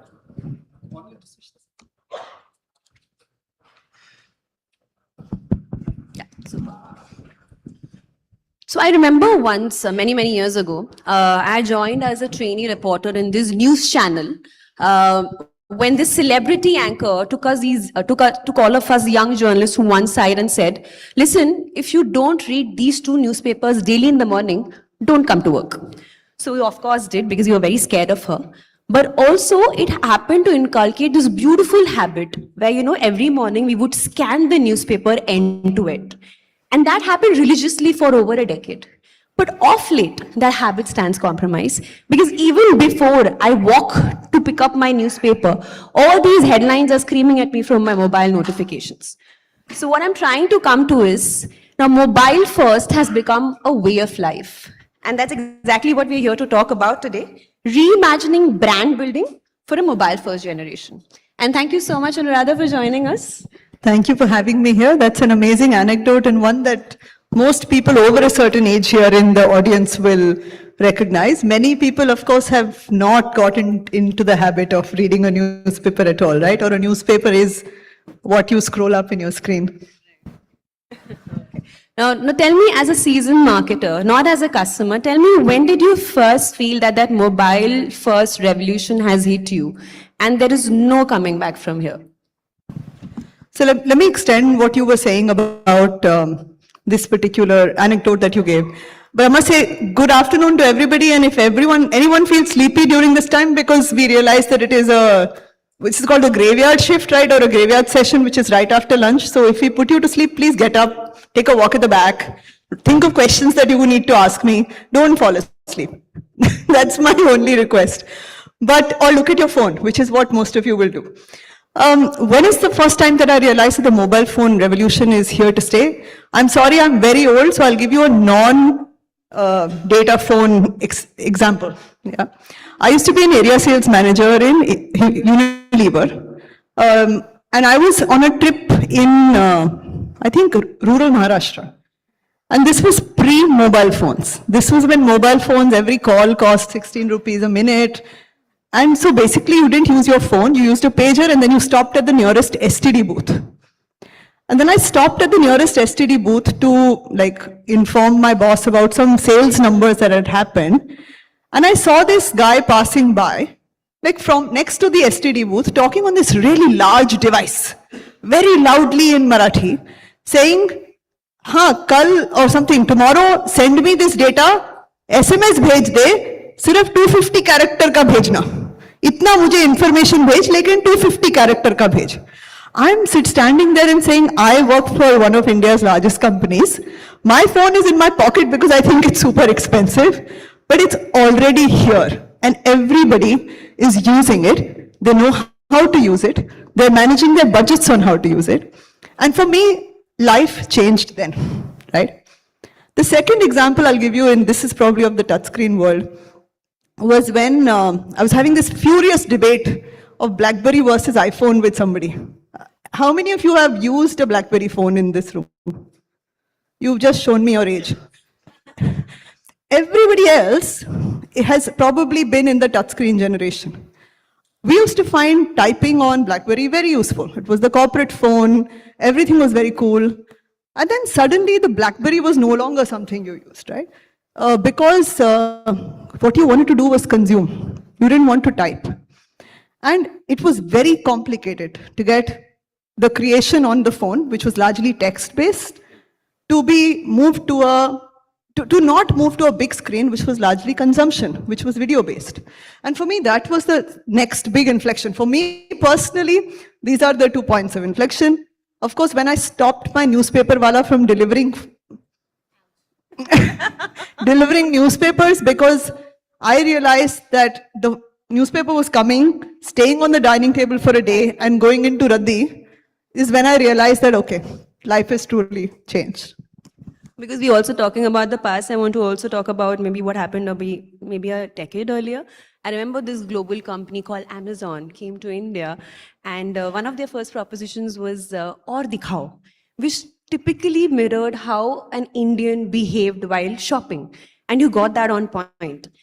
Now, years later, of course, back then, your user behavior of the mass audience was completely on point, like I said. Now, have you moved away from that mass targeting when it comes to your brand communication? Is it more segmented? Is it more cohort-based? Or is it still massy? You know, that was so rooted in an insight that was true to consumers. And if I ask any of you how you shopped for your last pair of shoes or how you shopped for your last pair of t-shirts, you probably were in Aur Dikhao mode anyway. The only difference is you are asking for Aur Dikhao in a segment or a category or a price point.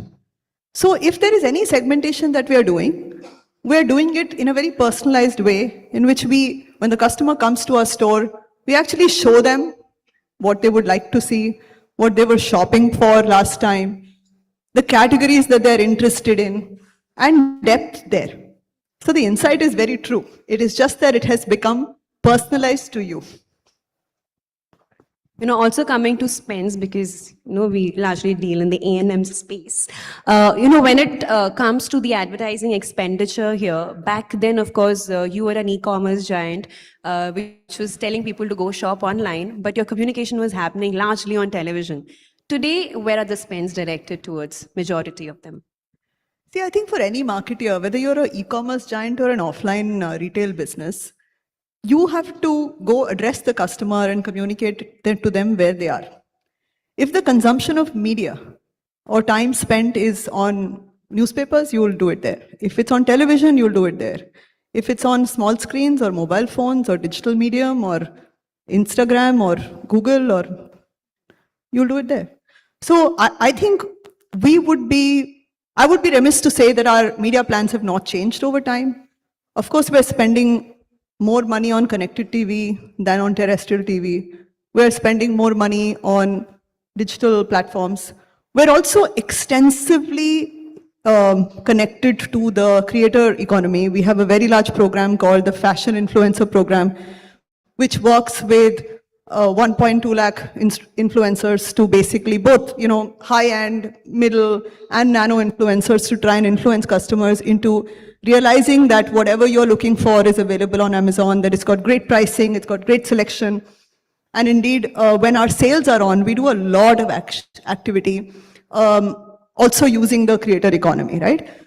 So we also have a very large associate programs by which the same creators and publishers can make money by, what I love about this economy is that the authenticity with which the creator and the influencer world can talk to the customer, it kind of rubs off on the brands that they endorse. So there is a lot of positive that comes out of this connection that we can form with customers in say, the new digital age. I also want to remind the audience, Amazon, I think globally has spent about $21.4 billion in marketing and advertising, which makes it the biggest advertiser in the world. Talking about Amazon India, every marketing playbook is very different from the other. It has its own quirks. Tell me how different is it to market for Amazon in India versus your global counterparts? Because some things that, even I understand is, of course, language is a very big factor here. Secondly, I think across in US, maybe I think desktops used to be still drive traffic in a very big way. But in India, we are a very mobile traffic-based market. I think 80% of our traffic comes from mobile. So what are the different ways that, you are kind of communicating to the Indian audience in a very peculiar or a different sort of a factor through your digital communication?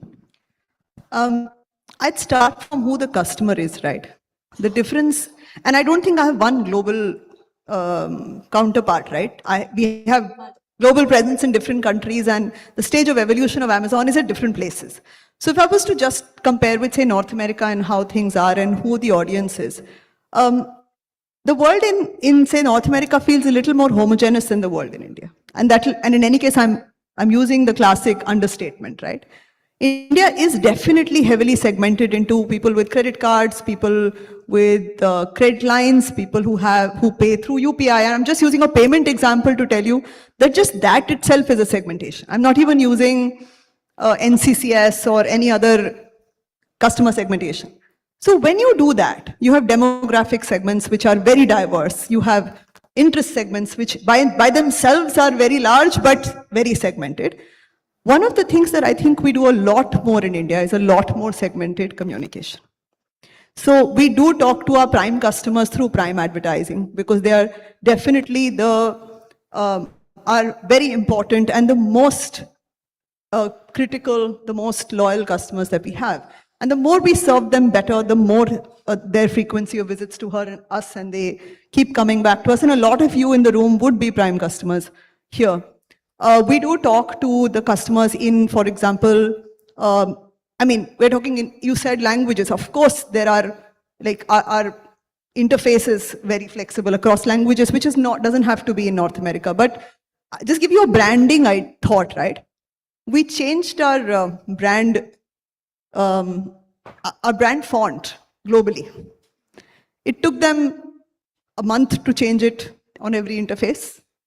We have 8 languages to change it in.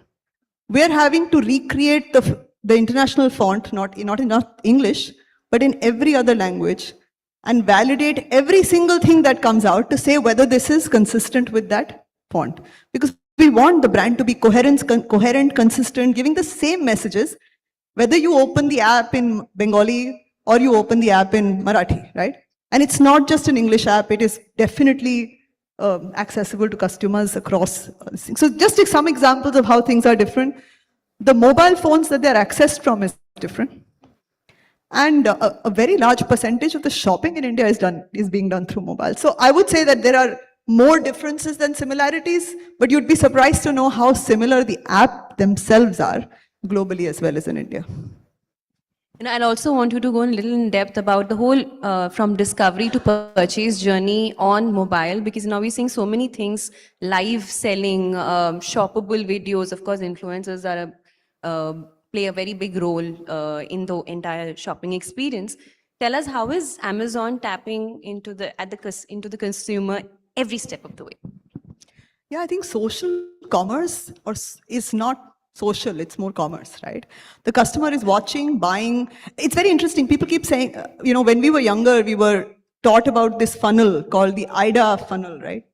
Which is attention, interest, right? You went through a funnel and then it took you some time to go through it. And now, mostly on things like social commerce, you go through it in 1 or 30 seconds.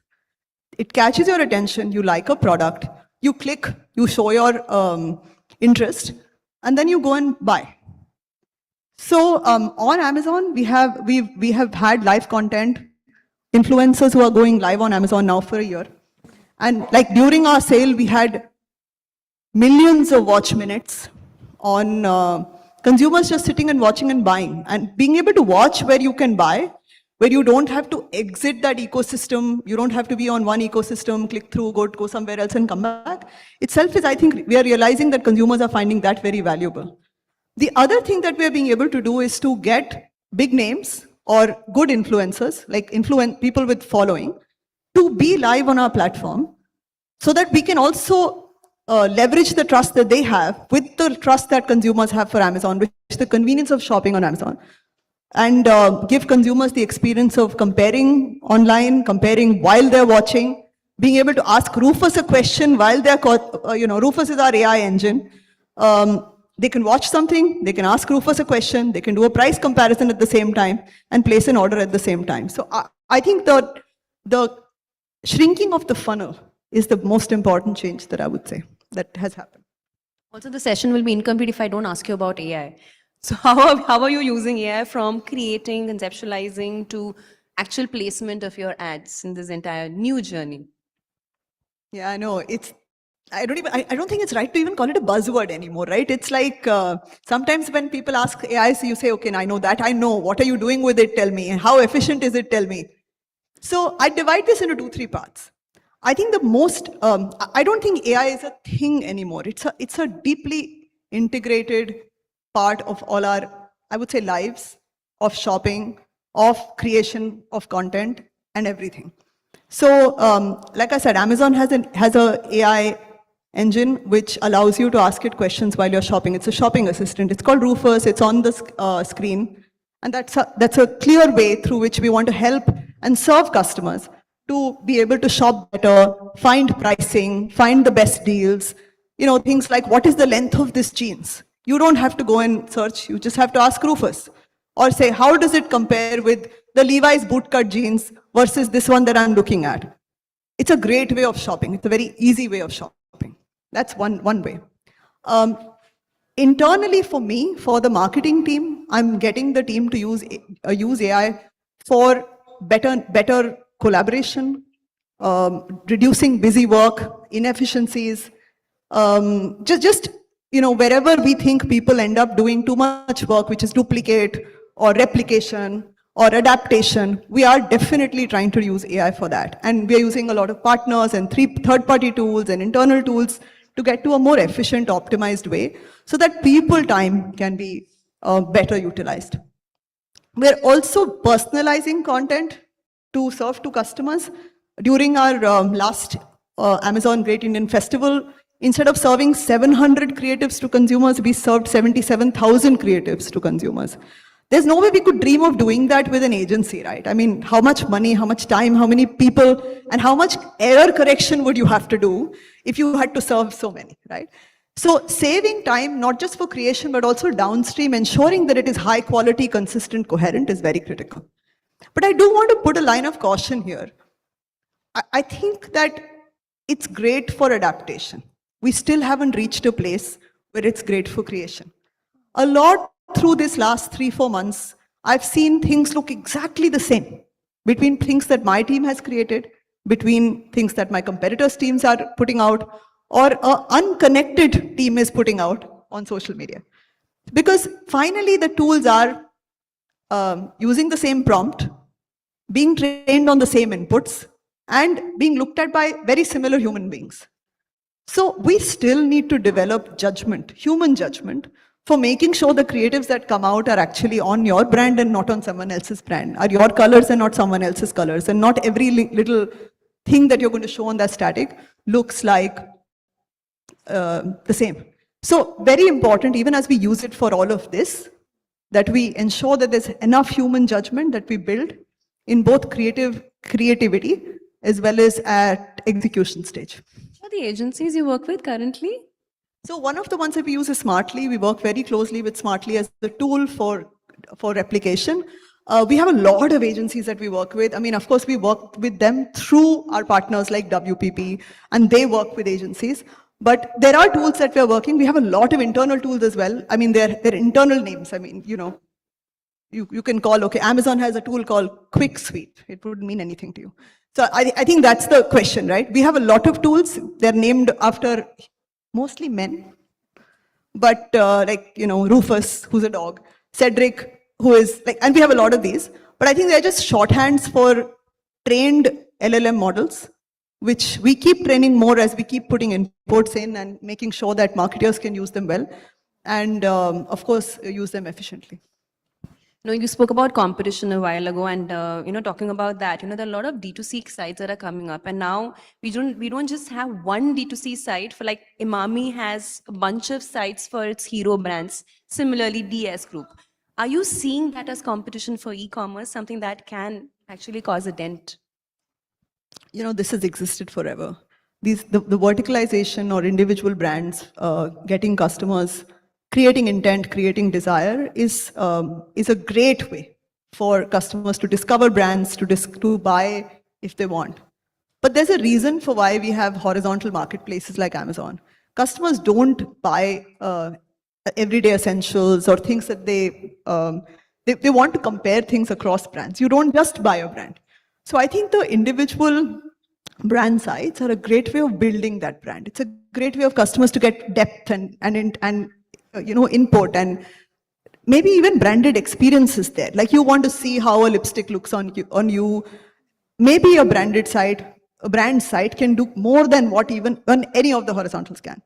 But with the amount of technology that horizontals have invested, you will be able to see a live influencer saying, hey, I like this lipstick color, but do you know that it has 7 others from 7 different brands that you can try with? I've tried all. One dries my lips, the other one is moisturizing. I think that point of being able to see everything at the same place is one of the reasons why horizontal marketplaces are still like the place that consumers go to when they're looking for their shopping. And another thing is, you know, today, because there are these D2C sites and India is a very price sensitive market, you know, anybody who gives me deals, I'm going to go to that person. I don't have loyalty, unfortunately. And there are all these influencers giving coupon codes on Instagram, telling you to go to this particular brand's website. In such a case, how difficult is it to retain the customers that come to Amazon, and how are you actually going about it? Yeah, I think this is an ongoing challenge for everyone, right? India is a deal hunting market, and I can safely say that Amazon gives the best deals in the market. So yes, if you're deal hunting at a point of time, you might find some difference in pricing, but you don't know what the time to delivery is. You don't know whether you can call up customer service. You don't know whether you're going to get refund. You don't know what the return policies are. So I think that what you can get from a trusted brand like Amazon, which is fundamentally my job. My job is to make sure that all my customers feel like they're interacting with a trusted brand, have these experiences, and these experiences they can manage, they actually speak about or become ambassadors of. These are the experiences for the reason for why customers keep coming back. So number one, I have to ensure the experience is great. I have to ensure that I'm competitive, both in pricing as well as selection. So I have to have everything that people want to shop for. I also need to have the best pricing. And of course, I want to keep the customer engaged. So when they come there, I'll get them to spend time on live, watch influencer content, ensure that they play some games while they're shopping. Just one last question because the time is up. It says, with the DPDP Act coming in, Amazon being one of the biggest data fiduciaries in the country, how are you going to recalibrate your strategies to reach out to the same consumer who you were, communicating with on a daily basis, perhaps? Amazon is very careful with data, and I think our internal policies on data protection are way harder on us than any act can be. So we don't share data at all with any of our partners. We don't target people basis any information that we have. So most of our data is, most of our marketing is based on information that our partners have. So I think we are well within any of the purview of the act. Thank you so much, Radha. I'm actually very elated to meet you. My security guard will not be because, while you are making things efficient for you, you're making me lazy because even for a pen, I go and order everything on Amazon and he's the one who has to collect the parcels. So I think that also speaks a lot about the success of your platform. So thank you so much and keep shining. Thank you. Thank you so much, Neeta. It was really nice to be here and thank you for not falling asleep. Thank you so much. We couldn't have had anyone better than Anuradha for our post-lunch. Come on, let that applause continue. And with that, if I may request both our leaders to please step forward, allow us an opportunity to thank you and take a group photograph. Ladies and gentlemen, let that applause continue as we thank for yet another fabulous session. Anuradha, such a pleasure having you on board, and thank you so much, Neeta, for curating it for the team. And thank you once again. So with that, ladies and gentlemen, it's time for us to move ahead with our next session. But let me remind you that we have the contest on, wherein the best post, be it a key insight or some key takeaways from today, which you are posting on social media with the hashtag e4m Screenage, is going to be selected, and of course certain gift vouchers are going to be given for those posts. So remember to continue engaging and take this conversation beyond this room. We look forward to a lot of you participating, and as I was just checking social media, I did see a lot of the people from this room conversing, posting pictures, letting us know about the key takeaways. So that is great to know. Meanwhile, before we introduce the next panel, just a note to our key panelists to sit as per the creative which gets displayed in the background. So that will help all our attendees to also collaborate and know you better. With that being said, ladies and gentlemen, our next panel dives into a generation that is reshaping consumer behavior before they're even consumers. Well, what are we talking about? Gen Alphas. Born into the world of iPads, AR filters, the creator culture, instant gratification, and the limitless content. Gen Alpha is truly setting the new expectation for brands. Expectations around personalization, speed, purpose, safety, and seamless tech experience. This conversation brings together the leaders who are decoding how this cohort really thinks, plays, learns, and influences household decisions. From kid-fluencers to ethical advertising to immersive tech, AI, gaming, as well as metaverse. This panel will explore what the next decade of consumers will demand and how the brands can build relevance early. Ladies and gentlemen, with that, please join me in welcoming our eminent panelists on stage for a future-defining discussion on marketing to Gen Alpha. First off, allow me an opportunity to call upon Reeti Nageshri, Head of Business Operations and Strategy, Mahindra Electric Automobiles.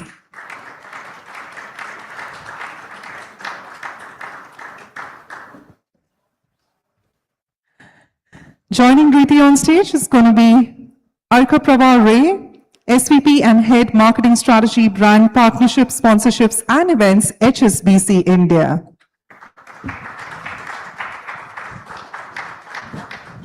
May I also call upon stage Sahil Raval, Vice President, Brand Product Platforms and Marketing, Axis Max Life Insurance.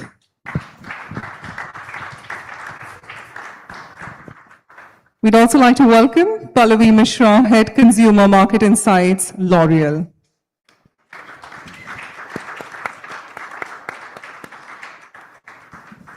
May I now take the opportunity of welcoming Gaurav Dagaonkar, CEO and co-founder, Hooper. And ladies and gentlemen, when you have such a fantastic panel, you need even a further amazing session chair. Let's give it up, ladies and gentlemen, to the Creative Technology Lead, WPP and WPP Media India, Neeraj Ruparel.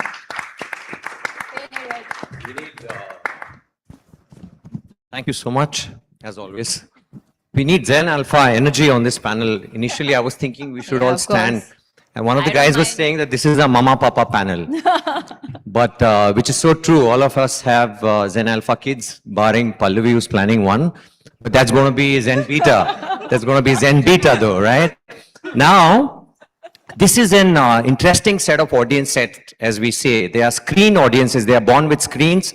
Absolutely sci-fi. We are learning from them every day, in and out. And there's so much which we can do for these audiences, but we have to do it in a certain way. Let me just cite some examples to you in terms of how some of the brands have made a play in this space of modern day marketing, where these kids are getting raised on screens and they are on the super highways of 5G. Even in 2010, they were latching on to Wi-Fi, better bandwidth, and they were moving into gaming, immersive worlds, and they were making a play out there. And now this audience set is almost turning 15 years.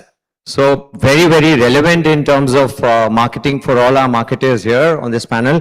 Let me cite a very interesting example of what we did with a campaign for Aegis Federal. How many of you guys are aware about this campaign called Young Sachin? Show of hands.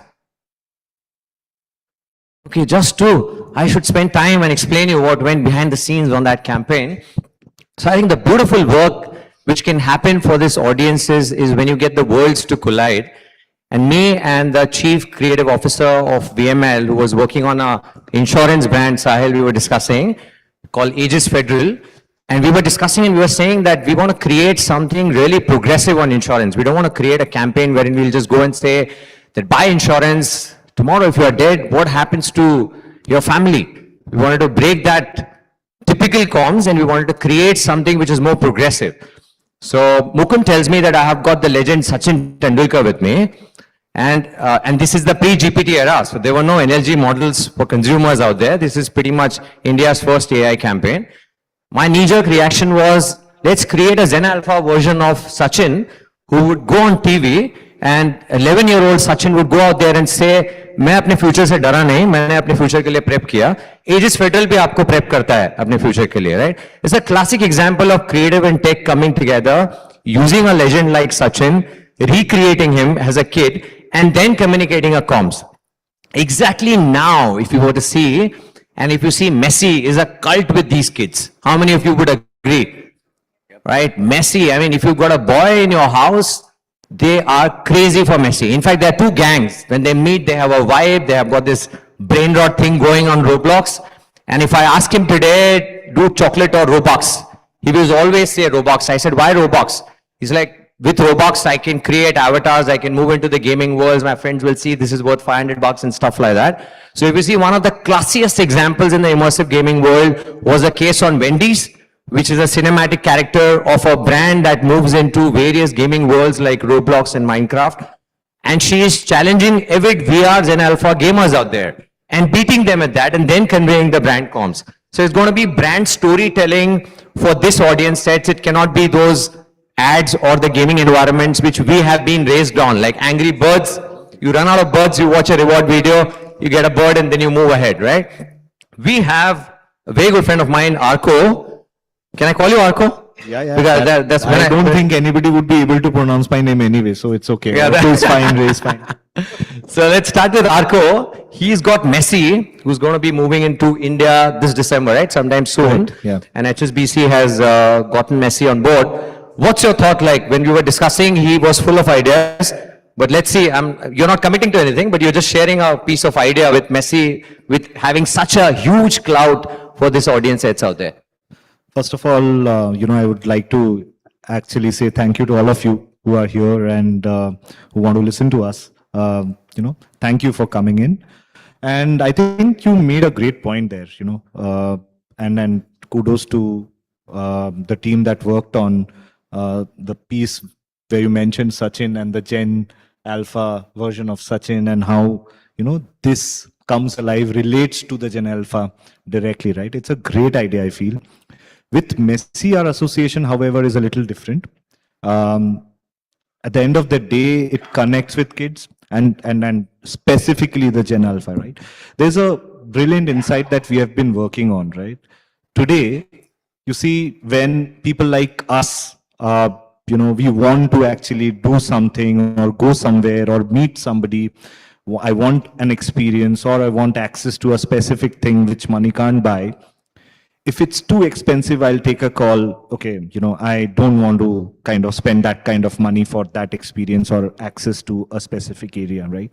But if my kid tells me that, Dad, I don't have a kid, but I'm just saying that, Dad, I want access to. You don't this. have one? No, I don't. Zen Beta is coming up, guys. They're going to be real users of AI with computers on their head. Yeah, I have nieces and nephews and they pester me for passes of concerts, etc. So I can gauge, right? So I can understand that at that juncture, the parent would rather kind of stretch that access, which is actually, giving the kid that experience. So at the end of the day, if you see, the decision comes from the kid. Yeah. And the parent is kind of using the wallet or the card or whatever medium that the person is using, right? So perfect. I think in this panel, someone who can really decode this audience would be Pallavi. I'm the only CMI expert on the panel. So let's hear it and decode the audience first. Then we dive deeper into how are these brands making a play? How are they prepping for Zen Alpha audiences? I think Riti here has got some fabulous examples. They're already clocking in some amazing examples out there and how they're engaging with these kids, and we'll get the energy up by playing some AVs as well. But let's hear it from Pallavi. Thanks, Neeraj. Thanks everyone for being here and listening to us. As CMI, we love having an audience. So Neeraj, you'll have to do a time check as I start speaking. Let's go for it. But before I say anything, as L'Oreal, actually we don't market to Gen Alpha, and we do it very consciously. In fact, we have campaigns talking about let kids be kids, and especially when it comes to beauty, it's a very tricky sort of a territory. So we are careful. Having said that, India especially is going to be the biggest Gen Alpha market come 2030 onwards, right? So it's great to be that company that's super ethical, but as a marketer, it's extremely stressful because we need to be ready the minute the clock strikes, right? And for that, before I share some of the insights, I think some of the things that we are being super mindful of is the investment that we make in structuring our data, the investments that we make in everything AI technology to ensure that we are able to respond to data and insights, in a almost seamless, hyper-reactive sort of a way. Why I'm saying this is, and Neeraj and I were talking about this earlier, I'm actually very excited that we're having a Gen Alpha conversation today because, and I speak for the marketing community, I think we kind of missed the bus with the Gen Z. We were a little late to the party, and then we are still trying to figure out who Gen Z is, and we have our stereotypes, but we haven't truly figured them out because we were not ready for them. With Gen Alpha, we have the time, and we are preparing for that. And one of the things that we need to keep in mind is to bring in humility. We will not know what Gen Alpha is. As marketers, we'll have to let go of almost, this chip on our shoulder that we'll be able to predict trends. We will be able to anticipate everything. That's not going to happen because this generation will surprise us, and that's something that we know for sure. What we need to get better at is reactions to, all of the changes and movements that we have. Having said that, what are things that we think we know about this generation? Let's talk about their context, right? This generation, especially in India, is going to be the first truly digital native generation, especially as you think about the digital onset and the explosion. 1 billion people in India have internet. Most if not all Gen Alpha kids will have access to internet in some form, if not on smartphones. So they're truly digital native. Everything that seems disruptive to us will be table stakes for them. Which also means they will have access to all possible information, extremely informed generation, but there's also going to be an over-simulation of both sensorial experiences as well as information, right? So as brands, we need to figure out what is the role that we are playing to be part of the conversation, but also sort of decreasing their cognitive load because it's going to be stressful. The second thing is also how they've grown up. This is a generation that has seen COVID. It has already seen wars, I can say. There is climate change that is the most real, unfortunately, for this generation. They're seeing AQIs in 3 digits, which is going to be the normal. Temperatures reaching 50, 55 degrees. Problems with air quality, water quality, etc., etc. And I'll come to how brands should respond on that. But it's going to be a stressful life for this generation as well.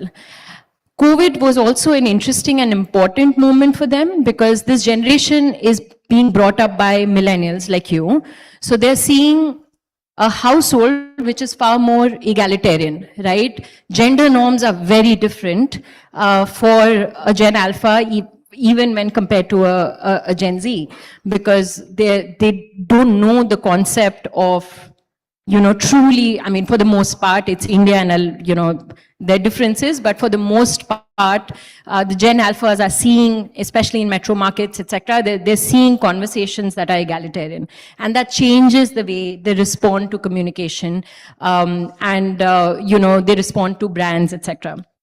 So this is what we know. Now, as marketers, what do? Like I said, we need to be able to respond in a super agile way. AI, again, one of the things that is super disruptive today. I mean, AI has been in existence for 50 years. It's scaling right now. And by the time the Gen Alpha are going to be real customers, AI is going to be table stakes. And for bigger brands like ours, actually, it's going to be interesting because the barriers to entry will completely stop or stop to exist, right? So every brand will have an AI-generated content there. So how do you come across as authentic and as, purpose-driven using the AI tools? And one of the ways to do that is, and Anuradha was talking about that from Amazon earlier, is, use technology to make the mundane and the boring super, super simple, Let technology do the job for things that are not exciting and then create space for super engaging experiences. Some of the examples like you were mentioning. I must say that's stellar insight for an audience you're not even talking to right now. But in case, and you were right on your point on CMI, and if I give you the mic, it'll go on for another 20, 30 minutes. So I will put a pause on that. I'll make one last point and then we can move because I spoke about climate change and this is, I think, very important. There are multiple angles through which the Gen Alpha will have expectations from brands. Number one is product. We will need product that helps them cope with the new environment. And from a beauty lens, the various examples, but which sunscreen really works at 50 degrees Celsius and 90% humidity, right? So there is investment that needs to happen, which allows this generation to cope with the environmental stress. Second, brand purpose is going to be extremely important. And again, it has to be authentic, it has to be demonstrated. And it's no longer just about plastic, but every kind of carbon footprint. This generation will take it seriously because they're seeing the aftermath of everything that we've discussed. And finally, like I said, purpose, the what is going to be known, product, and innovative product is not the strategy. The strategy will be why you choose my innovative product versus any other brand. So I'll stop at that. Thank you, Pallavi. So there is a product side of innovation which you spoke about, but on the marketing side, there'll be a lot of innovations which will kick in. And I think Gaurav had an interesting example, him being a really creative guy, blending music with AI. He had a very interesting use case for you. So let's hear him out. And then you tell me whether you would want to experiment with that or not. This creative thought. Okay, so I'd like to say that what most brands seek at all points in time is building trust and recall in the minds of their consumer, right? Every brand here, be it Mahindra, HSBC, L'Oreal, Axis, they're all brands that have been there for a long time. They've stood the test of time. And if you really see, music is something that gets into your mind at the earliest of days. Ask yourselves, which are the songs that you actually remember end to end? The songs that you heard last year or the songs that you learned when you were in school? I was in a school a few weeks ago doing a workshop with kids on music. So I run a music tech company called Hooper. We provide music licenses and we also work with a lot of brands. But every now and then I feel the pulse of the audience by being a part of music, right? And today's kids were singing songs by Hanuman Kind, Anup Jain, end to end. Even songs by Kishore Kumar, they knew end to end. I feel that music is underused by brands in carving out a place for themselves in the minds of the audience. And today, Gen Alpha is probably the most important audience you would want if you're thinking down the line, not just probably the next 2 years, 5 years, but probably the next What kind of music 10, they 15 listen years. to? So I have a Gen Alpha at home. My daughter is 6. Gaurav, what kind of music they listen to? Gen Alpha. The Gen Alpha? So my daughter today loves Demon Hunters. It's a show on Netflix. Her favorite acts are Saja Boys and Huntrix from Demon Hunters. A 10-year-old today would listen to anybody from a Karan Aujla to a Big Dogs. They're also listening to international music. When folks like Ed Sheeran come in, the school kids start learning how to play their songs. So it's vast. In fact, when you travel across India, you'll realize that different people actually listen to different kinds of music. But just off the top, as Pallavi was talking, I was thinking of, let's say, a brand like L'Oreal. You said you wouldn't want to directly market, which is absolutely fair. But the Gen Alpha today, they don't just want to be communicated to, they want to be a part of that experience themselves. So let's say if there were to be a cool microsite or a game called Popstar Me, in which a kid, not every kid can become a pop star, but every kid aspires to be. So let's say a child can select his or her avatar, a pop star avatar on that particular site, basis their persona, basis what they believe in. There might be a kid who's very socially and environmentally conscious. There might be another kid who's wanting to become an influencer in the space of, say, beauty and fashion. Depending upon their persona, a pop star is generated. And using music licensing, which we do, and a little bit of AI, maybe a flip is created, which they can then share with their family and friends. Something like that, if they get exposed to at this point in time, the brand actually stays with them for a long time. So that's just an idea for How's that, Pallavi? Yeah, no, thanks for sharing. I think the idea of avatars and the metaverse is something L'Oreal globally has been talking about. And with Gen Alpha, that will be the right generation. In fact, when I was talking about the fact that we create space and time for more engagement and make the product exciting in ways that goes beyond digital marketing. So super interesting. I'll take it back to the office. Let's and create in 3 years, maybe. All right, let me now bring in Reeti. You want to start with the AV or you want to just talk your journey or talk about the Zen Alpha kids and all the fancy work we should be doing on the brands? Yeah, there's so much going on. But I would like to first give some context to this and adding on to how Pallavi laid it out so beautifully, so comprehensive. What we're picking up is, when you have to compare Gen Z versus Gen Alpha, if Gen Z was about expressing oneself because they grew with, Facebook, social media, Gen Alpha is more about being included in building something. They're growing with, co-creation platforms, as you said, Roblox. So they love participation. Yeah. That's their thing. They want to take control. And yeah, they love agency. So if brands can give them that, they'll become your advocates. And if they love you today, they'll choose you tomorrow. So we've been doing a lot, especially as automotive, while they're not driving our cars, but emotionally they're already in the driver's seat. Yeah. And when we launched last year, the B6 and the XEV9e. These two are pure born electric vehicles. We first took up, there's this theme of Unlimit India. So I'll talk about various themes that we've played out for Gen Alpha. So India's pride, we were saying these are the two world-beating cars. These are the two Indian icons with features, you know, which you usually find in a crore plus cars. And you're getting that at Indian price by an made in India company. So if that's the whole stance we took, we actually raced these cars with luxury best in front of media.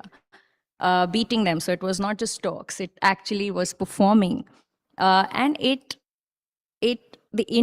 India went berserk with this. Yeah. We got almost 4 billion views. 4 billion views. On the Batman variant? No, this is the last year when we launched our first two cars. So Batman just came a couple of months back. Now, India used to be, you know, something that we would compare as millennials ourselves. For us, abroad is better. We were in that stage. Yeah. With Gen Z, it was like a transition happening. With Gen Alpha, they are brought into this confident India. So it played out so beautifully with Gen Alpha that they're very confident about India and its future, and with us doing the Chandrayaan mission, the ISRO launches, so many Olympic international wins. It just hit it on their heart. So that was theme one. The second theme, of course, what Gen Alpha loves, as I said, participation. So you can't expect them to enter your brand. You have to enter in their universe. Yeah. And when we launched these two cars, we had customers and their kids already calling out the BE6 as the Batmobile, the black one. Yeah. So it was already out, and we used to pick this up as the insight, and we were like, why not? We spoke to Warner Bros. And we struck this deal. And here we had the world's first ever, the BE6, which was Batman inspired. Yeah. And kids loved it. Even in school, they have a module on sustainability. They are being coached on sustainability and a lot of other stuff which they keep talking about, like save water, like EV cars and all of that. They're already having such conversations. Yeah. I'm still talking on more of, lifestyles here of their worlds. I'll come to the sustainability topic, which is slightly different. So this was the BE6 Batman edition. We only had 999 of them, sold out in less than 135 seconds. 135 seconds, is 135 seconds. Yeah, I'm talking about cars. The 999 of them Why gone. not more? It was a limited edition run. So that was that. And I'm carrying some AVs. So they were kind enough to play one so that you know what this is. So if you can just Okay, guys, pull up. here, can we play the AV, please? Do they know which one is the Yeah, Batman? I mean, let's go for a lucky. Queuing in for the They AV. have two Thank AVs. you. Oh yeah, this one. Is that the one? Okay, super. Legend is gone.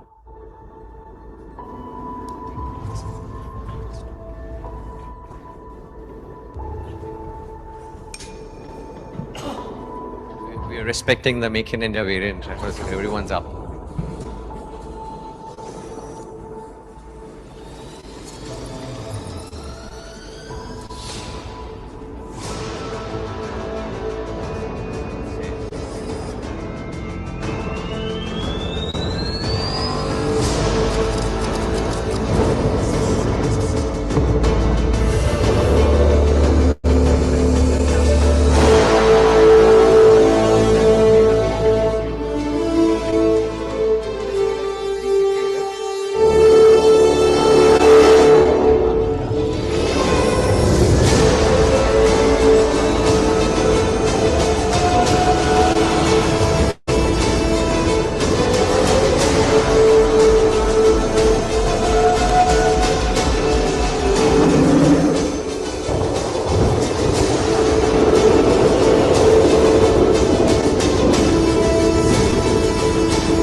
that fabulous? Yeah. It felt like we are launching the car. But fabulous. This is Make in India.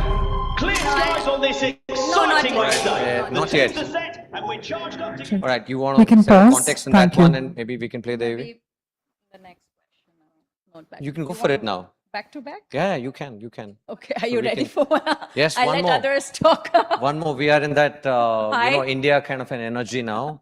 So let's wrap it up and let's listen Okay, to you more. so after Batman, and I had these young kids dressed in Batman and the cape and their mask, all coming decked up to take the deliveries. So of course, this was amazing. I have some photos, little boys and girls. So after this, it gave us an insight of editions and how, not every brand can carry such collabs. First of all, it's a fine balance because we are an automotive serious business. You're selling to adults as well, right? You're actually selling to adults. So you can't make it so gimmicky and playful that it loses out the entire luxuriness, the sophistication. And hence we found B6 as the brand that was like a blank canvas. So many customers were doing their own thing on this car, like they made it full yellow car or whatever, their own colors, purples, this. So the car itself lends a blank canvas to work on. And the second idea came with its interiors, which is like a racing cockpit. So if you look at this car, it's got this race-ready cockpit. It's and B6 is honestly not a car, it's a vibe. Yeah. I don't think there's any other brand or SUV or electric that can carry that You're personality. already talking like a Zen Alpha. It's a vibe.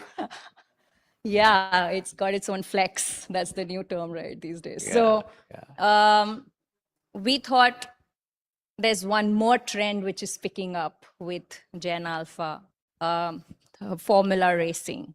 Yeah. And it's teaching a lot of things. It's not just about aggression. It teaches you grit. It teaches you resilience. It teaches young India to, fail fast, bounce back faster. And Mahindra has been a founding team in Formula E racing, by the way. It's been there from season 1. And this time it's our season 12. So we were like, why not do a special? So we did a world's first Formula E racing inspired B6. And there's an AV for that too. I mean, Isn't it AV India just- loves the world's first? If you speak to anybody, the marketing tagline which the government loves and what India loves is to create world's first. Yeah, we are not copying anymore. We are giving the world's Absolutely. first. Let's see So, that. yeah, Let's that's see the the AV second guys. one. Let's again get up. Let's see the AV guys.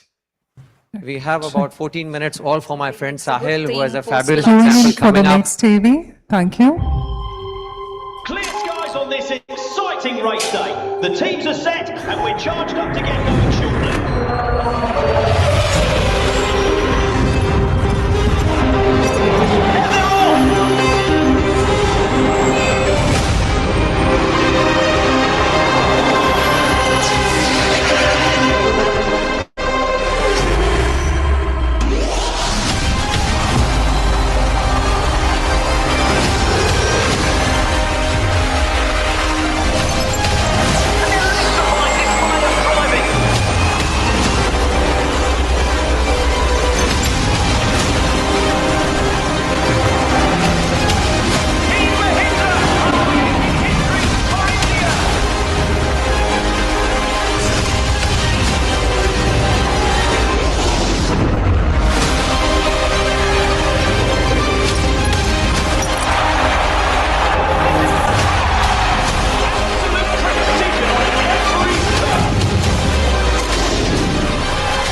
Thank you for letting me play these because how much ever I explain, videos, I can't Conveys- do, conveys the real intent. It just elevates the conversation.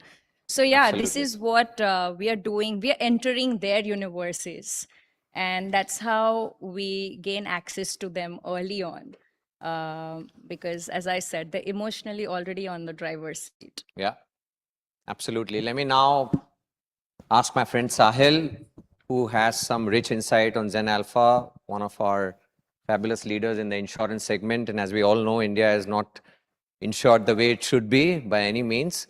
And this is a generation which has to be coached in a certain way. And you already did some fabulous work with Rohit Sharma, who is also one of the stars in their world. So would love to hear it from you now. Thank you so much. I was wondering whether I should walk out, if there my chance is going to come or not. But yeah, thank you so much. I think life insurance, generally, one of the most important product. However, again, unfortunately, thought of pretty much in the when it comes to investment planning very late. At least, when it comes to Gen Alpha, actually, I wanted to share this one insight. While most of the insights have already been spoken, but then yes, I was coming here and being a Gen Alpha parent myself, my 10-year-old kid asked me exactly where are you going, because I was traveling from Delhi to Mumbai. I told him that I'm going for a panel discussion and I'll be talking about certain topics. And the inquisitive nature of this Gen Alpha, he asked me exactly what are you talking about. I said I'm talking about Gen Alpha.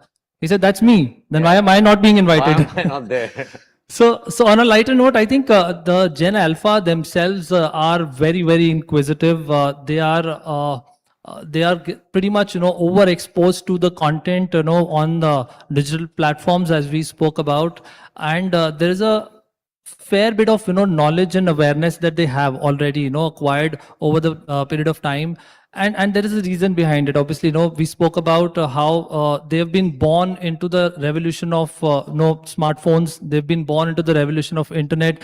They've also seen pretty much content revolution happening around them, and hence they pretty much want to consume most of the content by themselves and be inquisitive about it, right? One of the another advantage of Gen Alphas is actually you're being also nurtured by a millennial, right? So I'm also giving kudos to myself. So being a millennial, it is also kind of one of the parenting habit of a millennial is to raise their kids in an open environment, right? And where am I coming at is that millennials are not scared or shying from having conversations around taboo topics, right? Whether it is cyber security, cyber threats, whether it is about mental health, mental wellness, or even about finances and life insurance. So if I were to talk about 10 years before, I think these conversations were never done in a living room kind of a setup.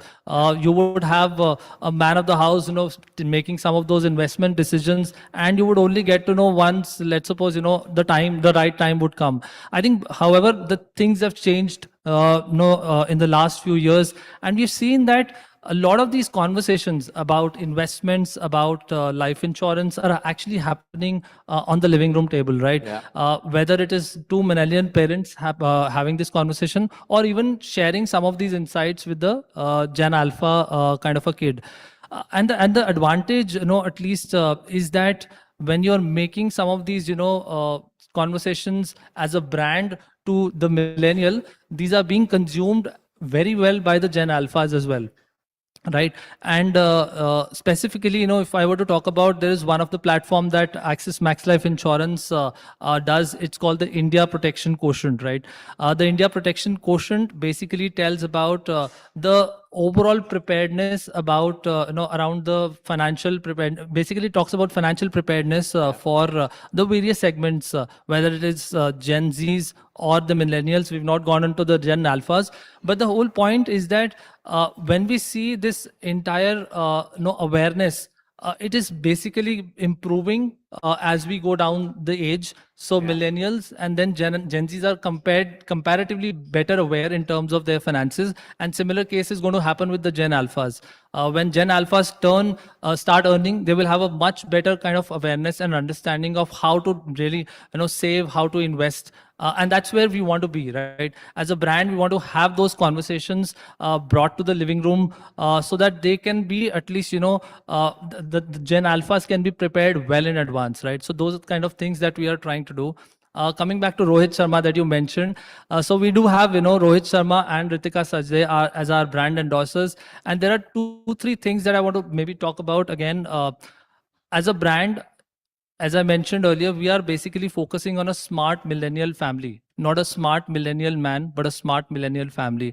And the ripoff is that the way we are able to actually craft our messaging, whether it is on digital or it's on the traditional medium, I think it can be positively and progressively seen by the entire family, and the conversations can be healthy around those. So that is one thing. And on the AI space, we did speak about a lot about how Gen Zs and Gen Alphas are very, very far advanced in terms of the AI adoption.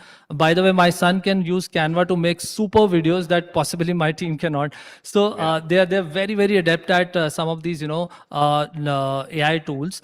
And specifically, we as a brand are also kind of trying to foray into their world, at least, when it comes to some of these AI related content is.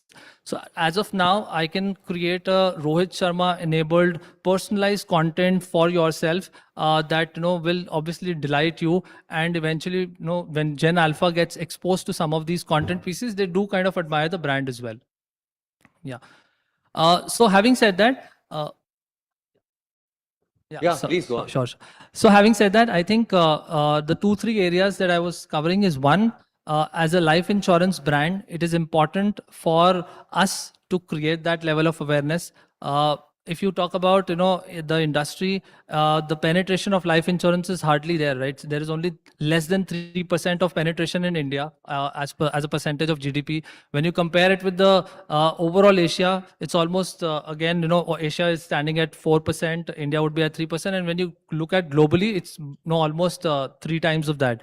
So now India, for the Gen Alpha population that's going to grow up eventually and start investing, it is important for brands like us to create that awareness. That's one. The second part that I mentioned is about having those conversations around the taboo topics, even like life insurance, in bringing them into the living room kind of setup, so we can create that level of conversation.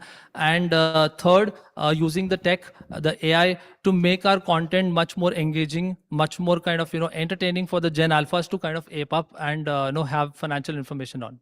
Absolutely. Thank you, Sahil. Let me now bring in Gaurav. Gaurav, you heard all our leaders from automobile, insurance, and banking segment. What are your thoughts if you were to create some magic with music and AI for these marketers? Let's throw some use cases at them and let's hear them out. I think really Let's fertile start grounds, with, all of them. Riti, maybe. Okay, so Riti, what I would love to do with Mahindra. So I've been following all the variants, and I've seen that you've used songs like Dil Bole Boom Boom, Gazab Ka Hai Din. So which means that there is a usage of songs that we know, but you've redone them in an electronic manner. So I would love to create an IP called, say, Echoes, where these songs are echoing over time. It's just that the sound changes, it becomes a little fresh, modern. And we had tried this experiment in Hooper where we got a song recorded by kids and grown-ups at the same time, and you could actually mute, solo, and add voices, so it became large. So I would love to do something like this, where there are probably these echo lounges even at Mahindra, dealerships, and we would probably recreate some of the best songs. We are doing about 200 recreations with Universal Music right now of their classics. Interesting. So I would love to do something in the echo space with a brand like Mahindra. Let's create an echo experience for the audience. Last time we met, you were singing on stage and you did a fab job. Yeah, so let's create an echo experience. Go for it. No, but genuinely, we did this with Chak De India, a kid's version of Chak De India, and we all got goosebumps when we heard that, right? So we would love to recreate those songs. with say a brand like Mahindra, some of the older songs from the 90s. I would say for an HSBC, I would love to do. I was thinking of this when I was coming. So a lot of school kids today play instruments really well. And, you know, you were talking about millennial parents. They encourage their kids to express. So can we find the next, say, a Lydian Nadaswaram? Can we find the next prodigy in India? Can we get them? So let's say we were to create something like HSBC Fusion Labs, where a kid plays an instrument and with AI, he or she is able to create a flip or a new track. The idea is most banks do a lot of music which is on ground. Can we also, because I always think of music as an asset, it actually compounds, it earns royalties. So can we make it a part of, you know, what the bank does? So I would love to do something like that. Even with Axis, I would love to probably link, let's say, a mother and daughter. The mother sings, the daughter plays an instrument, or the father sings. Today you've seen Sonu Nigam's son is singing, or Shan's son, so on, in classical and so on. So probably in insurance, what is it that you're leaving to the next generation, or you're giving back, right? What is the wealth of music that we are transferring to the next generation? So various ideas are popping in my mind. Just a couple of things. I think we are a music licensing company. So our core business is that all the brands that create content, they should use music legally and ethically. Yeah. All the brands that create videos on social media, when they use popular songs, trending songs, Bollywood songs, we are the platform in the country to procure an affordable instant license. And if there are Gen Alpha folks in the room, they would all say, yes, we should be ethical, right? So first, I would like to appeal to all brands out here, especially those creating content, please license songs. The money actually flows back to artists, and it's so good if that's our contribution to sustainability in music. That's one. The other thing, you know, we spoke about including Gen Alpha in whatever we do and not just communicating to them. I mentioned that we are doing 200 recreations of songs and also some originals. I've never done this at an event, but being a part of this event, I'd like to say at Screenage today, 2025, that out of the 200, we are going to do 40 recreations in the voices of Gen Alpha. I will make that as a commitment in Hooper, simply because I feel that we only do songs with Gen Z folks. Sure, you know, we look at Gen Alpha getting inspired, but why can't they actually be a part of, why can't they sing and can they become artists? So I would like to make that commitment. I'd love for some of the brands to be a part of this, and I'd welcome anyone to be a part of it. गाना आज तो नहीं गाऊंगा मैं, I think, but Pollution ज़्यादा है, throat खराब है. नहीं ऐसा नहीं है, but no, genuinely, I'm so thrilled that music is playing a huge role here, and would love to see what we can do with every brand in the space of Gen Alpha and Gen Z also, for that matter. Absolutely, guys. With that, we are on time. समय पे रहना हमें भी पसंद है, सिर्फ Indigo को नहीं. Thank you so much, panelists. It was an awesome conversation. Thank you. We all had with some amazing AVs and India First energy. Thank you so much. World's first.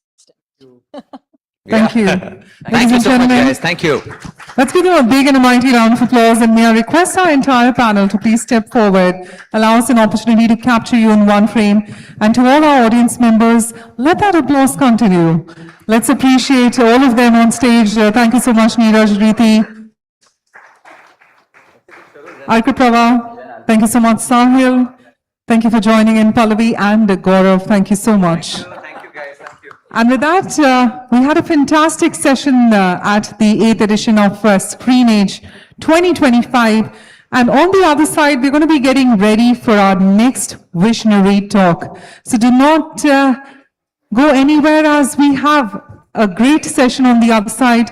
But allow me to remind you that our hashtag e4m Screenage is truly trending.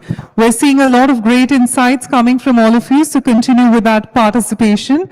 And a couple of you, of course, are going to be getting those gift vouchers.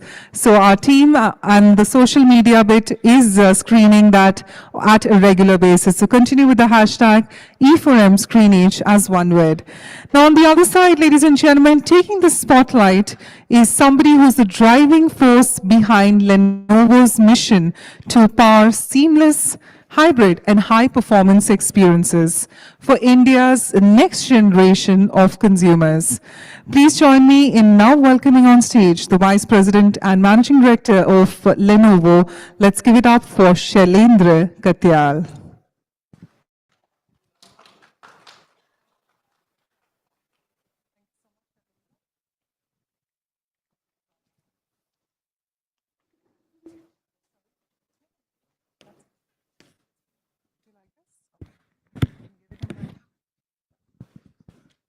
Good afternoon. I know I am competing with the nice lunch that you had, but hopefully the content will keep you awake for the next 30 odd minutes that I have this time for. Thank you, e4m and Anurag, I don't see him here, for calling me on the stage at this forum. My introduction is up there. I hope Lenovo is a familiar name to all of you. We've been in the country for the last 20 years. And we have a wide portfolio starting from Motorola phones to going up to servers and storage. So I'm hoping that most of you in the room are customers. If you're not, meet me outside and grab that discount voucher that can make you a Lenovo customer in the next half an hour. And if you're an existing customer, if you have a service complaint, feel free to reach out to me as well, because CX is important to us. So I was wondering why I was called to this platform, because I stopped being a marketer almost 12 years ago, and I know very little about the new age of mobile marketing. But guess that's what people say about marketers, right? You can take a person out of marketing, but you can't take marketing out of the person. So here I am back addressing a group of marketers. And my content is going to be very less about mobile marketing, because I'm confessing I know very little about that space. But I hope whatever I talk about will be relevant for this group of marketers, which is about the disruption that's facing all of us, which is AI. Just a quick question to the audience, and I know I've lost some of you for the break. Hopefully they come back in the next 5 minutes. How many apps would you have on your phones? Sorry? 40, 30, over 50? About 100. How many did you have a decade ago? 1, 2, 3, 4. That's how integral using an application to run our lives, whether it is at work or play, has become, because of very practical applications that we have on a very accessible device like the smartphone. How many AI agents do you have on your phone?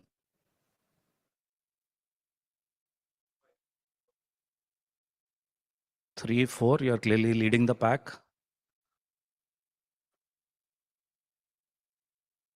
Is that an AI agent that you have? Which one do you have, sir? Gemini. So they are not fully agents yet.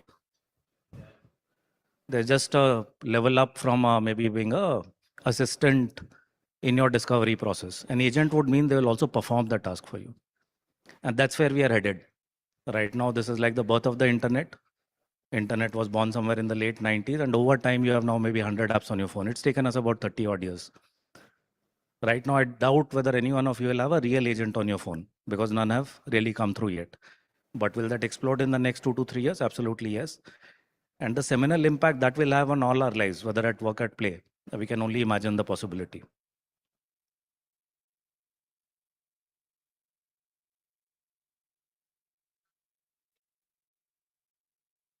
And I heard the earlier panelists talk about how AI is not new. Oh, she was right. AI has been around as a term for the last at least 50, 60 years. My dad was one of the early computer professionals in the country.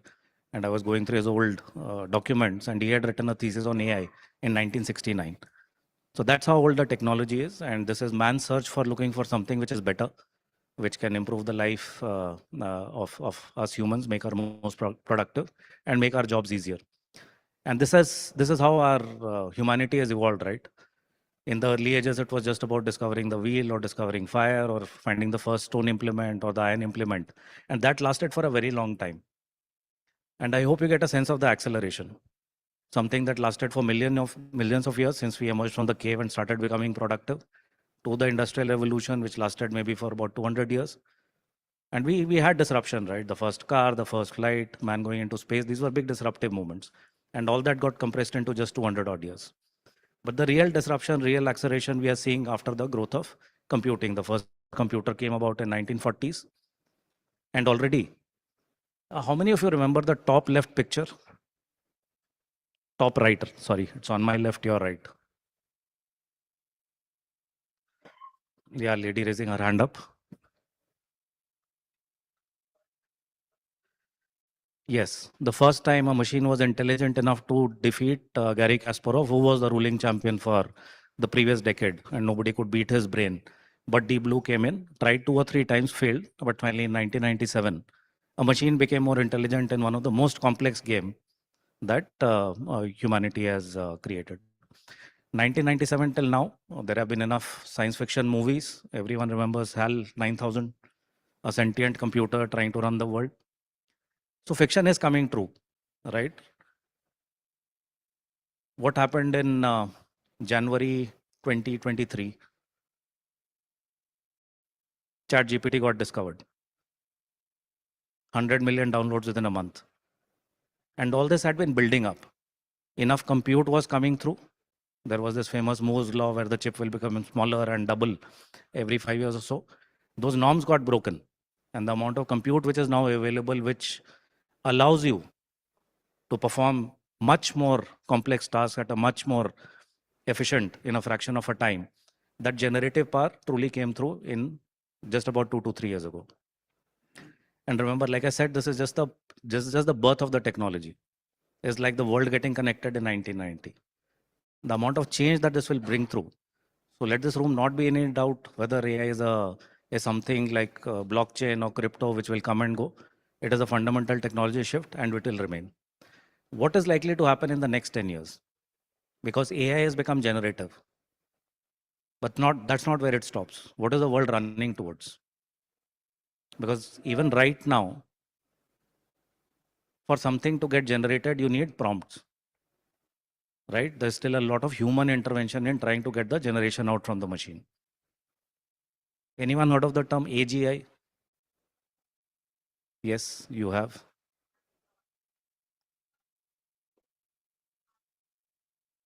Yeah, it's artificial general intelligence. And that's supposed to be the seminal moment where machines will truly become independent of humans. They'll generate without a prompt. Is that too far away? No. Some people are saying it's as early as 2030, some are saying 2035, but it's about 10 years ago, 10 years away. That's how fast the acceleration of technology will happen. Some people call it the AI singularity moment, where finally a machine will run fully independently of, and that's where we say the creator will become bigger than, the tool will become bigger than the creator. Like I was saying, this is one of the fastest adoption of technology that we've seen. 100 million downloads within a single month. And it started with ChatGPT, but obviously many others have caught up, including Google, which was supposed to be behind in the race. Suddenly it's become the flavor of the season. But what is driving all this? And this may not come through to people who are at the front end. This is what is happening at the back end. The race to build AI infrastructure, the race to build AI factories, the race to build the new kind of data center. Look at the number there. Look at the money which is being thrown at this problem. $700 billion which will get consumed just in data center capacity, which is to enable the compute to happen from just the big guys. Right? This is all at the back end. This is the large language models. This is the training which is happening of machines. This is not an interpretation. This is not at the front end of developing any application. This is just the training side. So all the hyperscalers are driving this phenomena. There's something called a neo cloud. The second rung players are coming in. Governments have come in because data was the new oil, but now AI is the new oil. And there are things about if you don't have enough of sovereign AI, you will get left in the race. And obviously, then whoever controls the AI ecosystem will also have a lot of geopolitical clout. So India has also announced the sovereign AI mission. Guess how much is the spend that the government has made last year? Total budgetary allocation for the sovereign AI mission. You see the numbers on the chart, right? Total is 670 billion. How much is India's sovereign AI mission? Sorry? Yeah. I wish it was 10, it is 1. So all the hype that you see about India creating a lot of AI compute available for the public, for startups, it pales in comparison to the money being thrown at this problem from private equity and the hyperscalers. Sorry, technology is not on my side today. So this is the exponential growth in compute, and it's a useful visualization where you see that the racetracks are being laid, right? Imagine a Formula One race that first there'll be a lot of good tracks. Data center is a good track for the car to run on, right? But what are the cars? And if you look at this figure, the CPU, GPU, NPU combination, earlier I spoke about Moore's law where the chip was constraining how much compute can happen at any given point of time. Now there are 3 chips running in parallel. CPU was the earlier one, then there's something called a graphics processing unit which came in, now there's something called a neural processing unit. And the 3 working in tandem and sharing workloads. Now imagine a normal PC that you would have, a laptop in your hands. If that is running 3 trillion operations per second, with the 3 working together at the same price, now you're getting compute which is 50 trillion operations per second. So if you bought a AI PC recently, you have a very powerful thing in your hands. And like I said, a lot of the money is being sent on the back end, which is on the training models, but the real magic will happen in inferencing and in the machine becoming your digital twin. And the machine that you have is actually much more powerful than what a supercomputer used to be able to do just a few years ago. Somebody was talking about sustainability. Imagine the energy impact. I've put the data up there. That in a traditional data center where a server used to consume 10 kilowatts per hour, now, if it is GPU, which is what is required for AI training models, it's 10x of that. Any idea of what is the typical energy consumption in a household monthly, say in US? That will be a useful reference point on the energy impact that a data center now creates. Any guesses? So in a developed country like the US, energy consumption, obviously it's also a colder climate, so heating is required. It's about 900 a month, 900 kilowatt hour. India obviously will be much less, maybe half or 1/3 of that. You run this server, single server, GPU server, for 8 hours in a day. You're consuming what can power a household in the US for a month. And it's not just one. When you look at these data farms, these visuals are AI generated, but that's not too far from the truth. Huge corn farms in Indiana are getting converted into huge data factories like this right under our noses. $700 billion is being thrown at this problem. Will that have an impact on sustainability? Absolutely, yes. Now, how does India compete with that? If you want to set up a data center in Bombay, which is right now the densest cluster, where will you get the energy from? Yes, solar is one of the options, and Lenovo also has a solution to that, which I'll cover in a bit. Yeah. How does it impact customer behavior? Now, I also heard this talk about Gen Alpha, Gen Z. I feel really ancient because I was Gen X, way beyond in the alphabet. Has my behavior changed? Yet it has, obviously, because I work for a tech company. We were dog fooded on Copilot Plus, so meeting summaries, email assist, all that has happened. But has it fully changed my behavior? No, beyond asking for give me a travel itinerary to Japan for 7 days. It's not progressed too much beyond that. If I look at my daughter who's in college in the US, second year, her consumption of AI is 10x of mine already. And we are not talking Gen Alpha yet. Right? There was this talk about digital natives. The next generation will be AI native. Their intuitive use of AI will be very, very different. And since I'm talking to this group of marketers, what happens if the task is not being performed by a human? That your coffee is being decided by the machine. The hotel that you want to stay in is being decided by the machine. Your choice of shoes is being decided by the machine. Who are you advertising to?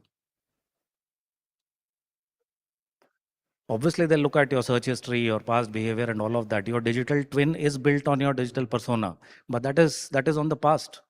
Will it allow for change? How do you grow as a human being, and how will the machine reflect that? And all these are questions which will stare us in the face not too far away. It's just in the next few years, you will have something as your digital twin performing tasks for you, which is beyond assistance. It is going to become autonomous at a level. So this is standard. What will AI do? Will AI take your job? No, you will not. You will lose your job to AI. You will lose your job to someone who can use AI better than you, because people are using AI on a daily basis to become more productive. There are enough data points on saying that it can help you become more productive by 10, 15, 20%, which means that somebody is operating at 20% more efficiency than a person who's not using AI. So a lot of the repetitive work, marketers have been talking about content generation. The earlier panel was also talking about it. A lot of these routine jobs will go, because content creation or something which is basic coding is already been done by machines at a much faster and a more accurate pace than humans ever could. Can I request for this video to be played?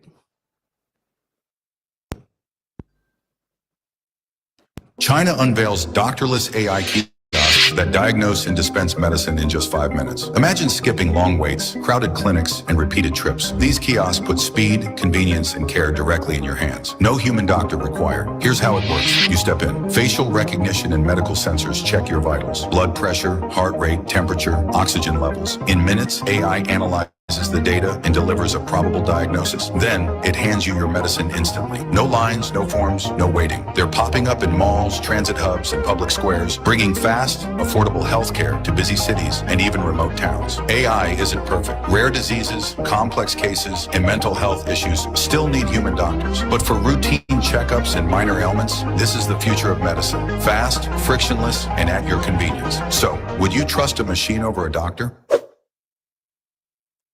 So this is not AI generated, this is real. There are enough doctorless clinics which are popping up in China and in some parts of Europe as well.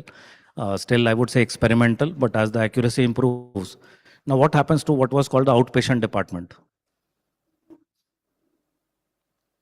What happens when you have a shortage of doctors and you're not able to solve the problem without the use of technology?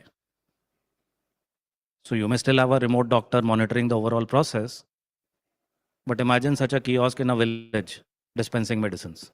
All that is immediately possible. It's not too far out in the future. It's not 10 years away. This is happening as we speak. And this is just one use case, because I spoke about maybe the consumer adoption of AI.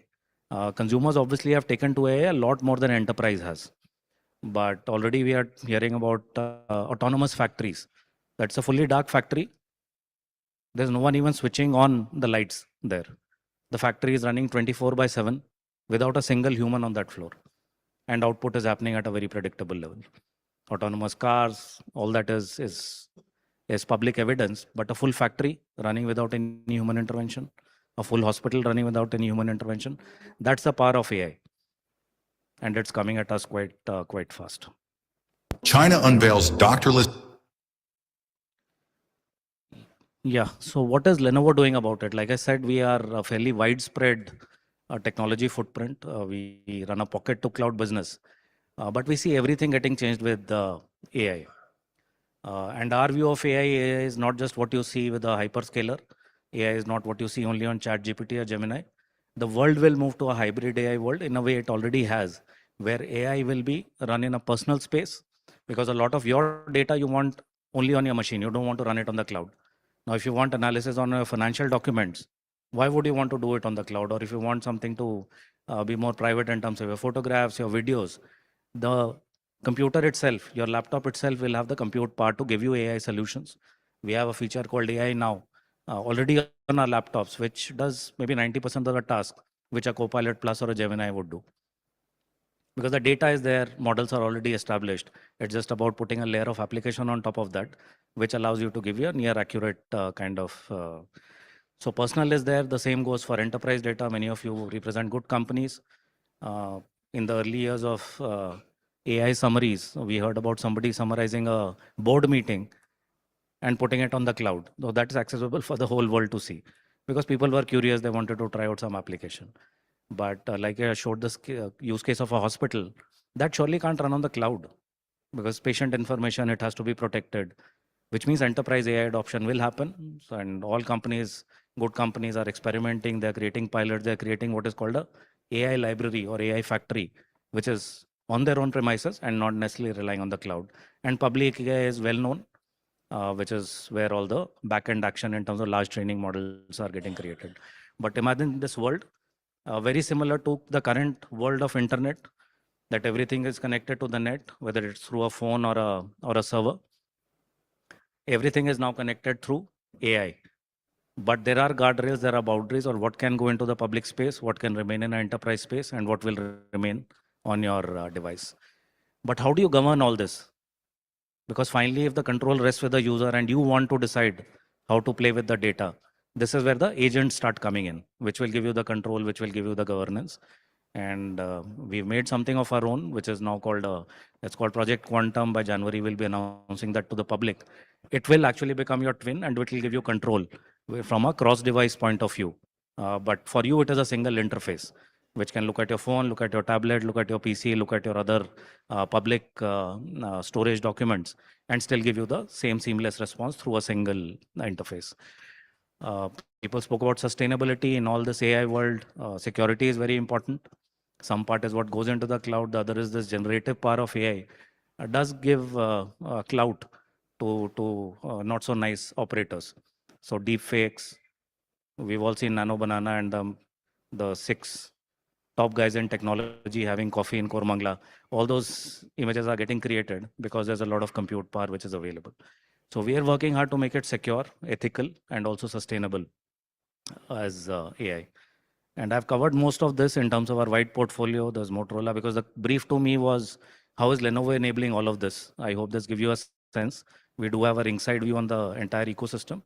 And we are contributing quite well to making all this accessible within the country as well. So all these brands are legendary. There's Motorola, Legion for gamers, there's Yoga, ThinkPad, ThinkSystem. I do want to spend 30 seconds on Neptune, because remember, about 5 minutes ago, I spoke about sustainability and the energy consumption which is required for this large compute to keep generating. A quick factoid, when you're searching on normal Google versus the AI mode, what is the delta in energy consumption? Because when you use it in the AI mode, you're sending a prompt somewhere else. What is the magnitude of energy difference between a normal search query and a AI search query? That's one guess, sorry. 5x, 10x is actually 30x. It's the same Google, it's on the same toolbar, just by choosing from one mode to another. Imagine the pressure you as a user are creating on the planet, just because you want a more accurate or a better predictive response. Now, all that requires a lot of compute power, which will generate heat. We have something called Neptune. We are on the 6th generation of cooling. And servers can be cooled 2-3 ways. One is to put air conditioning on, the second is to blow air, that you blow in air and it takes away the heat. The third is liquid cooling. And this sounds magical. There's water which is going into the circuitry and cooling it. Sorry? Yes, that those fibers are getting laid. That's not the bottleneck right now. The bottleneck seems to be more energy right now. And our cooling solutions brings down the energy requirement, because this doesn't require the water to be cool. You put in warm water, it cools the system, and then you can take the hot water which is exiting. In some countries, we are using it to defreeze the streets, right? Because streets get frozen in the western part of the world at this time. So you can just pour the water there and it will melt the ice. So it's a very circular kind of thing that we've enabled, and it's a very strong differentiator for us as Lenovo. We are also asked this question. We are a $80 billion company. In India also, we are pushing about $4.5 billion. So how are you transforming yourself? And that is the question. That is a question you have to answer for yourself also. Once you go back to your desk, how fast are you adopting AI for yourself before you start trying to do that for your customers? So we have something called Studio AI. It's now about a 2-year-old platform. Earlier, we used to struggle for content. Now all that approved content, it is all, there was this talk about whether it is pilfered images or whatever, these are all stock approved images, and you can create whatever content you want much faster and in a much more controlled way than we were able to do in the past. For example, my enterprise sales guy would struggle to make a presentation going to, say, a retail customer, but now within 15-20 minutes, he can have a full presentation on the customer's history, what the possible use cases are, and what part of Lenovo technology can be sold to that customer. That sales presentation is ready in 15-20 minutes, which would have taken a few days to make earlier, because we have this platform called Studio AI. We sell millions of devices, not every month, every day. In India itself, last year we would have sold 12-13 million devices globally. When you look at the number of phones and the number of computers that we sell, it's a very high order of magnitude. And if you see any piece of technology, it's a very complex piece of thousands of components. So for that supply chain to work, to give you the device that you want when you need it, and also the spare parts as and when you need it at a predictable level, at 99% accuracy, requires a supply chain efficiency of the highest order. And we are well known for this. We have one of the smartest, most forward-looking supply chain. It's stood the test of time. During COVID, we retained a #1 crown. In a geopolitical turmoil, tariff situation, we retain a #1 crown. All because our supply chain is very resilient and diverse and flexible. A large part of that we've automated. There's a lot of AI which has gone into smartifying our supply chain. And because of that confidence, now we are able to offer smart manufacturing solution or smart supply chain solutions to our customers as well. And yeah, the figure is there. There's a 60% improvement on that solid base in the last 1 year in our decision-making timelines on parts forecasting, etc. I spoke about dog fooding Copilot Plus. It was a small group of us which started on this. Already we are seeing 5 to 10% efficiency in terms of our routine tasks come through. And yeah, I spoke about services. When we sell our devices, it's a long-term contract with our customers like yourself. It's not a FMCG transaction that we have to have recourse over the next 3 to 5 years that you have the device for. And there the contact center efficiency in terms of hold times, in terms of getting the problem diagnosed right the first time, we're already seeing a 5% efficiency. Now imagine if you have 5,000 agents who become 5% more efficient. It means either you can reduce the number of headcount or you can improve your customer satisfaction. At least the decision is then with the business stakeholder on how to leverage that efficiency.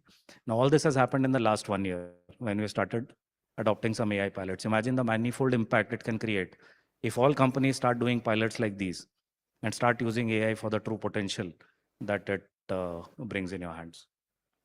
With that, I end my presentation. Hopefully, it was a little bit of breather from the mobile marketing topics that you've been listening to.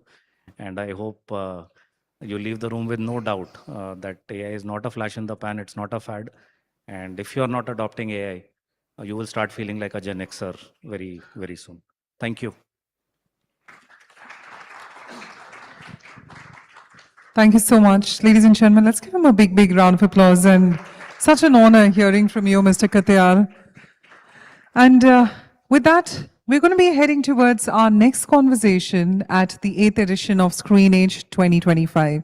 We'd urge you to continue with the hashtag e4m Screenage as one word on the social media posts wherein we are giving away the gift vouchers for all the best and most engaging posts. On the other side, we're going to our second panel discussion, which is M-commerce versus e-commerce. Finding the edge in the mobile-first, content-led world. So, ladies and gentlemen, up next, we explore one of the most urgent questions in the digital economy.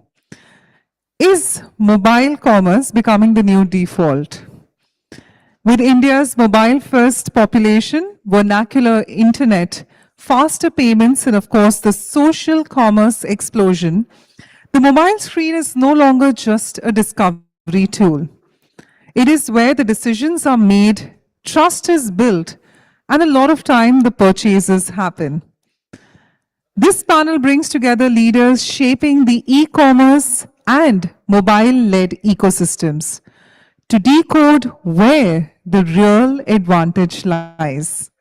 From hyper-personalization, voice commerce, AR, try-ons, app loyalty, and one-click payments to the rise of content-led and influencer-driven buying.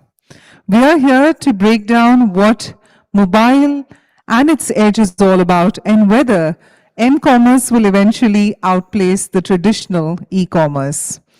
Please join me in welcoming for this high-impact discussion for our panelists, and maybe request our panelists to sit as per the creative in the background that will help the team and our audience to place you better.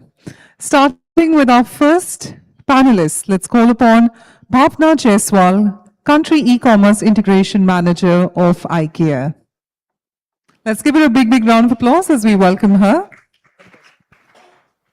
Come on, Mumbai, you got to be much more energetic. Thank you so much, Bhavna, for joining in. If I may now call upon stage Gautam Batra, Associate Director, Marketing, Xiaomi, India.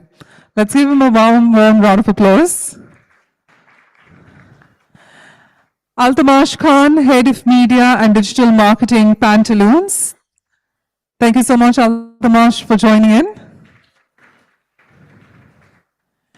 We'd also like to call upon stage Ameya Ingley, Head Marketing and Digital Business, ICICI Prudential AMC Limited.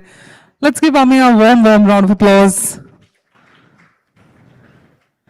We also have our next panelist joining in, Sudeep Kulkarni, Senior Vice President, Marketing, Brand and Digital, Alliance Insurance Brokers. I'd now like to take the opportunity of calling upon Kinnari Dave, Business Head, Shimaro Me, OTT. Let's give it a warm round of applause. And of course, to curate the discussion, our session chair, let's give it up for Amarish Godbole, the CEO, Digital Technology Business, Publicis Group, India. Let's give him a warm round of applause, ladies and gentlemen. And with this, Amarish, over to you to curate the conversation.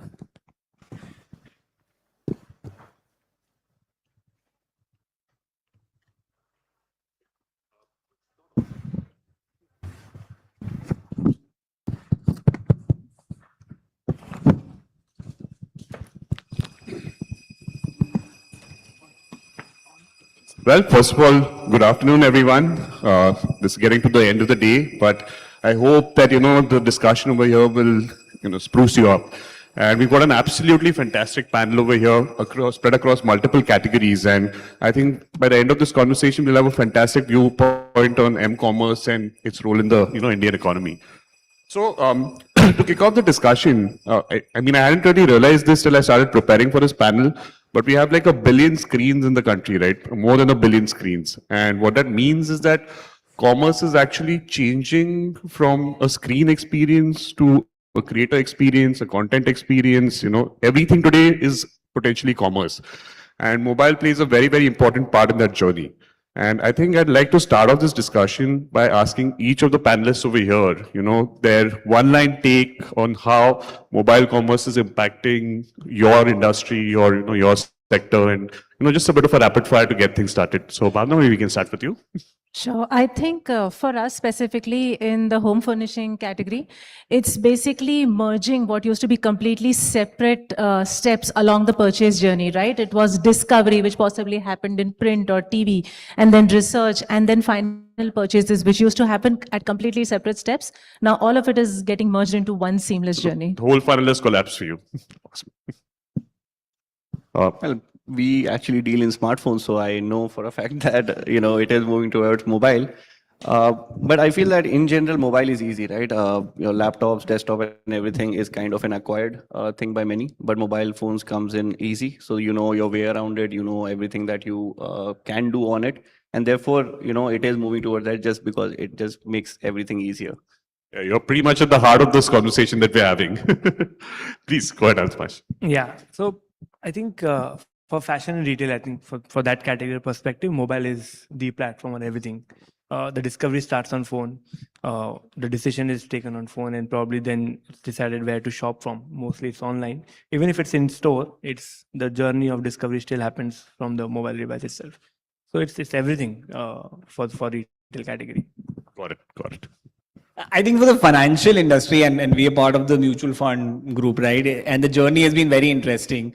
Earlier on, I don't know if most of the audience members, if you will remember, there used to be an agent who would come to your house who was typically your father's friend and who will try and sell you a life insurance, and followed by that some SIP of some mutual fund, etc. So there was discovery happening there, and then you would get educated by talking to your friends' families and God knows where else, and then decide about thinking a mutual fund, I don't know, maybe 3 months, 6 months later down the line.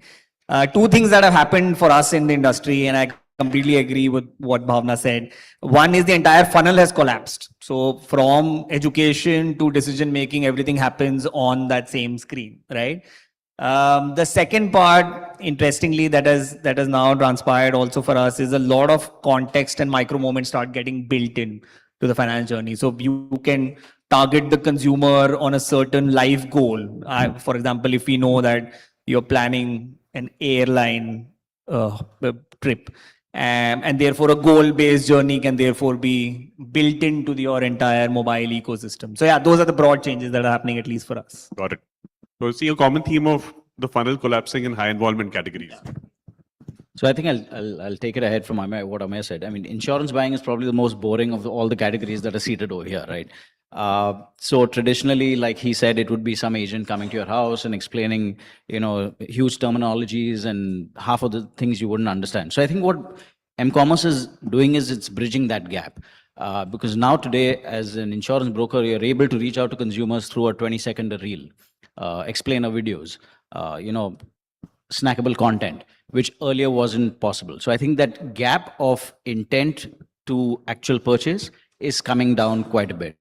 And in some categories, which are low ticket items like say travel insurance or things like that, the buying also happens on mobile. So I think in categories like that where ticket size is low, purchase intent and purchase happens directly on mobile. So I think it's a great way for our industry as well. Got it. Hi. So I think way back when mobile phone only existed in engineering books, we knew from that point in time that mobile will be the personalized screen, right? From late 90s, when I've entered the industry, we've always been harping and working towards recommendation algorithm, moving from search intent to recommended. I think I wouldn't just give it to mobile, but also the telco companies which have empowered the mobile devices. So I think it's a combination of the bandwidth that is available in this country versus even the first world countries at the cost.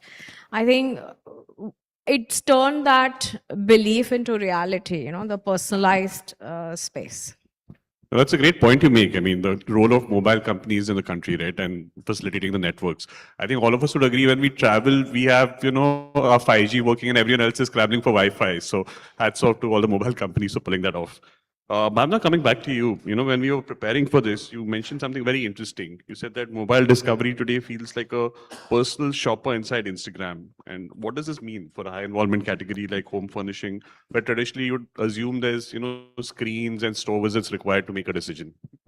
Yeah, I think, for a category like ours, you're absolutely right. Large screens and store visits are absolutely part of the purchase making process, not just because of the touch and feel factor, but there's also this mindset that, you need a larger screen or a smaller screen cannot be trusted for expensive purchases. And stores will always have their place. At least for us at IKEA, the stores are always the pinnacle in terms of the experience that we can offer. But a mobile screen is just so much more personalized. Customers scan and, browse on their screens the whole day, all the time, not just when they're looking to purchase. And therefore, you have so much data about, where customers' preferences lean towards in terms of style groups. You can actually figure out whether a customer is more inclined towards, say, international or modern decor or towards traditional decor. And then what happens is that the inspiration that you're able to give to the customer is just so much more catered to their preferences. And for a highly emotionally involved category like us, like home decor is extremely personal to everyone. This can, make us a differentiator. It brings in engagement and consideration for us as a brand. So that's one thing. The second thing is with a large screen or with a store, you only engage with the brand when there is an intent to buy. But with a mobile screen, you're engaging with the customer even when there is no intent. That brings in top of mind awareness. So I think these are the two big things for us, what a mobile screen is bringing in, which other formats can do. So you've seen a significant uplift in mobile, let's say, call it engagement from your audience over the last few years. I mean, from where you were a few years back to now. Yes, absolutely. I think I've been at IKEA for 5 years, and before that I've worked in other organizations as well. Even for a category where the average order value is extremely high, we are now starting to see a lot more discovery, but not just discovery, but mid-funnel and lower funnel purchases also happening on a smaller screen now. Understood. So that's an interesting one, right? Because home furnishing is so high involvement. So I'd actually love to jump to Altamash, because fashion is actually very nicely, very naturally lends itself to the mobile screen, right? People are discovering all the time and scrolling all the time. So what is your experience in terms of the role of mobile from a fashion industry? So as you rightly said, right, fashion fashion as a category, as an industry, by default, like, it's, you discover it, you see it, then there's a want, and then probably the purchase happening. With mobile, it has just scroll is added into it. So there's a scroll, then you see, then there's a want, and there's a purchase. But that journey has become very, very short thanks to the kind of content we are consuming, thanks to the kind of attention span which the consumers today have. So in fashion, it becomes very, very important that, the product has to be visually appealing. And the best way to show that is into the best form of content, the best form of visually you can appeal to the consumers. It's not like, in insurance or probably say in a mutual fund category or even home furnishing category where there's a research or an education is required. The more you influence, the more appealing it is, and the more visually appealing you make it, it helps the category and the brand from that perspective. The beauty is that India is still predominantly offline purchase as a country. Our retail footprint as a country is still very, very strong. And even for us as Pantaloons, we are very strong in our retail footprint. But what mobile helps us is it gets us reach to those pin codes, those regions where a physical footprint is not possible. But there are consumers sitting and there's a demand coming from there. So that's how, it is helping the fashion category for sure. It's an interesting thing you touched upon, right? With Pantaloons, it's not just about the cities. You go to tier 2 cities as well. You go to, some pretty remote parts. And it would be great if you could elaborate a little more on the role of mobile. And are there places where it's mobile only purchase because there are no stores, and in places where both exist, is there cannibalization or is mobile reinforcing store visits? I mean, what's your observation? It's actually all. There's not one answer or there's one thing. Depending upon the region and the part of the country the brand is present. So there's very less cannibalization as of right now, considering the retail footprint of Pantaloons is really, really big. And there is, a huge demand coming from pin codes where we are not present. So mobiles help us, retail help us to, online retail help us to reach over there. One thing which is, changing probably the way we are looking at things right now from mobile is that the same one single view of a customer, right? That, where does the touch point comes from? What are the kind of nudges and interventions required for a consumer to convert from, from their awareness to middle to decision making stages. And what is more important as of right now is to understand the journey of that consumer, especially in our category where brand loyalty is actually going for a toss now. It's more of a format, it's more of a visual reference and fashion which consumer comes with. So in those scenarios, the more touch points, the more nudges we are able to build it, and mobile helps us to do that, and build that part. So it's actually doing all of it, right? It's helping us increase the footprint for the brand. It helping the brand to sell at a right price point. There are value shoppers. There are shoppers who come only for deal. So you can cluster and identify the audiences basis what kind of intent they come from, and then probably reach out to them accordingly. So I think both Bhavna, you made an important point about the data signifiers and the ability to personalize on the mobile for the audience. And Gautam, I'll come to you because I'll ask you with two lenses. One is, how does this impact your product sales itself? But also with Xiaomi, there'll be people who are in the ecosystem, right? Who probably bought a phone and a laptop and so on and so forth. And does that help you understand them even better? How does that work for you guys? So I'll answer the first question first. Basically, even for us, like, mobile is the dominant part when it comes to purchasing. Around 60% of all purchases are done through mobile. And coming to the other thing, basically for us also mobile is dominant. I mean, it started the entire thing of, why you need a mobile phone, because everything becomes easy. And therefore people also see the opportunity of, because it's easy, more and more people were trying to shop from them. So a low involvement product, obviously, but even for smartphones, TVs and all that, people are buying. And if they're not buying, this definitely creates that shortlist for them so that they can go to a store and buy. Coming to the ecosystem part, of course, there are millions of people who are using mobile phones, TVs, watches, air purifiers, and all those things. What it does is, of course, we understand our users better. We can create slight nudges of, what products they are going to like. But in a major way, how it helps us is to build that catalog of products for future products, basically saying that, okay, if our consumers is watching this, looking at this and all that, maybe a bigger TV is something that, will be required in the market. maybe a better camera phones would be required in the market. So we basically, I mean, data privacy is a top priority for us. So we are not using that data to kind of advertise, but to build a better catalog for our consumers. Got it. Yeah. And that privacy point is really important, especially when it comes to personal devices. Yeah, absolutely. I think another category that understands mobile behavior really well is obviously OTT. And Kinnari, just coming to you on that one. I mean, how does it work for you? What is commerce for you? Is it content driving purchases? Is it just your subscription, or upgrading someone from free to premium? Or I mean, what is commerce for you, and how does content fuel commerce and commerce fuel content in your category? So for us, content is the product, right? It changes every day for us. Every day we are putting out a new piece of content, and that is the product. So content does create the purchase intent, but at the same time, purchase will lead us to make content decisions. So technically, it's a flywheel between the two. So the consumer is coming, he's watching a piece of trailer, content, etc., and then he makes a purchase decision. Now these purchase decisions, the signals add up back to us and telling us what's working, what's not working. In earlier days, this flywheel always existed. What I think is now happening is because of the AI, the flywheel is shortening or rotating much faster. And that's how we like it, because we like to read a lot of data. We like to understand what the consumer is watching, even what the consumer is not watching. What is his drop-off points on the player? Is he coming back? Which emotion is striking him much more? And then a whole layer of saying, in the same piece of content or movie invokes X emotion in you versus Y emotion in me, right? So I think it's a flywheel where both of them, are totally interlinked in that fashion for us. Understood. Well, thanks for sharing that. And also, I realized that we managed to get 16 minutes into a discussion, and it's the first time the word AI came up, which must be a new record in today's times. But now that that term has come up, it's impacting every sector, obviously. Bhavna, I'm just going to jump back to you.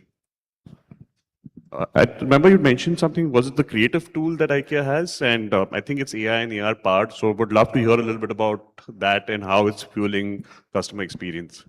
Yeah, so I think it's definitely helping a lot in India. We are a market where we are still not confident of decorating our own homes. We bring in professionals for the task. And one of the reasons for that is there's a lot of guesswork involved. Will this, sofa actually look the way I'm imagining it to look in my head? Is it going to fit in that corner of my home? Is it going to go with the rest of the decor in, my home? The thing that IKEA Creative does is that basically it removes the guesswork. So you can scan any room in your house, you can delete the existing furniture, and you can put in IKEA furniture over there. So you know exactly how it's going to look before the purchase happens. So it's a great confidence building measure in a market which is still trying to develop confidence in decorating their own homes. And secondly, also, we are still a market which is, where the knowledge of home furnishing is quite low. So, and then this is, the creative almost gamifies the whole process of designing your own room, right? So it's not just about bringing in furniture. You can just very quickly, with a few touches, give it a completely new look for Diwali or for Christmas. So it's a fun way possibly of improving home furnishing knowledge without being preachy. So it's definitely helping along the way. And are you seeing heavy usage of this application by your audience? So I think discovery is the challenge for us right now, but once we see that when a customer actually starts using them, then there is quite heavy usage. And again, I think the gamification that we talk about, that's definitely the most popular part of Creative right now. I can imagine people putting up Pinterest boards and Instagram shares of what they've created, right? So a lot of potential there. I think let's talk a little bit about AI and agentic workflows, and maybe I can come to the two gentlemen from finance, because I know for a fact there's a lot of heavy application in assisted journeys, decision making, and Amir, maybe you want to talk a little bit about how AI is impacting your mobile commerce efforts or agentic workflows coming in? No, yeah, I mean, in a large way, I think number one, because if you understand the category, our category is not so much persuasion driven, it's more education driven. So a lot of our content has started integrating with AI, and therefore we can make more content at scale, personalize at scale, and the advantages that AI offer are kind of tremendous. The other important aspect that we are honestly dabbling with and we are experimenting with is the whole agentic AI part of it. Now we have a We have a agentic agent made for like a social media manager, made for a brand guy, made for compliance. And therefore, in a matter of seconds, you can get the output. Compliance guys are not agreeing to all of this. That's a separate story and a battle that we have to fight.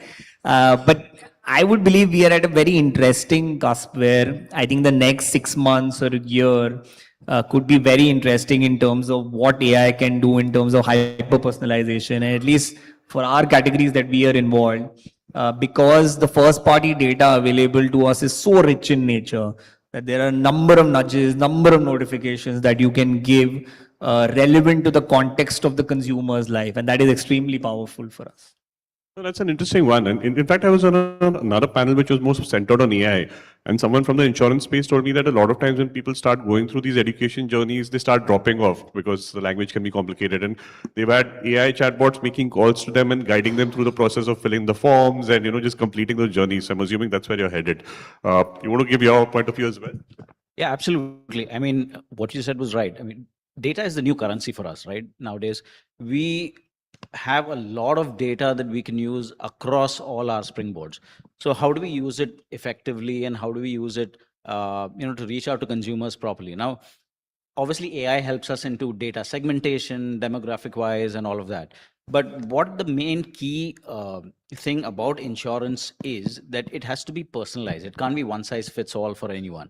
So that's where AI tools and all of these kind of things help us into things like predictive analysis, pushing, different kind of policy quotes, quote comparisons, grievance redressals, all of these things, because people want immediate action, right? So that's where m-commerce helps more, because everybody wants answers immediately. So things like, chat bots, WhatsApp bots are really, really helpful in terms of discovery, in terms of creating that intent. But unfortunately, because insurance buying is still considered a push category, it's not primarily a pull category. You'll not scroll Instagram and say, oh, let's buy insurance today. There's still a lot of insurance awareness, insurance education that, people like us have to do in our category. That's where AI and m-commerce helps in filtering out the right kind of audience, filtering out the right kind of information, and pushing that information in the right format. It could be in, information in your local language. It could be information in, like I said earlier, short explainer videos. It could help you in filling out, your insurance forms, which technically you would have to have an agent doing it for you. So all these things primarily kind of help bridge that gap and make insurance buying a much more convenient process, which earlier wasn't. So yeah, I think it's definitely got it. No, that's pretty insightful. Yeah, Tamash, you want to jump in? Yeah, actually, like just realizing all of us are sitting on the panel, we all are into category where we are data rich category. We have the luxury of knowing who our customers are when they purchase it. And yes, data and AI is helping us do a lot of those segmentation. But I think one of the key problem which AI solves, and especially for fashion and even to a certain extent for even IKEA, is visualization. You can have 20,000, 30,000 products in the store. But the moment it gets listed online, you need a visual reference for each of the product. You need 6 images, then there are Amazon requirements, Myntra requirements. You need to have those catalogs ready. And thanks to AI, and pretty advanced now, and the way industry has shaped up, very realistic pictures of actual garment can be generated. And that's the maximum pitch which I get, or when from most of the AI companies, that we can quickly turn around thousands of products into the catalog. Yeah, that's a massive advantage. As someone who's worked on fashion brands, as long as 10, 15 years back, we were shooting on, human form images just so that we could help with visualization. And now it's like this, right? You just use AI. And the way omni-channel, has been shaping up in India, customers are today expecting that, what they find in store, if it's not available in sizes, they want it online. Now to bring that product online, okay, at times can be challenging from the visual standpoint. And thanks that AI brings in that, quick, efficient capability to have those visual references in form of catalogs online. Kiran, if I can come back to you on this one, because I mean, I know that in content also AI has been used for a while now to make predictions, understand user behavior, but also tagging of your content. And you got a lot of regional content, right? So what is the role of AI in your organization in terms of either, internal processes like, efficiency tagging and stuff, or delivering better mobile experiences? So I think from where we are, or personally how we look at AI is, I think we're just sitting on the tip of the iceberg as far as AI is concerned. There are very low-hanging fruits in AI, like meta tagging content, personalization, etc., etc. But surely, from if I'm envisioning AI in the media space, it starts from saying that there are only X number of stories that can be told in this world, right? So in content, how many more stories would you say? What AI helps us do is these same number of stories that can be said, because there are X number of relationships that you have in your world, right? You have friends, you have school friends, various amounts of relatives. That's your circle. Now around that, we are weaving a net of stories.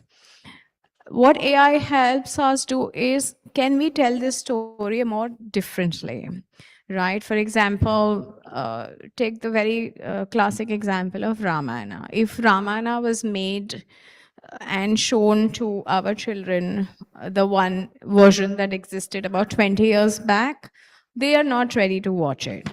So it also helps us reinventing a lot of those wheels. We are now able to say the same story in a much larger than life fashion. The GTM to the market is much faster, and it is tuning to the feed signals that we have from the consumers, because the consumers today are growing younger and younger, and with a kind of global plethora of content that is available, it is very, very easy for him or her to keep on switching, right? He's not bounded by his choices today. So AI just helps us tell those stories differently, re-engineers those stories, and with all the, of course, data led. But at the same time, from where today AI is, I think personally, I feel it's a double-edged sword, right? If I say land up into Myntra, or say I land up into my own app, right?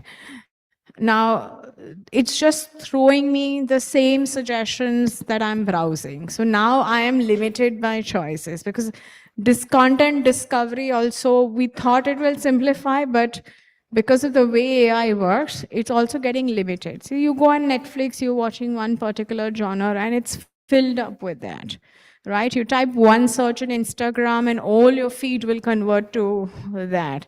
So I think we ourselves have a lot to learn from AI, then teach AI and get to the best balance between what is programmed and what can AI do for us. Balance, that's a good keyword for us. Gautam, you want to talk about the Xiaomi approach to AI from a m-commerce perspective? Yeah, I mean, for Xiaomi, because compared to all the categories, mobile phone for the longest period of time, it has been a pull category where, people are themselves researching and all that. And AI is generally to solve something which is complex or resource heavy. Like in their case, getting all those photos out, all the ideas out and everything is a complex problem. For a mobile phone or TV or, the category that we work in, the after sales is the complex part. And not the sales, because whether you want to understand a product in your particular language, there would be endless videos that would be covering it, reviewing it, unboxing it and all that. So where it really helps us is after sales. Like one example would be that our Me Service app uses the AI in order to get all your information, and when you go to a service center or something, this AI will automatically provide all that information to the service center, making that process a lot more easier. So we use AI to kind of solve our complex problem, which would be service and the after sales service of the products. And that's how we use. Which is a key part of commerce when it comes to a hardware brand, right? Yes. So, because otherwise it ruins the experience and people won't come back to you. Bhavna, I just wanted to probe on a different aspect of m-commerce. A lot of the audience going forward will be Gen Z, right? And they're AI native, they're mobile native. And from what we've gathered, they browse lesser and make decisions faster. And I would assume IKEA is a brand of appeal. So do you have any insights on Gen Z and the m-commerce problem or solution or opportunity? I actually disagree that they browse less. In fact, we have a generation of people who are browsing more than before. Doom scrolling is not just a phenomenon, No, I but meant getting to browsing a more for health- decision making of products. So Yeah, in that yeah, context. absolutely. Yeah. So I think, yes, but that being said, we are definitely leaning towards a generation that is less and less patient and gravitating towards instant gratification for almost everything. And we see that not just with shopping, but say, for example, content as well, right? And there's a reason why sports and, entertainment content is also getting compressed. That's the reason why delivery times are getting shorter and quick commerce is booming. So, but I think that being said, we try and tailor our journeys to customers' inherent behaviors, and that includes things like the ability to browse endlessly. So, for instance, we don't look at page length anymore as one of the things that we used to do, because maybe when I started working, people would stop scrolling after 2 scrolls. People don't do that anymore. So, what is important is that as long as your content is engaging and inspiring, people will scroll. So our focus is on generating content on our website and our app, which is inspiring, engaging, as well as surprising to keep the customer browsing more. But then that being said, to your point about lesser patience, for a category like furniture, decisions don't happen on one visit. There are multiple visits that happen across the web and the app before, purchase decisions get made, but still patience is less. So we try and focus on ensuring that, the journeys that we craft allow a customer to pick off where they left off. So for instance, when you come to our website or the app, the first thing that you see is the products that you browsed last time, so that you don't have to try and remember. And with IKEA product names, God help you if you have to try and remember them. So those are the kind of things that we are trying to do in order to cater to this generation. We have the steepest learning curve because India actually has the youngest demographic.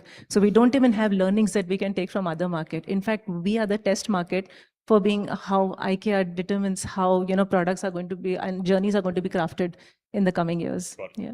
Got it. Thanks for sharing that insight. And you made a pertinent point about the content being a good hook and engaging. And I think for some brands, that comes from working with creators. Not all categories are relevant to themselves. And I was wondering if in finance, for instance, are creators starting to play a bigger role on the education side of things? What are you seeing?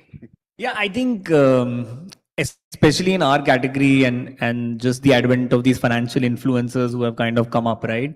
So two aspects. One is 70% of our customers are now falling into the age group of about 18 to 40 odd. So younger generation people, and you'll be surprised how many impulse purchases happen in mutual funds as well, right?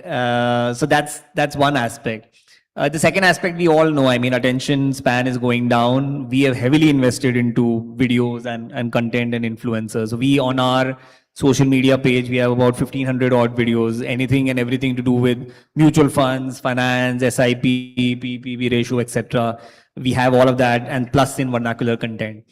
Now, when it comes to financial influencers, and there are plethora of them, what happens is selection of these financial influencers which fit your brand, and more for us, at least from a brand safety perspective, becomes very important, because we don't want just any financial influencer putting out any content and any information out there, right? It needs to be credible, because in our industry, trust is a very large currency that we carry. Once the consumer loses trust, then the consumer is not going to blame the platform. The consumer is not going to blame himself for sure. They're going to blame the mutual fund house. Say, मेरे को गलत fund बेचा था इन लोगों ने for some reason. It's not my fault. It's not Gro's fault. It's not Zerodha's fault. It's the MC's fault. So therefore, the onus is more on us, and how do we kind of get and tie in with the right financial influencer. But it's become a very important part in our marketing mix. Maybe earlier, 10 years, 5 years back, we used to only rely on, let's say, a mutual fund distributor, right, who would give the right piece of information and give the right advice. But now we know that the youth of India that we just spoke about is more attuned towards mobile, is more attuned towards influencers, and is more likely to also get influenced by the kind of content that they consume. Got it.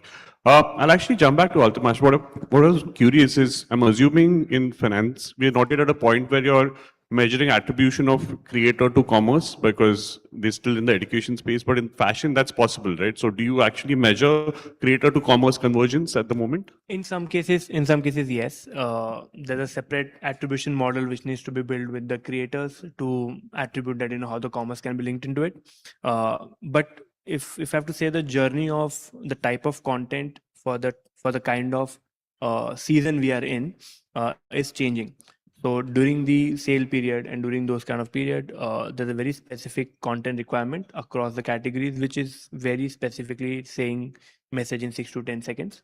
And that is driving a lot of commerce for us in terms of driving those many traffic to our app or to in store during those period. Content to commerce for us is also very, very critical when you're doing partnerships with those creators.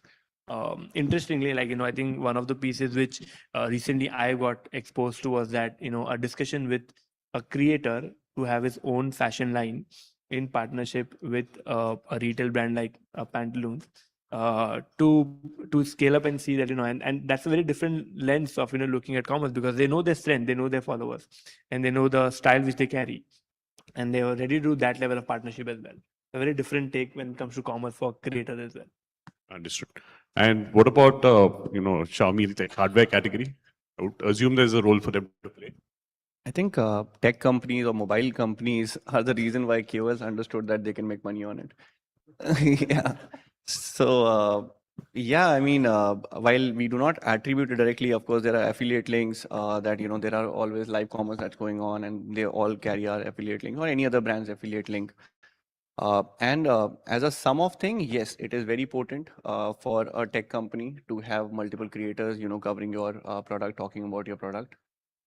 And therefore, to a one individual, of course, we can, attribute through affiliate links and all that, or through live commerce and all that, what kind of sales do you do at that particular period of time. But when we are launching a new product or when we are getting into a new year or something, the sum of things is actually where, it becomes very helpful for a tech company. Understood. No, this is actually quite enlightening. I think we have a few minutes left, so I wanted to, maybe end it with something where everyone can chip in. Maybe we can start the other way from Kinnari. If each of you could just share with me, what do you think is the one biggest advantage that mobile has over traditional e-commerce today? And if there is a specific limitation where we stand today. So Kinnari, if you want to start and just circle back this way. I think mobile is the most intuitive, thing that mankind has ever seen. As much as it is intuitive, positively working for each one of us here. But again, it's very finicky also, right? The attention spans will just keep on moving. So while it does get you the attention positively, it can get you out of the attention as fast as gets in. Got it. Sudeep? So I think two things, that m-commerce has an advantage. One is obviously the speed. And number two, I think, is the proximity.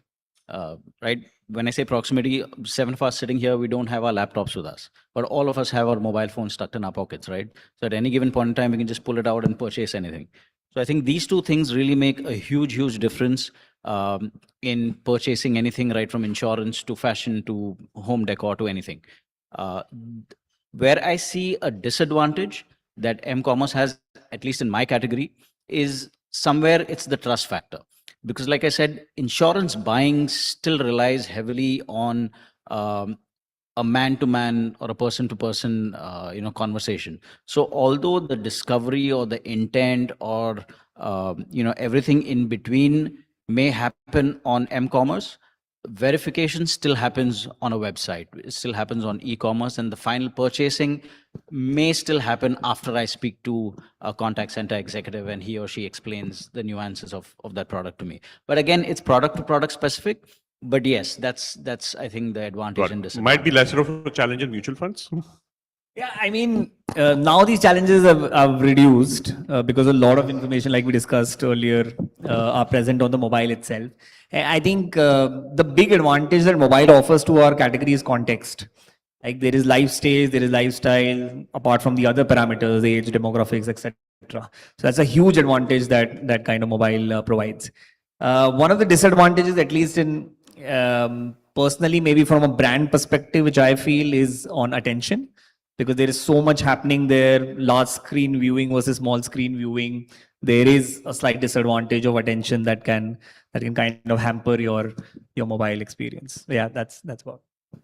I think I'll just add on to Amay's point. I think winning the consumer today in the mobile world has become difficult for brands. because of the low attention span in a category like us, where the loyalty is that's not so common. But I think one of the limitations for fashion as a category is no matter how well you give an experience to consumer on mobile, going in shop and shopping, that experience cannot be taken away, right? So and the joy of it, like the joy of trial, the joy of experiencing the garment, the feel of the garment. I think that's something which is a limitation, which I will say, in fashion as a category. It's more of an e-commerce limitation than a mobile specific limitation. It's e-commerce, but now with everything is m-commerce, right? 90%, more than 90% purchases all of us are doing on mobile. But yeah, it's more online and offline kind of a comparison. I think smartphone is very personal. Like I said, it's just easy. You have your entire ecosystem in the palm of your hand, and therefore, whether you're researching, whether you're searching, buying, it just makes it a lot more easier. You know where to look. You want to check out reviews, you can go to Instagram, YouTube. You want to check out. So basically, it just feels very personal, and therefore, it's easier to do your own research. And kind of disadvantage, I would say, it's a very beaten to death kind of a middle class joke, which is, if you want to buy something affordable or something like that, then mobile makes sense. When you want to buy tickets or furniture or something, you go to the website through a laptop to make it seem more serious. But if you go beyond e-commerce and m-commerce altogether, a lot of consumers do want to try it out in a retail store, and mobile phone is something that a lot of companies will make a lot of tall promises, and therefore it kind of gets muddled. And therefore that final touch and feel and experience is what people are seeing. So that's the only, No points left for me, I guess. But I think, the advantage that mobile gives us is reach. We started the conversation by you saying India is a screen of billion, is a country of billion screens. And IKEA is a brand that's meant for the many. It's basically mobile that's helping us reach remote corners of the country, which at the moment cannot be done with the physical stores. I mean, we have less than 500 stores worldwide. There are 330 cities in India. So mobile is definitely helping us reach more of the many. And I think disadvantage is the inability to activate all 5 senses. Home furnishing is a category where you need to be able to experience everything together. The experience that you get of sitting in a sofa, in a store, in a made-up living room is very different. And I can describe a candle in as many ways that I want to do, but you cannot smell it through a mobile. Yeah. Absolutely. No, that's a point well made. I think this was a very insightful discussion. My big takeaway from this is, honestly, I don't think we should have a topic of m-commerce separately anymore.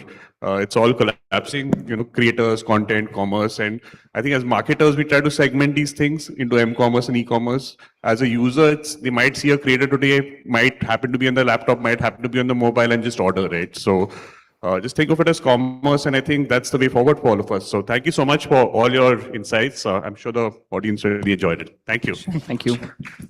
Thank you. Thank you so much. And with that, if I may request our panel to please step forward, allow us an opportunity to capture you all in one frame. And of course, may I request our audience members, let that applause continue as we have such great leaders joining in. And we'd urge all of you to continue with the hashtag e4m Screenage as one word. We're seeing a lot of momentum on social media with that hashtag, a lot of you contributing with your thoughts and pictures and those key takeaways from your side. Continue with those clicks, continue with those posts, and remember to also tag Exchange for Media on the same. And thank you once again to all our eminent panelists for joining us on the same. So ladies and gentlemen, on the 8th edition of Screenage 2025, we're going to be getting set for the closing keynote. And trust me, you have been waiting for that. And of course, it's going to be incredible seeing all of you attend the same. May I also, during the course of the final session, urge all of you to firstly continue being in the room as we have our global leader joining in, but also to continue those posts coming in on social media. We're going to be ensuring that the post of the best post gets the gift voucher as well. On that note, ladies and gentlemen, closing the day is a global marketing leader, somebody who's shaping how Pernod Ricard builds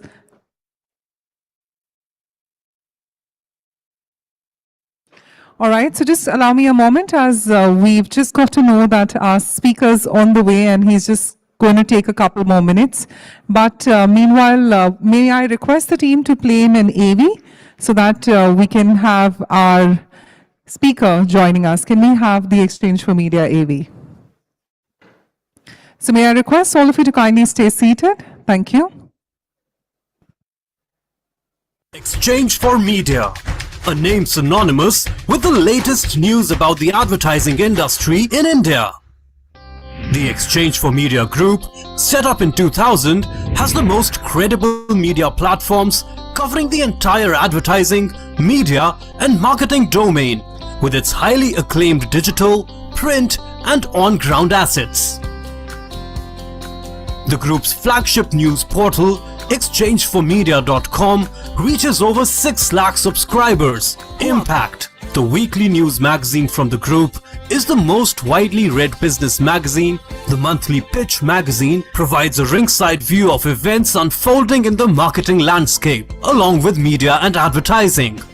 Another monthly magazine, Realty Plus, is a market leader in reportage on the real estate industries. In addition to niche, bespoke events and roundtables curated especially for discerning clients. Exchange for Media events attract stalwarts as speakers, along with a loyal audience comprising of leaders, trendsetters and opinion makers. Exchange for Media.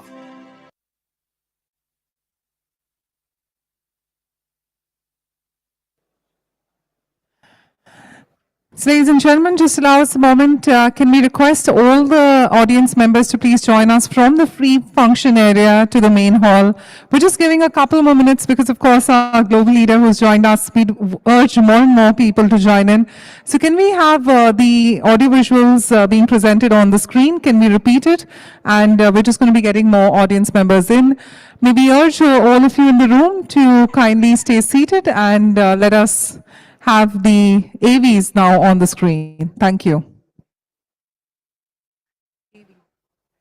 Exchange for Media, a name synonymous with the latest news about the advertising industry in India. The Exchange for Media Group, set up in 2000, has the most credible media platforms covering the entire advertising, media and marketing domain with its highly acclaimed digital, print and on-ground assets. The group's flagship news portal, exchangeformedia.com, reaches over 6 lakh subscribers. Impact, the weekly news magazine from the group, is the most widely read business magazine. The monthly Pitch magazine provides a ringside view of events unfolding in the marketing landscape, along with media and advertising. Another monthly magazine, Realty Plus, is a market leader in reportage on the real estate industries. In addition to niche, bespoke events and roundtables curated especially for discerning clients. Exchange for Media events attract stalwarts as speakers, along with a loyal audience comprising of leaders, trendsetters and opinion makers. Exchange for Media.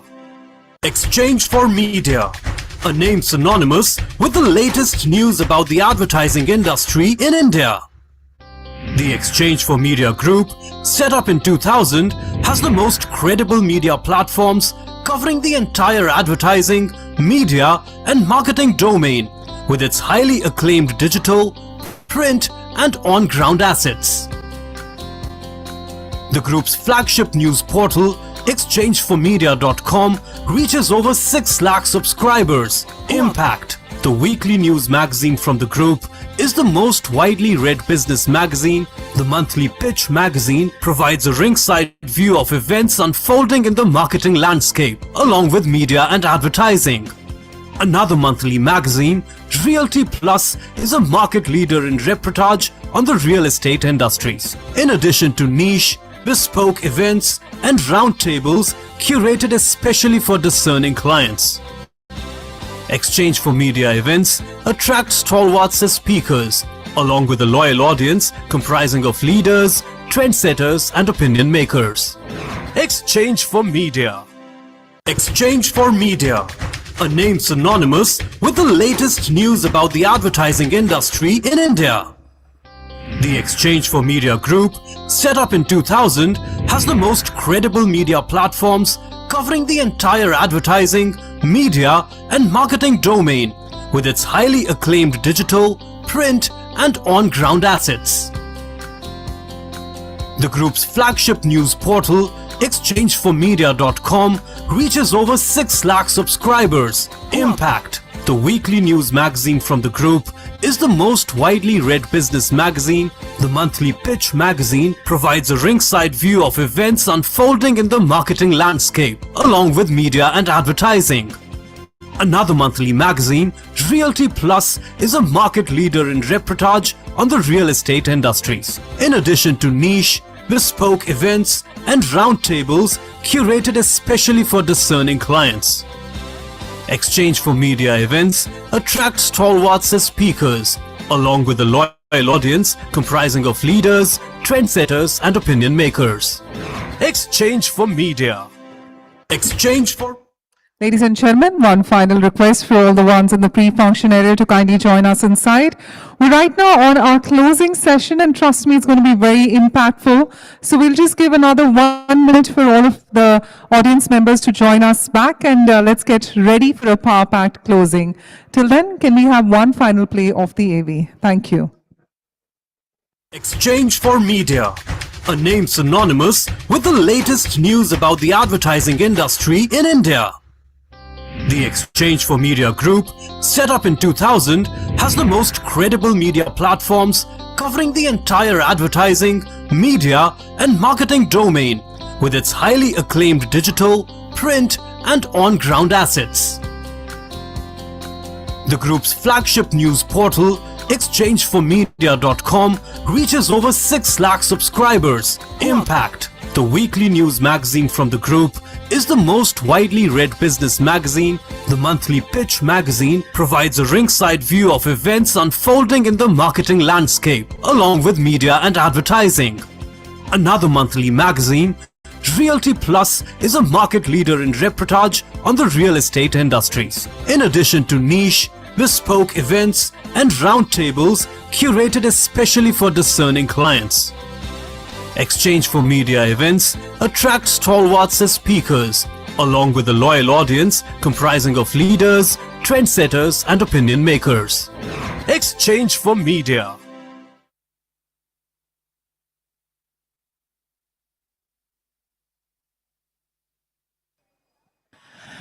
So, well, very good evening, I would say, to all of you now, ladies and gentlemen. Now for the powerful closing session, ladies and gentlemen. We've got a global marketing leader who's shaping how Pernod Ricard builds the deep, meaningful consumer connection in a mobile-first world. His work, of course, blends creativity, digital innovation, and cultural insight. As we have him on stage, ladies and gentlemen, let's continue with our applause for the Chief Digital Marketing Officer of Pernod Ricard, Pierre Desgriffes. Thank you so much, Pierre. Thank you. Hi, everyone. Still alive? It has been a long day. So today, if you can, thank you, guys. That works, right? Okay, thank you. I tried to make this presentation as interactive and actually entertaining. Instead of talking, I'm going to show you a couple of examples. Before anything else, I don't like talking alone. So if you have questions, please do it during the presentation, not at the end, please. That's boring. So I've been asked, actually, and I will start with a couple of key facts. The beauty of working for a global companies, we can collect information across the 52 countries we operate. And I will start with a couple of questions for you. So this is actually the Barbie promotion, the movie, that has been promoted on Meta network. Okay? And I would like, they've measured the time spent by the eyes, or to the wipe effect, on the 4 cumulative images. So please take a guess, what is the total cumulative audience of these 5 visuals shown to one user in a row? Take a guess in terms of time. Tell me. 10 seconds. Right. Okay, interesting. Total 5.1 seconds. That's the first key fact. 4 visual, and this is pink, it's Barbie. This is not, with all my respect, an FMCG product. It's very, very attractive in terms of catching effect. First fact. Second fact, Meta made a very, very interesting survey. They took 1,000 mobile across the world, and they put a tracker on the screen, measuring in 24 hours the distance that your finger does on the screen. So take a guess, what is the distance, usually, globally, that your finger does in 1 day on your mobile? Distance, it's in meters. Take a guess. 10 meters. What else? Take a guess. Come on. Okay, you don't answer. Fine. Are you ready? This is the 8th of the Statue of Liberty. 93 meters. Your finger does 93 meters in 1 day on your screen. Okay? Second fact. Third one. What is the time spent by the Gen Z in India per day, on average? 4? 5? Okay. 8, interesting. 6, between 6 and 6:30 per day. The reason why I'm sharing this couple of facts with you is just to show that we are on a very high velocity content consumption in India on mobile. So now, as a brand, all of you and all of me, how can we emerge? How can we be still visible? How can we still catch the effect when we have 5.1 seconds on 4 visuals to catch the attention? And we are even not on story building, we are just catching the effect. So AI is one of the solutions, definitely. So I'm going to share with you now some golden rules we have at the group level and that I apply specifically here in India. Take it or leave it, okay? I'm just sharing a point of view here and happy to discuss. The first one is, when it comes to AI, scalability. What we do for one brand should be applicable for the portfolio. What we do in one state should be applicable in India, 28 states. What we do in India should be applicable worldwide. And what we do, an activation in January, should be applicable in December. That's scalability. The second aspect is feasibility. We're not here to build a nuclear plant. It has to be doable. Everybody talks about AI, but when you put your fingers on it, it could be very complex. It has to be doable. The third one, and I insist on that one, is consumer centricity.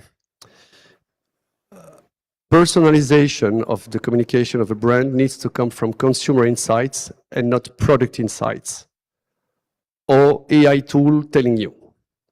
It's the consumer insights that have to drive your personalization. The fourth one is, of course, return on investment. Okay? We're not here to lose money. It has to be cheaper and faster, because time is also money. So the return on investment is very important for us. We are strong believers in Gen AI and not Open AI. Please never put your name on ChatGPT. Never do that. Perplexity, Claude, whatever, or Gemini, don't put your name. If you put your name becomes public, worldwide, and your name will appear on a PPT in Australia one day. So Gen AI, very important for us.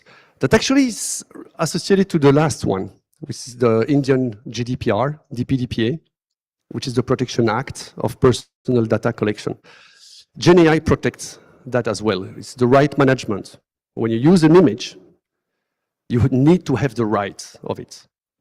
So many people use Mickey Mouse. Mickey Mouse belongs to Disney, not to the brand. The first thing you're going to get is a notification from Disney, show me the money. So you need to be very, very cautious on that. And I'm just sharing actually mistakes we made from the past with you. So now, let's go. I'm going to share with you 3 examples from outside of Pernod Ricard, and then 3 examples of what we did here in India. But I would like to share that with you to potentially inspire. These are examples that definitely inspire us to show how AI allowed to better engage with the consumer, and mainly on mobile, right? First example, future me. I will launch the video and then I will comment. Sound? Carbon emissions. Beginning of the inflation battle. 12 years of war. It's getting really expensive. And it's hard to blame them. The future is not as bright as it was for their parents' generation, so why bother saving for it? How can ING encourage them to think about tomorrow? This is Future Me, created by AI and ING, the AI-powered app that creates personalized images of your retirement. We used AI to show people their imaginary vision of life in retirement. All they had to do was take a photo and answer the question, what do you want to do in the future? Then the artificial intelligence made the magic happen. We combined several generative AI algorithms into one app, one to create an aged version of photos, another to generate futuristic worlds based on user images. The other algorithm was used to enlarge images so they could be printed on canvas and sent as a reminder for the next decades that there is a future worth saving for. AI campaign assets were created using artificial intelligence to capture the audience's attention. Hi, I'm the voice of artificial intelligence and I can paint your future. I will paint you vlogging from the jungle. Hit that sub and thumbs up, or I will paint you traveling with style. Aye, Captain. The generated videos, voiceovers and music were created by AI algorithms, supported by human creative moderation and editing. We encouraged young people to share their own images of the future with their friends. Ponieważ to, co sobie zwizualizujemy, łatwiej nam zrealizować. Jak będzie wyglądała moja przyszłość według sztucznej inteligencji? The first Polish campaign created by AI was also widely covered in the media.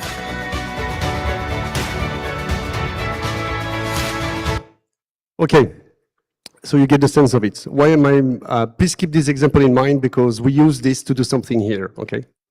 Later, I'm going to show you one example of this. Results are just as astonishing. This is a bank, okay? It's a bank. The margin is not the same than on FMCG, right? They earn a load of money to make people dream about their retirement and who they want to be, to take their money and make business of it. Results are the impact. I don't know if you can see the number, but 30K personalized results is massive when you reach only 30 million reach. Let's try to scale it at the level of India. This is just Poland. Poland is, I don't know, 40% of Maharashtra in terms of size. Please scale it in your brain. So that's the first example. The second example, I launched a video and I talk about that, applicable in India as well. All your money. Savings are gone, but I can help you. Ma'am, do you want to lose all your money? That is what you want. 7 in 10 Brits have been targeted by scammers. And it's not just our grandparents. I was one of them. But this film isn't about getting scammed. This is about getting even. Meet my friend, Daisy. Hello, scammers. I'm your worst nightmare. I'm an AI created by O2 to waste phone scammers' time. So W's then a dot. 3 times W and then dot. I think your profession is bothering people, right? I'm just trying to have a little chat. It's nearly been an hour! For the love of... Gosh, how time flies. It's showing me a picture of my cat, Fluffy. It's showing you a picture of your cat, Fluffy. Stop calling me dear, you stupid... Got it, dear. Because while they're busy talking to me, they can't be scamming you. And let's face it, dear, I've got all the time in the world. So whilst you're out... So you get a sense of it. Okay, what does that mean?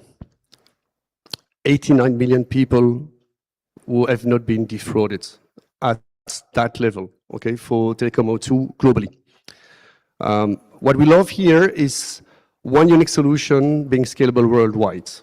Okay, and I will show you another example at Pernod Ricard level. We got inspired from this to scale it. A third example now, Cadbury. Actually, I think you know that one, right? Have you seen that here? No? You should have. 8 billion people, but only one happy birthday song with the same lyrics and the same tune for everyone.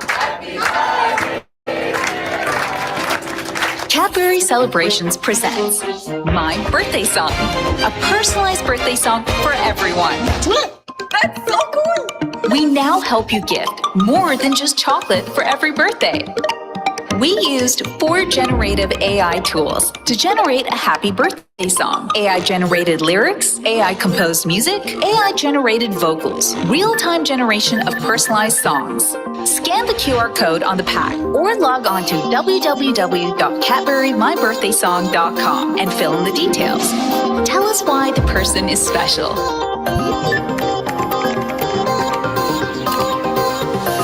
Generate personalized lyrics.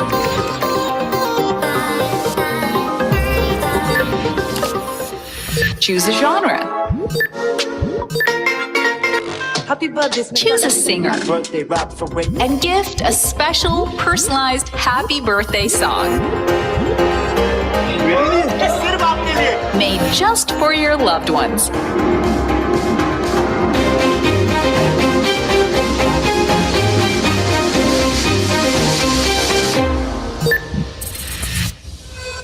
Happy birthday, Tinkuji. The candles make a wish today. Happy birthday, Marty, in every single way. Tonight, happy birthday, Amber. Let's raise a toast to the moon. Okay, could be very long. What is the beauty of this? It's not the content creation, actually. It's the shareability of it. Birthday, you will share it for sure with your family. So the factor of multiplication is just insane. Just insane by personalization. That's one. The second one, you will keep it for you. You will not delete this because it belongs to your life. So it's a lifetime content generation. It's not instant. It's for a long time. So shareability and time are 2 additional marketing impacts just by using a simple, this is a simple tool of AI. It's absolutely not rocket science. You have a lot of tools on the market for this. And actually, it used to be expensive, but it's not anymore. Okay, here we go. First example, you remember the personalization exercise? The first example I showed to you. This is something we did with Paytm for Imperial Blue, one of our brands. Imperial Blue organized Imperial Blue Super Hit Nights with one big artist, big venue, big momentum. And with the challenge we had from a business perspective was to go local, mail, local, mail, sell tickets, because we need to fill in the venue, but also getting very close to them, because that's what we did. So we made a fantastic partnership with Paytm. They gave us the top 500 first name in the 3 cities you can see, okay? Mumbai, Calcutta, and Jaipur. About their clients, these are the clients of Paytm, right? In terms of volume, when I said the first top 500, it's the volume driven. So what we have done, we took the artist and we record him. Paytm sent through YouTube an invitation to join to the event with the personalization. So let me just give you one example with, I think it's Anirudh. Oh, no. Can you potentially, excuse me, can you potentially click on one of the 2 videos? Anirudh or Karan? No. No. 8 billion people. Okay, whatever. I will share that with you after. No, it's fine. Get it back. Results are just brilliant, by the way. Because actually, I don't know if you understand, it's Paytm, us, the brand, and the venue and the artist. Okay, so it's a tripod. It's a win-win-win. So by this artist inviting you or you Results are, we just double actually, 60% higher on CTR today is a challenge. Online, I think I have a couple of people in the room who could state that. Getting an increase of 60% on your click-through rate just because you give your name. The video calls you. It's a very, very simple things to do today. Results were really, really strong with the capability of being very local.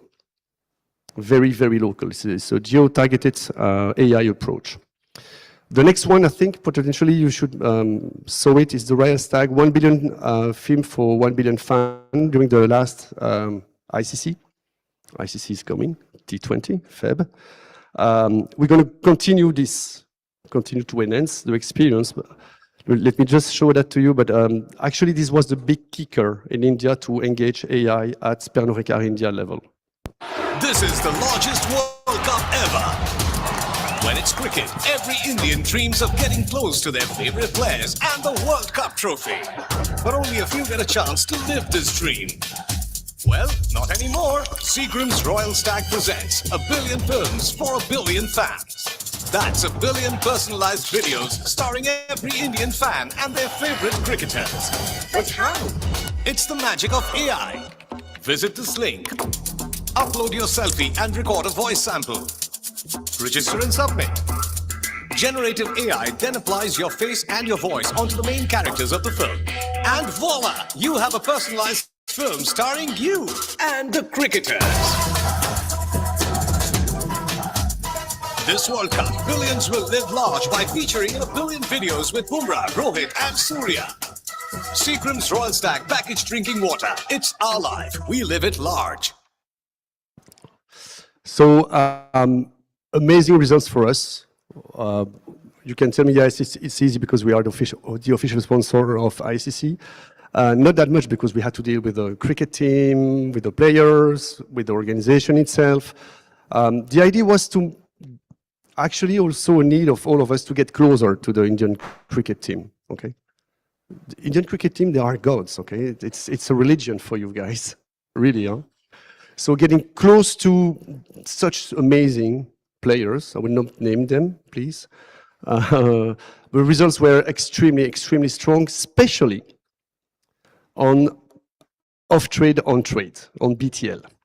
We use this to activate as well the BTL side, the below the line, which is off-trade, to be honest, is the distribution network, and on-trade are the bars, the hotel, the clubs, the restaurants, and all of this.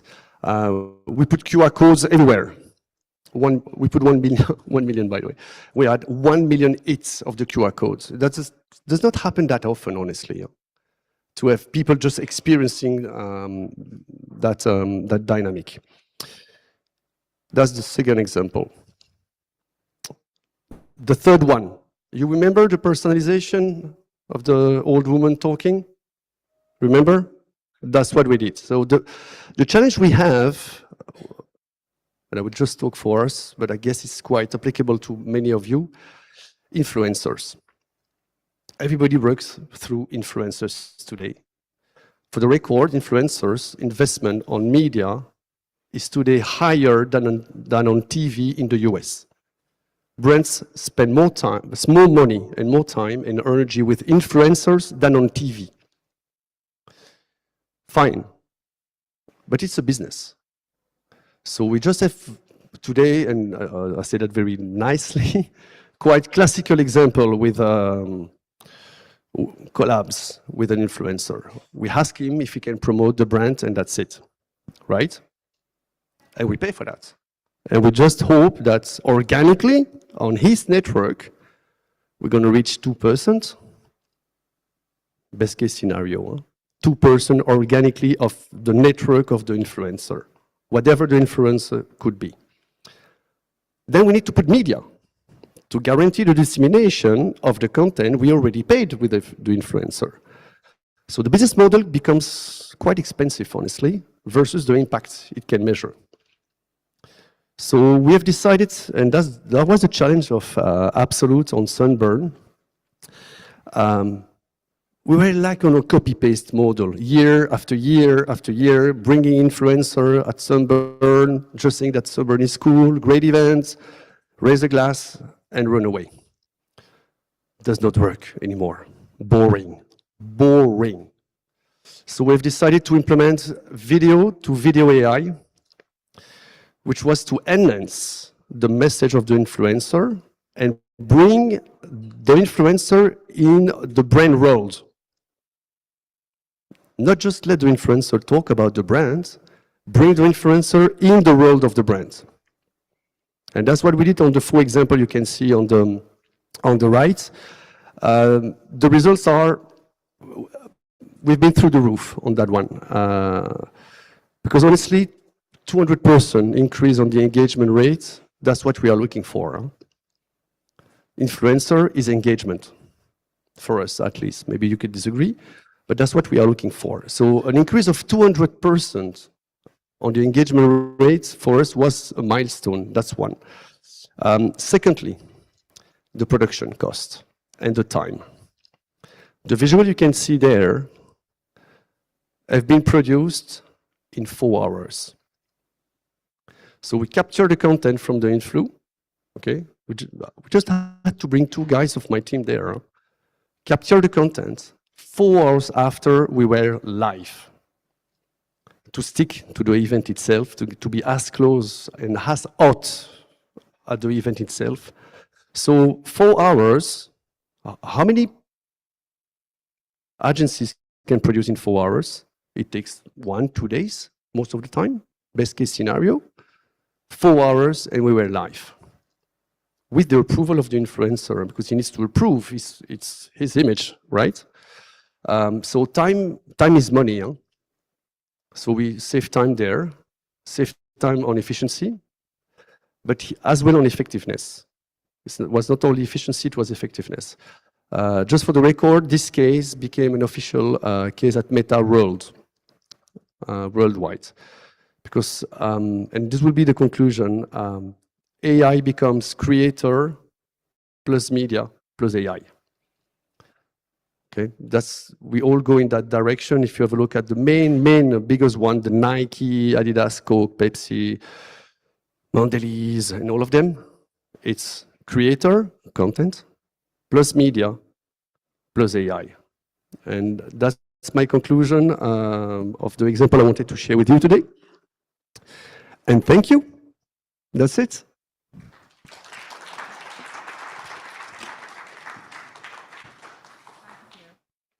Thank you so much. Ladies and gentlemen, let's give him a big round of applause, Pierre Desgriefs. Such an honor always having you on the platform, and of course, such key insights from him.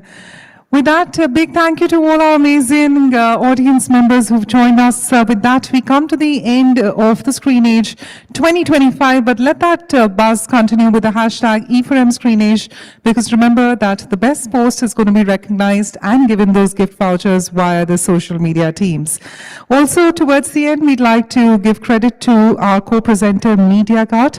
I'm going to be leaving you with the partner presentation, but let me remind you, on the other side, we have Maddie's, the 11th edition coming up. So may we please request you at the same time also to re-register, join us back and vacate this hall. But I'm going to be right now leaving it to the console to play the partner presentation. This is me, Bhavna Bhatia, signing off for today. We'll see you shortly for the 11th edition of Maddie's.